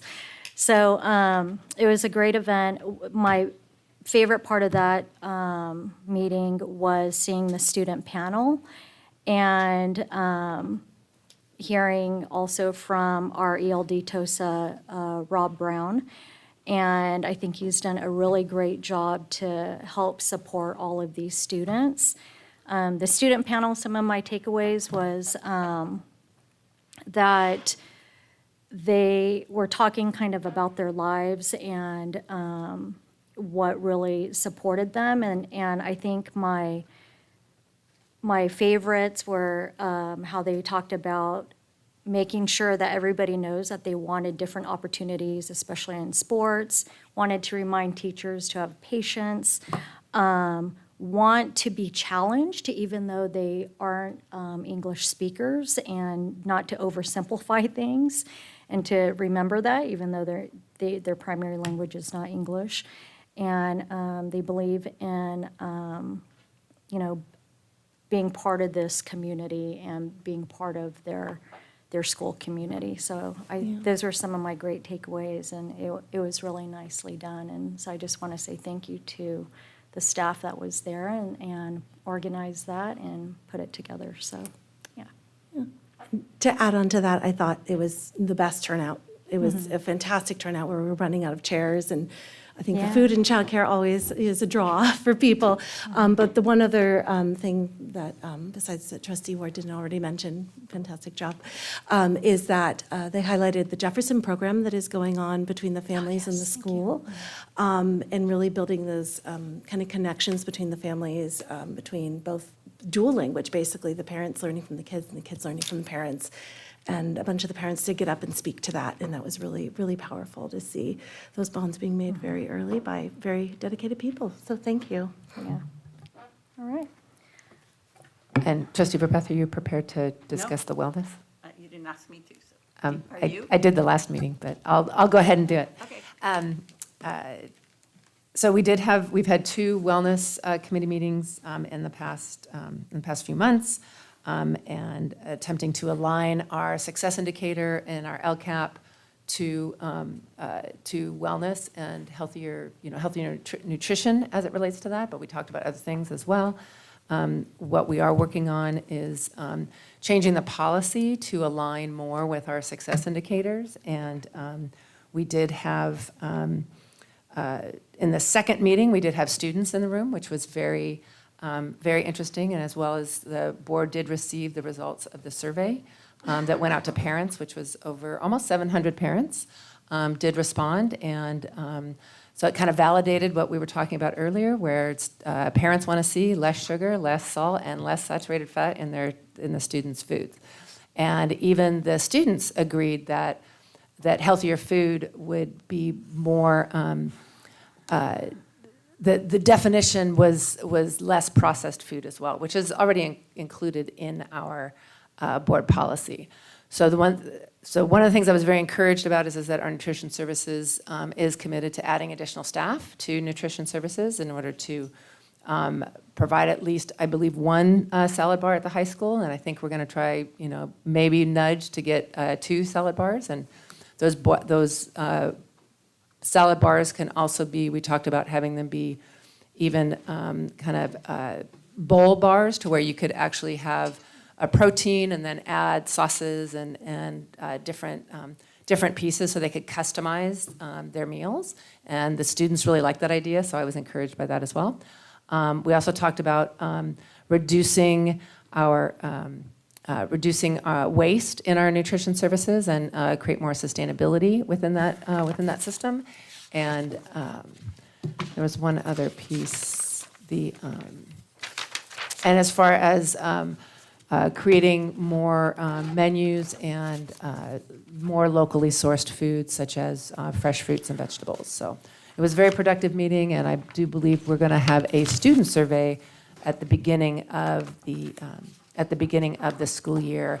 Once things calm down, I'm assuming September-ish would be the time frame where we would actually talk to students to find out what they want and what would work best for them as far as the nutrition is concerned. So that's my report. So 8.2, trustees, are there any requests for information from staff that have already been discussed with the superintendent and have been recommended to bring to the board? I have one. And so let me read my piece here. As a reminder, trustees are prohibited from having a discussion tonight on these items per the Brown Act. When making a request, please indicate the purpose of the request and whether or not staff has provided an estimate of how long the request will take to accomplish. So I did share this with the superintendent, and I'm requesting can I just read this whole thing? Okay. Request information regarding district policy or board regulations concerning the use of student photographs by outside entities, especially in instances where those images may be used for marketing or promotional purposes. Specifically, I'm seeking clarification on the following. Is there board policy, administrative regulation, or district-level requirement that governs the approval process for outside organizations wishing to use student photographs? Does such policy require that prior consent be obtained from the school site and/or the student's parents, guardians, before an image can be used in marketing materials, whether in print, online, or on social media platforms? And what procedures must an outside organization follow to receive authorization if such a policy exists? I'm asking this because of the importance of student privacy and the potential implications of unauthorized use of student images. And any policy numbers, documents, or guidelines that address a request is being asked. Are there any objections? Okay, there's no objections. Does staff understand the request? Thank you.